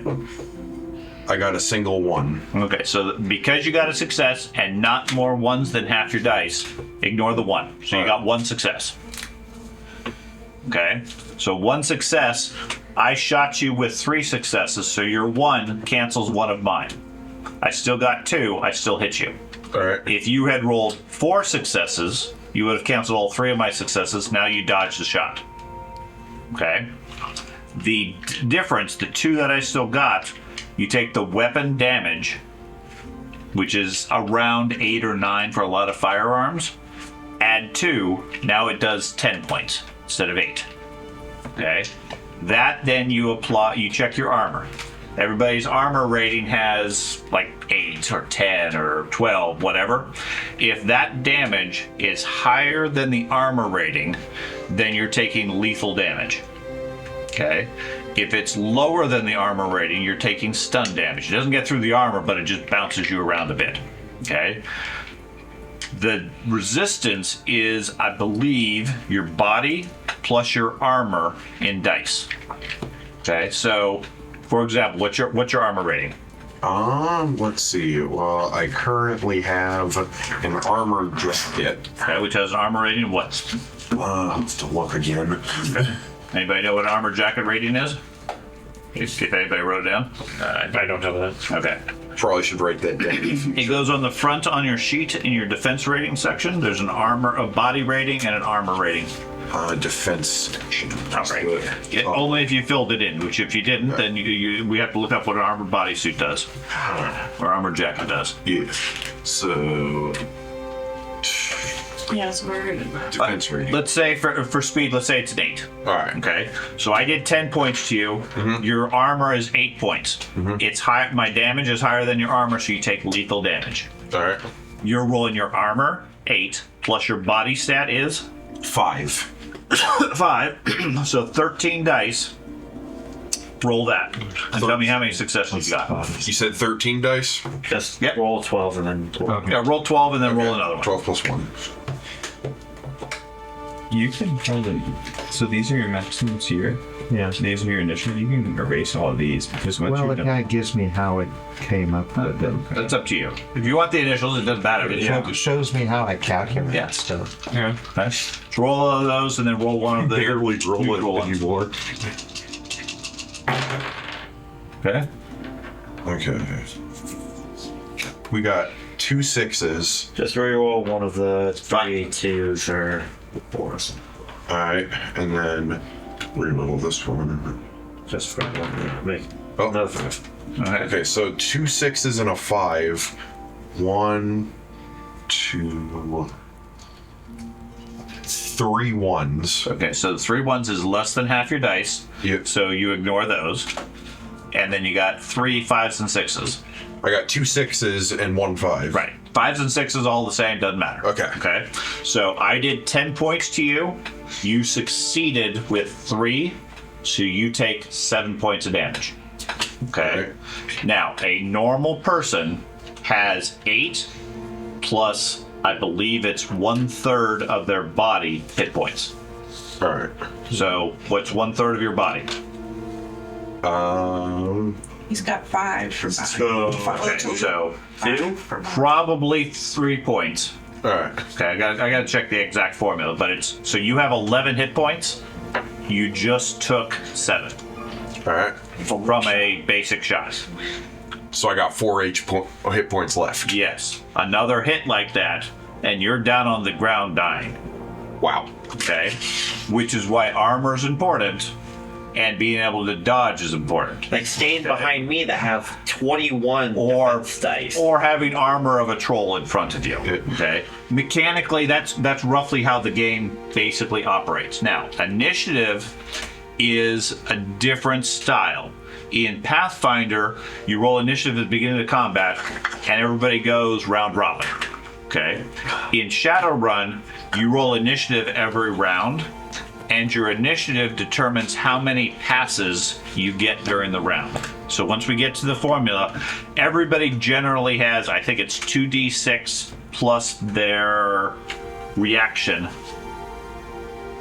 as far as their initiative. So not the dice, but the number of their reaction. So you roll 2d6 plus, we'll say 4 reaction.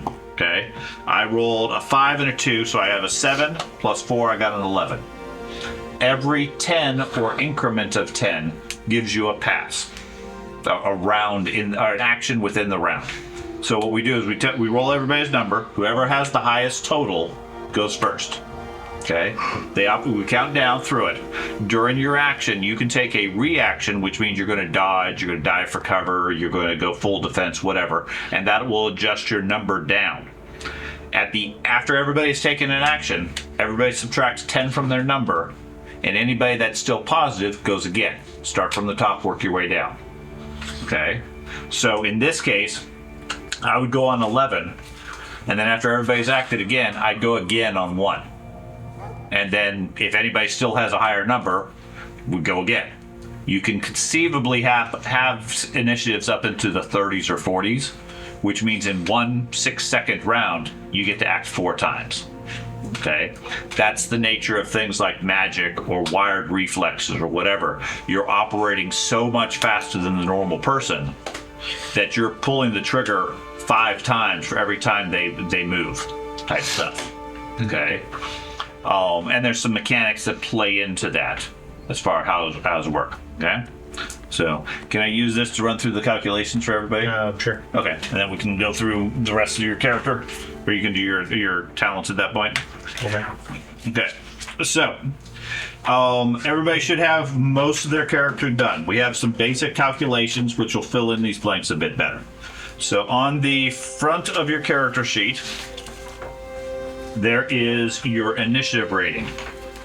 And I was slightly off on that. Initiative is your intuition plus your reaction, the numbers, plus 1d6. 1d6. let's see. I have my reaction 3. Okay, so Most of the time, I'm going to be acting twice. intuition. +8. Okay. Intuition plus reaction is 8? Yeah. Okay, plus a d6. Yeah. So yeah, generally 1 or 2 actions is about normal. Combat guys are going to generally have 2 because they have the stats for it. Otherwise, you don't. Okay. D6. If you have magic, then you have an astral initiative. Or wait, 6. Shit. You'll make it. Okay, 6 Much of that help. 10. So where are we doing? 10 plus. Yeah, you can put it over there. It's actually on the left too, but that works. So Didn't realize I had it listed twice. So for initiative, I just add up those numbers and then put 1 in the dice box for plus the d6. You can do it that way, or you can add the numbers and then say that number plus 1d6. However you want to do it. Okay. If you have magic quality, then you have an astral initiative. So Jenny, this would apply to you. That is twice your intuition plus 2d6. Okay. For the matrix, it really depends on what type of matrix you're doing. Okay. You have either augmented reality, which is where you have the matrix on your glasses and you're just looking at it while you're walking around. You have cold sim, which is you're on the matrix, but everything's sort of tuned down so it doesn't hurt you. Or what you normally do is hot sim the matrix, where you're fully plugged in, it can kill you, but you get full reactions. Yeah. In that case, it's based off of your data processing ability, the speed of your computer, plus intuition, plus 4d6. Okay. So speeds of the computer are a lot faster than people. Yeah. You can do several things in the round as a result. Right. Okay. Next to you have limits, which are right next to the initiative in the center top. Physical limit, mental limit, social limit. Mental limit is double your logic, plus your intuition, plus your willpower. 6 plus. It was what? Double your logic, intuition, and willpower. That's mental. Divided by 3, but round up. It's mental. Yeah, this is your mental limit. 3. Okay. So double logic, intuition, and Yeah, logic, intuition, willpower. Divided by 3, but round up. So it's. I have to change my stats later. Okay. Divide by 3, round it up. Yeah. Okay. So what was 2 times, or it was double of what? Double logic. Logic. Okay. Plus willpower, plus intuition. Let's Divided by 3. Yes. Yeah. Okay. Whatever that total is, divided by 3. Physical is double your strength, plus your body, plus your reaction. That total divided by 3, rounded up. So 29 divided by 3. Okay. what's the next one now? You're flying through. Yeah, I guess. Okay, so you said mental Physical? limit. Physical, and then mental was what? These aren't really big numbers. Okay. Well, it's what But it's strength. The double second one is logic. physical. Oh, the second one's physical. Second one is physical. All right. Okay. So strength Okay. plus strength plus body Okay. plus reaction. Can't wait for. Okay. That total divided by 3. Can't wait to see what my social limit is. Okay, let's see. Send it up or down. Up. All of them are rounded up. So Any strength, fractions are rounded up. strength plus So strength. if you have 9.3, it rounds to 10. Okay. So it's strength plus body. Plus reaction.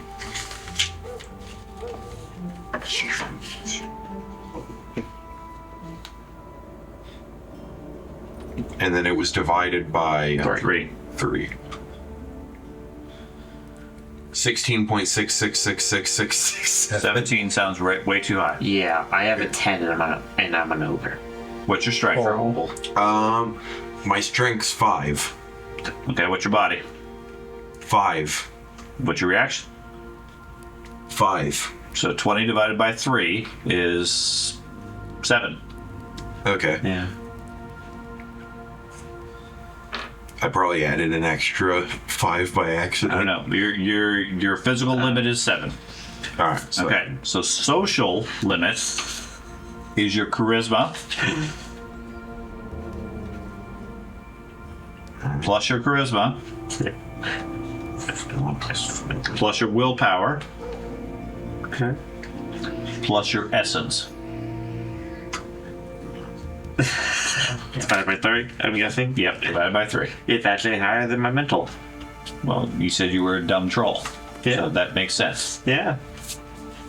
Okay. 13. Okay. That'll Now, be fun. right above your physical limit, you have your damage track. This is your hit points. Okay. Your physical, take half your body, add 8. Is that it? Okay. So if my body's an odd number, Half your body. Yes. Round up the final result. Okay. Okay. Whatever that number is on the physical track, put an X in every box above it. So if you come up with a total of a 12, put an X in 13 through 18. You have 12 hit points. So, What's half your body? okay, it would be 2. Plus 8 is 10. Okay. So in your case, 11 through 18, put an X in. Okay. You have 10 hit points. would half of 5 be 2 or 3? 2.5. 2.5, so 2.5. Right. Plus 8 is 10.5. 11. Rounds up to 11. Okay. So you put a box in 12 and higher. For stun, it's the same thing, but using willpower. Half your willpower plus 8. That's something you probably want to change on your character. Get a bit of willpower. I have a 10. In willpower? No, total. Okay. You can get dazed quickly. After willpower plus 8? Yep. So you said for mine, mark up to 12 for physical. You said, no, you had 3, which would be 11, so 12 and higher, yes. For the X. And higher, so that means go to 18? Yes. Okay. The X means it's not available to you. Okay. Oh, we're doing the other. Yeah, I just realized that I marked The first explanation was confusing, I thought. Okay. I makes sense in my mind. So what's that? What are we talking? What are we filling in now? These are the hit points you do not have available. You don't have those hit For points. what? The first one was physical, second one was stun for willpower. That's what we're doing right now. Yes. Okay, so If you have a high willpower, you got a lot of stun hit points. what's the formula for... Okay. Stress is going to be the same thing using your logic. So, 9. What's the formula we gotta add up again? Half your logic plus 8. Okay. So...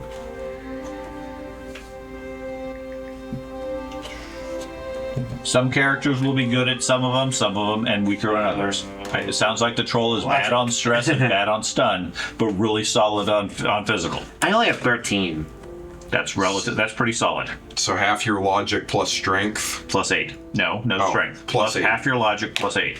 Okay. 9.5. Okay. So would that round up to 10 then? Yeah. All right.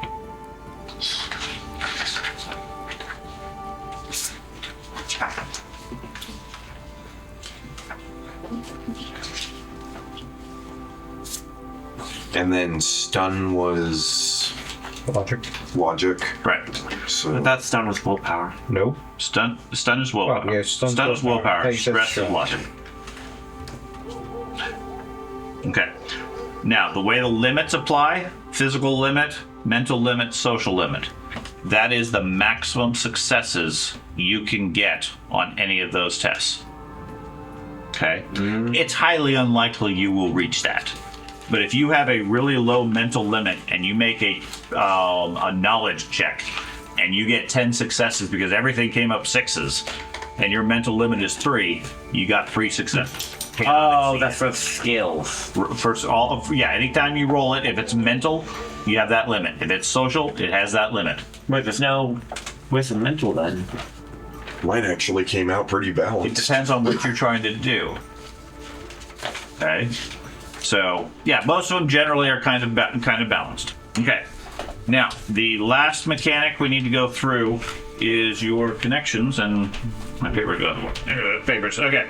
So I need everybody to and we've revised this somewhat, so we'll have better capabilities. Go ahead and grab one of these. I need everybody. Let's figure out a number between 1 and 7, effectively. 7. Okay. 6. Well, we're going to randomize them because I don't want them to be in order. So we could roll a dice. Well, you only got D6s. Oh. D8 exclude 8. Then we're going to get a lot of duplicates. What I would say is take 66. Just roll them, or did I said that right? Or just roll percentile if we have. So take 66. Yeah, let's trim that down. We'll just do there. Here's percentile. Well, tell me what you get. What's that after I dumped my bag? 12? 12. Okay. So what are we doing? Just roll those 2 dice.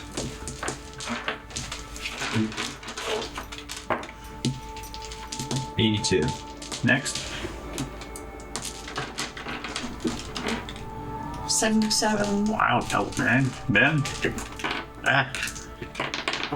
58. Other Ben?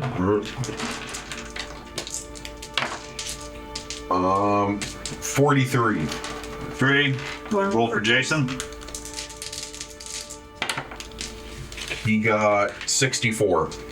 And George.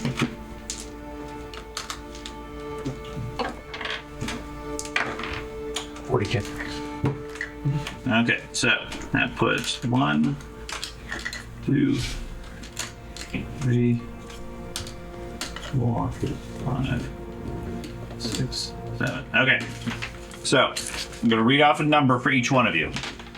Put this on. I think I handed all the sheets. Just put it up at the top somewhere, just so you remember what the number is. Craig, number 1. The roll doesn't matter. Okay. Okay. Keith, you're number 7. Jenny, you're 6. Ben, you're 4. The other Ben, you're 3. Jason is 5, and that leaves you 2. Okay. Now the way this works is on the table you have an ally. Okay. Jason was 6. Jason was 5. Oh, 5. Okay. So your ally is +1. right. So it should go. All you need to do is your number +1 is ally, +2 is rival, +3 is debt, +4 is grievance. Correct, except I had modified the system so that the ally is an ally both ways.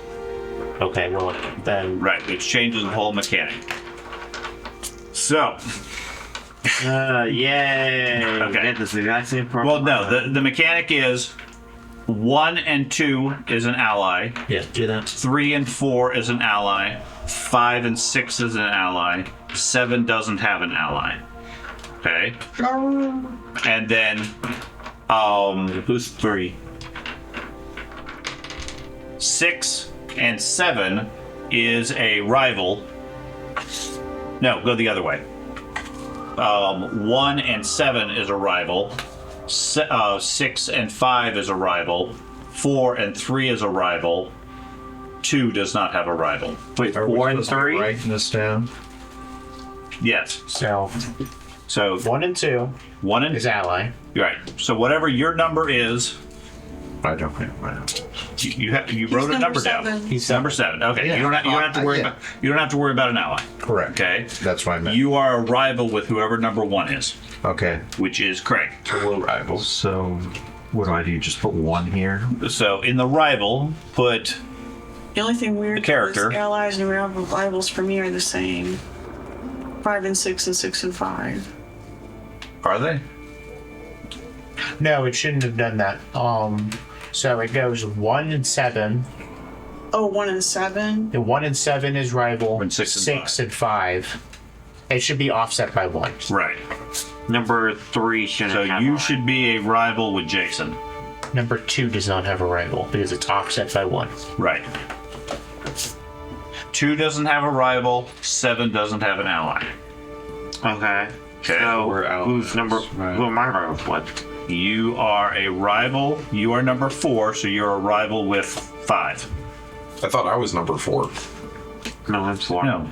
Oh, I'm 5. Gunslinger is a 3. Oh, I'm 3. All right. That's the problem with having 2 bands. Yeah, there should not be any duplicates here. Okay. Okay. 1 is a rival with 7. 6 is a rival with 5. 4 is a rival with 3. Correct. Okay, so you're rivals with. Okay, I guess the 2 Bens are rivals. That's fine. Okay. But, wait. So the key thing is on the sheet, list who your rival is so that you know who it is. Okay. Then your debt and your grievous, take your number and add 2 and 3.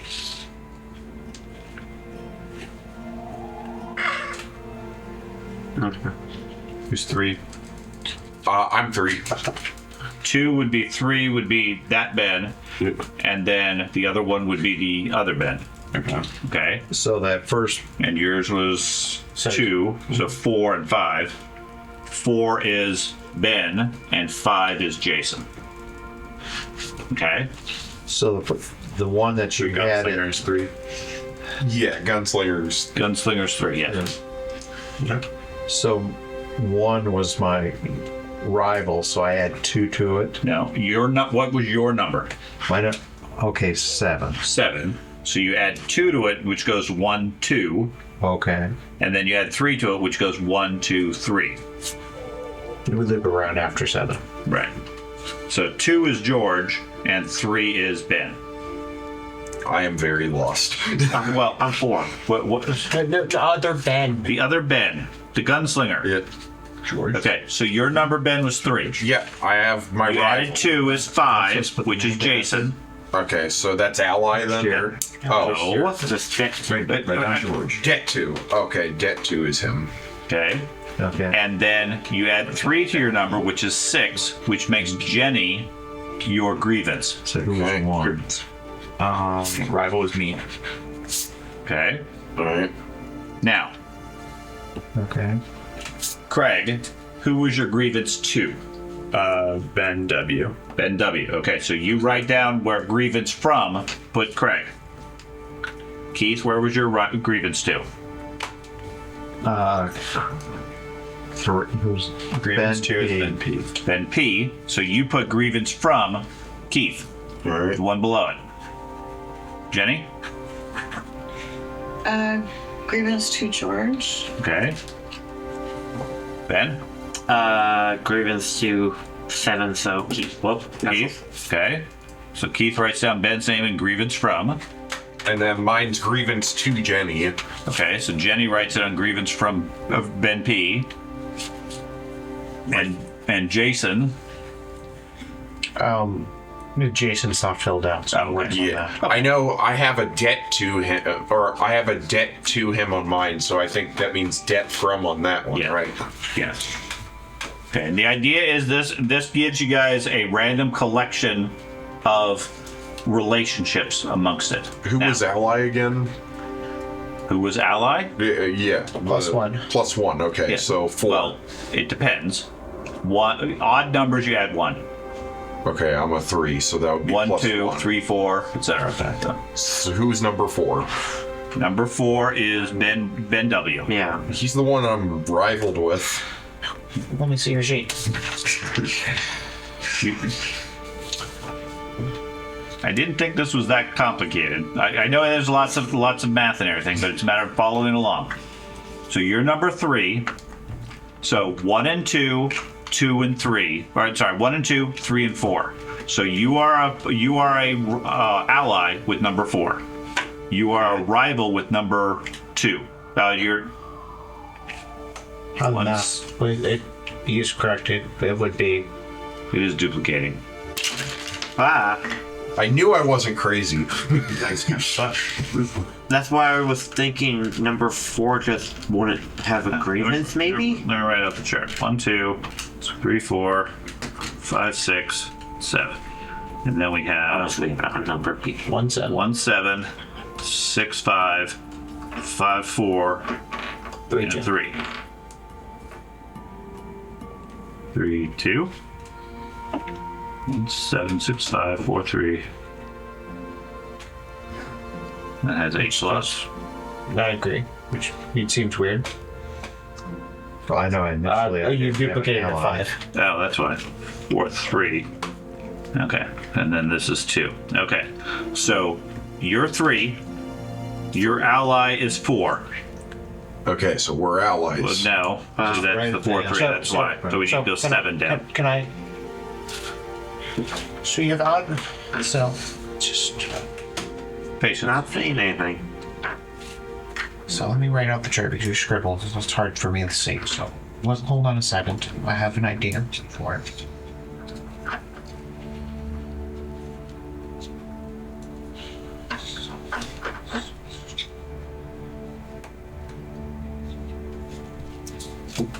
So the duplicates are here at 4, 3. No, it's duplicates here too. What the 5, 6 also. Okay. Then We got to shift it 1. So go with 7, 6, 5, 4, 3, 2, and then 1. It doesn't have 1. Just reverse the pattern that way. So your ally, if you are odd, you add 1. If you're even, you subtract 1. Except for 7, you don't have an ally. Okay, so allies Okay. 3 then. If you are odd, you add 1 for your rival. If you're even, you subtract 1 for your rival, unless you're number 1. That would give us the exact same as our ally. that's yeah. Sorry, add 1 if you're even. So we just. Even. Okay, so. Yeah. That's what I misstated. Flip it. Okay. Okay, so 1 and 2 are allies. Yes. 3 and 4 are allies. You marking these down if you're 3 and 4. Over here. Okay, so you're Ally is number 4. Okay, 5 and 6 are allies. 6 and 7 are rivals. 5 and 4 are rivals. And 3 and 2 are rivals. Alright, who's number 2? 2 is George. And 1 has no rival. 1 has no rival. I mean, And 7 has no ally. Okay. Okay. What number is your dad? He's the. Your rival. Jason is 5. 5. oh, so The other ones are add 2 and add to this, which we already did. Okay, now. Jenny. Now that we've sorted out the whole mix, because this process will get a little cleaner as we go. This is only the second time. Just the depth. third time's the charm. From Jason. So, Who's number 6? 6 is Jenny. yeah, I'm number 6. That's gonna be dead from Jason. So these. So that would be these are From Jason on 7 Yeah. is. Jason. 7's Keith, right? Yes. Okay. Okay, so now the way this works, figure out who your ally is, which you have recorded. The 2 of you figure out, story-wise, what makes you guys best friends. Okay? Ooh. Whatever criteria you want to do. I don't care. You guys write your backstories. Okay? Whatever you choose, you get 1 free skill point in whatever skill is most appropriate to that. Okay? Can't go above 6. You still have the same limitations. You just get a free skill point. So since I don't have an ally, You don't have an ally. You just get a free point somewhere because I don't want to shortchange you. Okay? Maybe your ally died. Figure out the situation. What happened? Why is your ally not in the story? Who has a debt to me? Let me go through the rest of this, okay?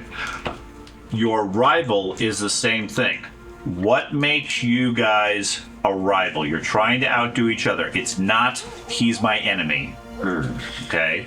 It's, I think I'm better than you. You think you're better than me. We're trying to outdo each other in some form. Maybe it's the 2 gunslingers you guys want. You count kills every fight. I don't know. Whatever. So it's like Legolas and that one dwarf from Lord of the Rings. Whatever rival the 2 of you agree to. Okay. Again, you get a free skill point. I need to figure out that location on it later. Right. I mean, Jason obviously got to coordinate. For the debt, you're talking with the other person. For who do you owe a debt, and who do you receive a debt from? The person who owes the debt gets a point. The receiver does not, because you get a total of 4 free points. Yeah. Okay. Same thing with the grievance. You're angry about something that person did. Okay. What's the situation? The idea is to build your character background, your personality. Why does this group hang out? And some of it because you have some rivalries, you have an ally, you got a good friend. I owe you a debt. You did something to anger me in the past, etc. And then that aspect comes out as far as the role playing. You're likely to help out your ally. You're probably not so thrilled to help out the guy you have a grievance with. Maybe the guy who owes you a debt needs to pay off the debt in some form. I don't know, whatever you come up with. But use that as to fill in that background aspect, make notes on it so that you can refer back to it, and then you get a free skill point as a result. Okay, again, you can't go beyond 6. But it helps fill in some of your skills. Okay. And the idea there is then you have relationships. So far, at least in our Rollmaster game, we tried a first iteration of this. And my view is it's really helped people role play their characters a lot. We're still adapting somewhat to it, but it gives you a reason to be adventuring together rather than just you got 7 people stuck in a bar and they go on a mission. Okay, because we tend to gloss over that aspect. Why is the rogue hanging out with the paladin? Yeah. This gives you a reason. He's hanging out because he's an ally with somebody. They don't typically do above. What were the debt calculations? I'm told. I don't know. Elves can live to be like 5. So -2 to find who. But if you do one that's multiple hundreds of years old, 6. it doesn't. Debt was +2, grievance was +3. That's why I'm saying if you're calculating debt, So it's harder to tie them I didn't hit that part. They build up their So it's going to strength. be Jenny. That's why they typically do their earlier years. And then you get a free point for each. The debt 2 and grievance 2, you get a point for. The froms, you don't. That's just defining the relationship. Because and 6 points is too much. Yeah. 4 points is reasonable. And everybody has an option for 4. And you both have to choose. I also got You negotiate with that person and figure out what's the scenario. Why are we allies? Why do you owe me a debt? What's the scenario? It can be anything.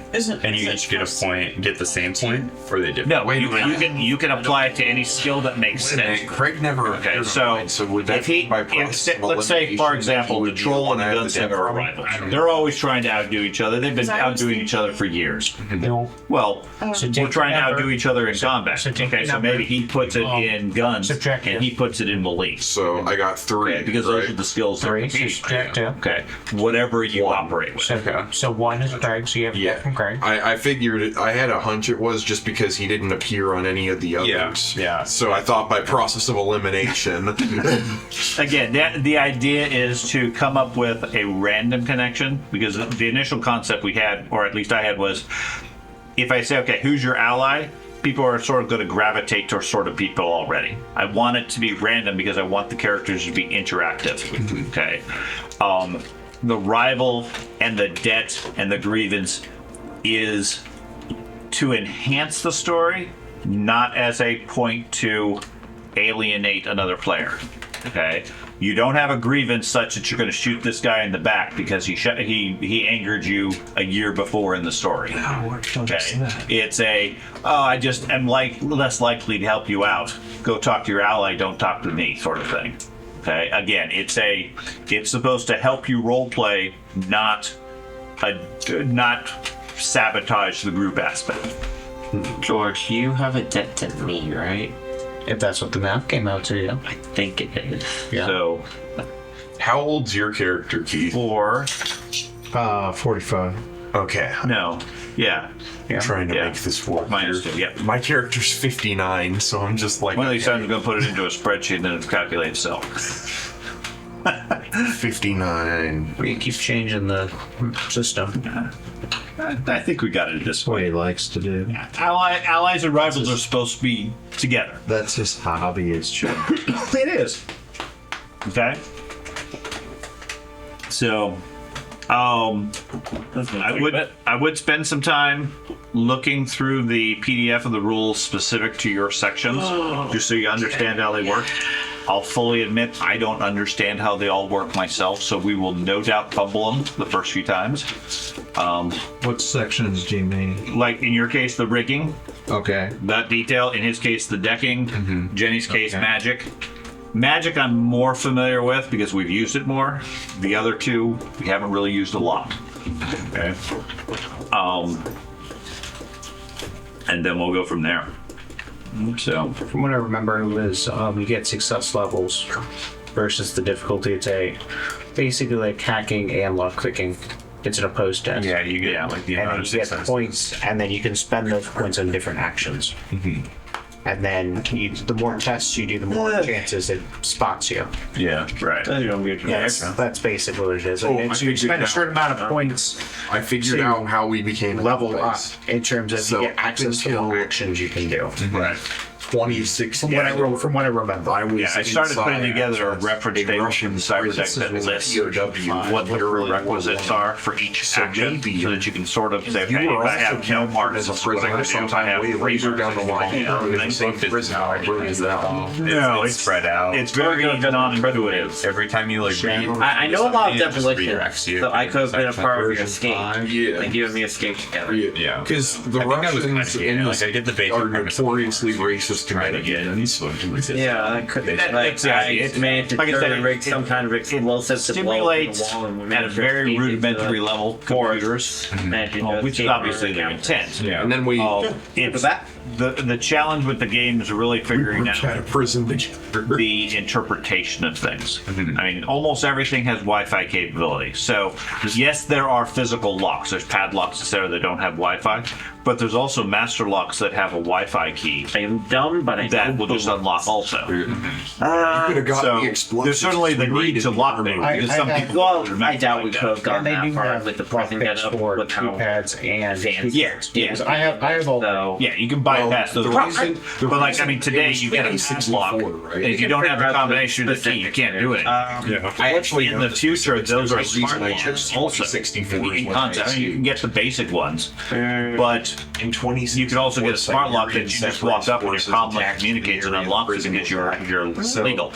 Now, you can hack it with a tool set, or you can hack it with a crowbar, or you can hack it with a computer and trick it to think you're the owner. let's toss. Any one of which are viable options. Let's not forget. Either way, the lock gets unlocked when you get in. Leave that Okay. there. It all depends on how secure it is, what its capabilities are, what your skills are, etc. So, You get my own okay. remember one. The other piece I need everybody to do, we got two of them. I guess we're going to go with AI artwork and so forth for your character. You should have a sense of what your character sort of is. If you put in just basic, human rigor in Shadowrun, it'll probably come up with something fairly close. However much detail you want, give me some sort of artwork for your character. What's the game we're playing? Shadowrun? Oh, we're saying that. Yeah, we're playing Shadowrun. We're not playing Pathfinder. No, he said put Shadowrun in. In an AI art generator, you go to Bing or any of them, and you type in, and you put human rigor, which is your character, Right. for Shadowrun, the game system. You didn't have the from. This was sounded like I was putting human rigor in Shadowrun. Oh, okay, yeah. If you put that sort of phrase, it'll probably give you understood. something workable. Okay. Put as much detail as you want. I put Cyberpunk 2077 for mine, and that's what came That out. would work too. Anything cyberpunk or whatever works. Schedule wise, next game is what? 2 weeks. What? I understand it's 2 weeks. Thanks. I think it's either the 11th or the 12th. 12th, I think, right? 12. Yes. It is the 12th. Okay, so Ben will not be in Iceland here at that point. Jason will be back, so we're back to one other player. Assuming we have his character set up, which I assume we will, we'll go ahead and plan on starting at that point, and then Ben can join in whenever, following game. So yeah, other than that, I mean, you basically understand 90-95% of the game. The rest of it is really what skill do I use when, and go from there.